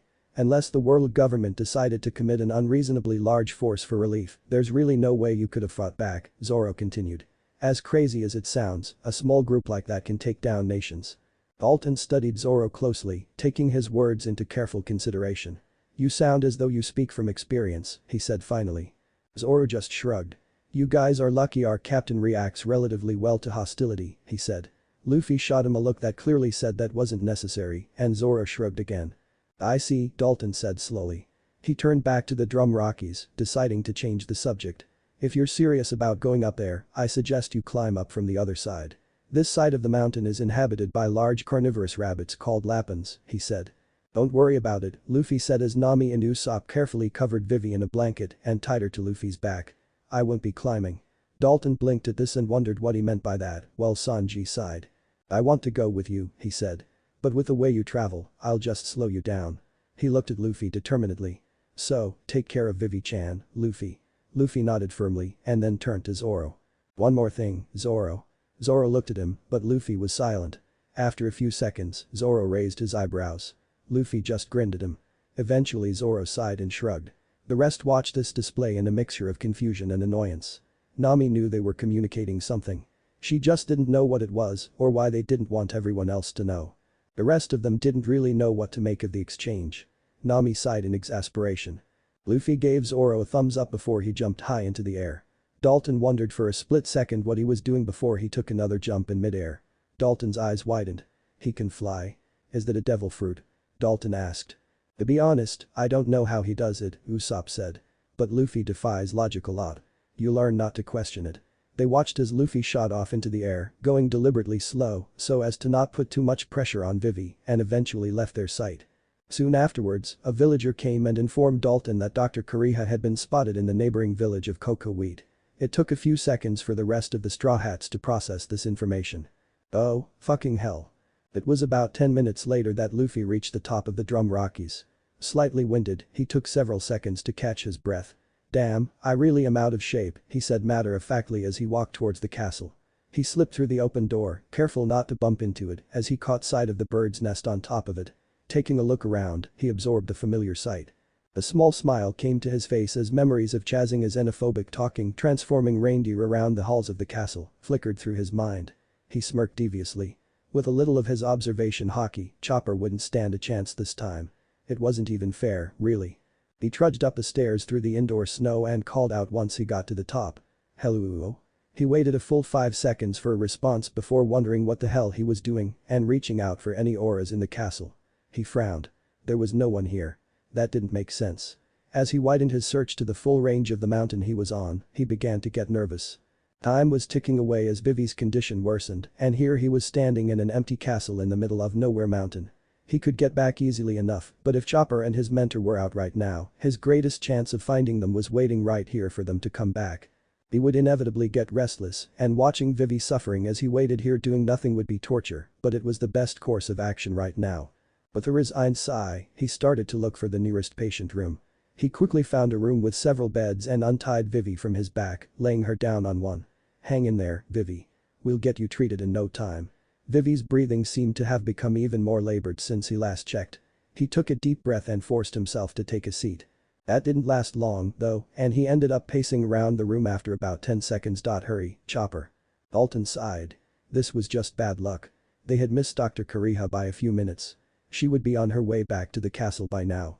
What do we do now? Nami asked. Should we just hope that Luffy is able to meet up with her? That's about all we can do, Nami-san, Sanji said worriedly. I don't doubt that Luffy will make it to the top, but I wonder if he'll actually stay there once he realizes that the place is empty. It would be bad if he came back down and wasted that much more time. He frowned. To top it off, the only one of us who can somehow guess what that guy is thinking half the time decided to go for a swim in the sub-zero seawater. About that, Usopp said. Is he really going to be okay? Sub-zero water is just as hazardous as it sounds, if not more. He'll be fine, Sanji said dismissively. It's Vivi-chan I'm worried about. Just then, a distressed civilian burst through the door to the bar they were in. Dalton-san. The man shouted in panic, we have a disaster in our hands. What is it? Dalton asked. Is Kureha bankrupting the populace again? Wapol has returned. At those words, Dalton's face went pale before his eyes hardened with resolve. He stormed past the civilian and out the door as Nami and Usopp watched in apprehension. And now he's gone, too, Sanji said, smacking his forehead in annoyance. As Dalton ran, his face gradually elongated, his hands and feet morphed into hooves, and fur grew from every inch of his body. Soon he had taken the complete form of a bison, charging through the snow with a swiftness and grace that only his years of experience in doing so could yield. Today, we end this, Wapol. As Kureha and Chopper walked back towards the castle, Chopper froze. Kureha kept walking before noticing he wasn't following and turned back to him. What is it, Chopper? I smell someone inside the castle, he said with trepidation. Kureha's eyes narrowed. Is it? It's not Wapol, Chopper said with certainty, guessing her question. There are 2 people. I've never smelled either of them before. Well, let's go see who they are, shall we? Chopper hesitated for a second before nodding. They made their way through the door, Chopper tilting his head up to make sure the birds were okay, and went up the stairs. From there, Chopper led them to the nearest patient rest area and let Kureha lead the way from there, nervously walking into the room after her. The intruder looked like he had been expecting them, and a mix of happiness and relief spread across his face at the sight of them. "Hi, there," he said. Chopper didn't respond, and Kureha, who otherwise would have reacted to his presence with hostility, took one look at the presence on the nearest bed and calmed down. "It's okay, Chopper. It seems he's brought a patient." The man nodded. "I'm Luffy. This is my crewmate. She's extremely sick. Could you take a look at her?" There was a hint of well-hidden worry in his voice. "That is my job," Kureha commented idly as she looked over Vivi with a trained eye. After a few seconds and a touch to Vivi's forehead, she frowned. "Her symptoms are unusual," she began. "I've never seen a patient with an illness like this before, but I have an idea of what's afflicting her nonetheless," she said. Luffy's eyes widened slightly. She already had a potential diagnosis. He'd known this woman was good after the first time around despite her quirks. But he hadn't known she was that good. The only other one he could think of that could do something like that was, well, Chopper from the future. Law came close, but he was more of a surgeon than anything. "So, can you treat her?" Luffy asked. "I believe so," Kureha concluded. "I just need to check through some notes to make sure my diagnosis is correct first. Come, Chopper." As Chopper followed her out, he glanced over his shoulder one last time at Luffy. Luffy grinned and waved, and Chopper hurriedly kept walking. Wapol panicked, kicking and screaming as he clutched a wound across his midsection. "Damn you, Dalton. What the hell do you think you're doing, raising your weapon against your king? You are not longer this country's king, Wapol, just as I am no longer its officer. We must leave the past behind us." Dalton yelled with conviction. "This land has no need for relics of the Dark Age." Wapol's soldiers took a chance and started shooting at Dalton, only for the bison man to leap, vault, and spin over their fire in a surprising display of speed. They were cut down in seconds. "What kind of arrogant nonsense are you spouting?" Wapol asked scathingly, ignoring the defeat of his lower-ranked men. His confidence seemed to have been restored now that Chess and Kurama were standing off against Dalton. As the 20 MDs patched up his injury, the pain made way for outrage at his once loyal subject. "Who do you think you're talking to, fool? This is my kingdom you are living in." "No," Dalton said as he raised his weapon once again. "You have no place here. A kingdom that would abandon its people to their fates is better off destroyed." "And who is going to destroy it, Dalton?" Kurama asked in an annoyed, smug tone. "The three of us once acted as the kingdom's three heads. You should know very well that you cannot beat both of us. And besides," Chess said as he pulled out 3 arrows, "we know your weakness all too well. Your compassion will be the death of you." Dalton broke into a sweat as he followed the aim of the arrows back towards the civilians who had rallied themselves to aid Dalton in the battle that he should, by all rights, be fighting alone. Without a moment's hesitation, he flung himself in the path of the arrows that he knew full well were meant for him, even if aimed at the kingdom's people. The civilians watched in horror as blood stained Dalton's coat around the arrows embedded in his torso, and he fell to his knees, reverting back from his hybrid form. "You're a fool, Dalton," Wapol stated. "You were once my greatest officer, and look what kind of death you've chosen. It's truly a waste," he said as Chess readied 2 more arrows aimed at his vitals. The civilians ran to stop him, but weren't nearly fast enough. "Oh, well," Wapol said dismissively as Chess let the arrows fly. Dalton's execution was interrupted by a sudden whirlwind of ice and snow that seemingly came out of nowhere.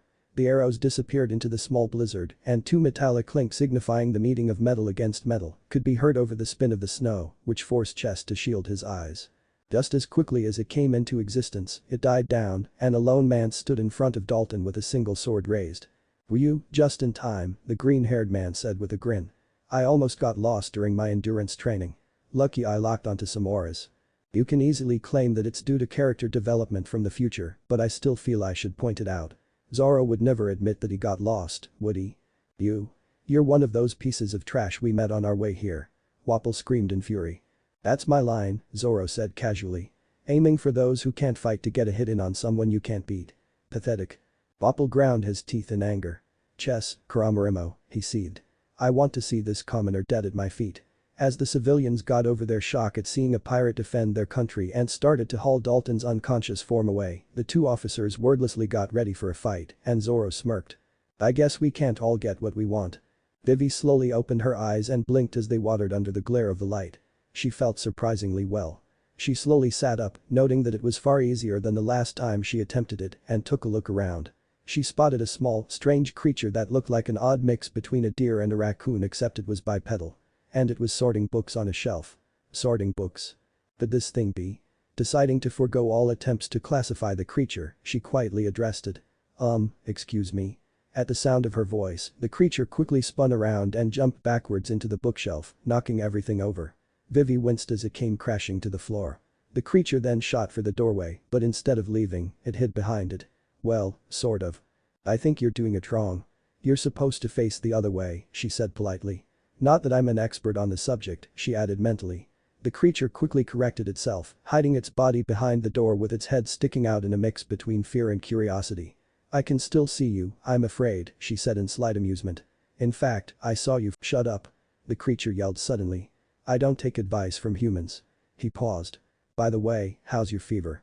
Much better, thank you, Vivi replied, suppressing her initial reaction. This confirmed her suspicions from before. If it, or rather, he, she assumed, could sort books on a shelf, then he had a degree of intelligent thought similar to that of a human. But if he could talk as well, then that meant that despite his appearance and his evident scorn for them, he was a little human himself. If you don't mind me asking, Vivi began slowly. What kind of animal are you? His eyes widened and he broke into a sweat at hearing that. Evidently deciding he would have no more of this, he called out. Doctorine. Keep it down in there, Chopper. A low feminine voice called out. A woman of gray hair and old age walked into the room and the creature made a break for it. The woman snickered. Looks like your fever has gone down quite a bit, girl. How are you feeling? Better than I have in days, Vivi replied. Are you the one who treated me? The woman poked her in the forehead rather than responding. 38 degrees, not bad, she muttered before taking a swig of the sake bottle in her hand. Vivi was impressed that she could discern her exact temperature with a touch. And no, the woman continued. Chopper is the one who nursed you back to health. Chopper? Vivi asked in confusion. Is he? He's that little reindeer you startled, the woman confirmed. I'm Dr. Kureha, his mentor. You can call me Doctorine. Doctorine, would you mind telling me? What? You want to know the secret of my eternal youth? She asked with a grin. Maybe later, Vivi said. Where am I exactly? Drum Kingdom, Kureha replied. More specifically, the castle atop the Drum Rockies. Drum Kingdom, Vivi repeated. She knew of the country, but not much about it. Was she here alone? Where was the rest of the crew? If you're wondering about the one who brought you here, I had him relocated to another room. Kureha supplied. And who was that exactly? Vivi asked sheepishly. Kureha grinned in amusement. A young man named Luffy. Wears a straw hat. He was quite the character. He ascended the mountain like it was no big deal. When I asked him how he did it, he replied that he flew. I was skeptical, but how else could he get up here without a scratch? Vivi's eyes widened. So, Luffy had brought her here. That meant the crew had found a new route and Luffy had brought her to a doctor personally. My, you must have really been out of it, Kureha said. But I guess that's to be expected. You were bitten by Kestia, after all. Kestia? Vivi repeated. It's an extinct species of tick that carries a lethal strain of bacteria. If one is bitten by it, symptoms of the infection include a fever of 40 degrees or above, intense pain throughout the entire body, and death after 5 days. You were on your third day it seems. Vivi gulped as she rubbed a spot on her neck that she had once dismissed as a simple mosquito bite. Honestly, you're lucky I kept the antibiotic to that strain of bacteria. It's been extinct for over 100 years. I'd love to know how you spent your week, Kureha continued. Were you running around on a prehistoric island or something? Vivi gave her a small, sheepish smile. I'm afraid so, she admitted. Kureha threw back her head and laughed. Is that so? Well, hopefully you at least covered up. That can help sometimes, though I guess it didn't quite do much for you in this case, since you were bitten on the neck. I see, Vivi said. Then, if the illness has been treated, I suppose I can get discharged soon? She inquired, thinking about how long it would take to get to Alabasta now. Depends what you mean by soon. Even if the bacteria has been killed and the fever has gone down, your body is still in a delicate condition and the infection still needs to be monitored. With most cases of Kestia treatment a patient would have to take 10 days to heal even if they survived. Vivi's eyes widened in horror upon hearing this. But don't worry, that 100-year-old medicine pales in comparison to my modern-day treatment. You'll be fine to leave after 3 days at most. 3 days? I can't wait that long, Vivi said. I don't mean to be ungrateful, but seeing as we're in a rush, I'll take my chances. She attempted to get up from the bed as she said this, but Dr. Kureha stopped her, swiftly grabbing a scalpel and pushing her back down onto the bed, holding the blade against her neck and shocking her out of her wits. There are only 2 circumstances under which I discharge my patients, she said with a low voice. When they're healed or when they're dead. She smirked. So, pick one. Vivi's gaze hardened. "I don't care if you threaten me," she growled. "My country is awaiting my return. I can't afford to stay here for 3 days." "Well, I'm sure there's a story behind that," Kureha said. "Not that it interests me, but will you be any use to your country if you're dead?" She asked as the blade of the scalpel gleamed in the light. Vivi gritted her teeth, knowing the logic was sound, but this was pretty difficult to accept considering how irrational Doctorine was being about her discharge. She was about to speak when a voice made itself known in the doorway. "You're not really going to kill her after she just got better, are you?" They both turned to the doorway, in Vivi's case, as much as she could without getting her throat cut, to see a familiar presence. "Luffy-san." Vivi exclaimed. Kureha scoffed. "Well, that depends on her," she said in a bored tone before getting up and tossing the scalpel back onto the table. Vivi sat up, wondering how she could get out of this mess when Luffy spoke up again. "Actually, it depends on me," Luffy said with a smirk. "I won't let you kill her that easily, you know." "Oh?" Kureha said, smirking back at him. "Quite the confident brat, aren't you?" Luffy shrugged. "If I thought you were really going to do it, you'd know why by now," he said simply. Kureha scoffed again. "Whatever, brat. Like I said, she leaves when she's fully healed or not at all. And I'll be taking all the money on your ship as payment for my services unless you can somehow change my mind in the next 3 days." "I'll get right on that," Luffy said. "By the way, we're going to have company soon." Kureha raised an eyebrow. "What do you mean company?" "Feels kind of like a hippo riding another hippo," Luffy said cryptically. Kureha's eyes narrowed at the description. Just then, Chopper burst through the door, looking panicked. "Hey, what's up, Chopper?" Luffy said jovially. The human reindeer hybrid ignored him and addressed Kureha. "Doctorine. Wapol's coming up the mountain. I can smell him." Kureha stared at Luffy in suspicion. He had caught on to Wapol's approach around the same time as Chopper. Possibly even before. Either that or he'd already known he was coming. She didn't really want to think too much about the latter option right now. In the outskirts of Bighorn, Zoro looked down at the bloody, beaten forms of Chess and Karamarimo in annoyance. "It's like just anyone thinks they can fight me these days," he said to no one in particular. "At least in the New World people generally had a feel for someone else's strength. I can't believe I had to fight these idiots to get the message across to that Dumbus king." He grunted in annoyance. "And to top it off I let him get away." Zoro sighed, thinking back on Luffy's unspoken orders. "Don't take out the hippo guy," he says. "Leave him to Chopper," he says. What is that idiot thinking? Well, he didn't feel like trying to puzzle out Luffy's whims right now, so he started walking back to Bighorn to check on the other Straw Hats. Thanks for watching. If you made it this far, please comment below and have a great day.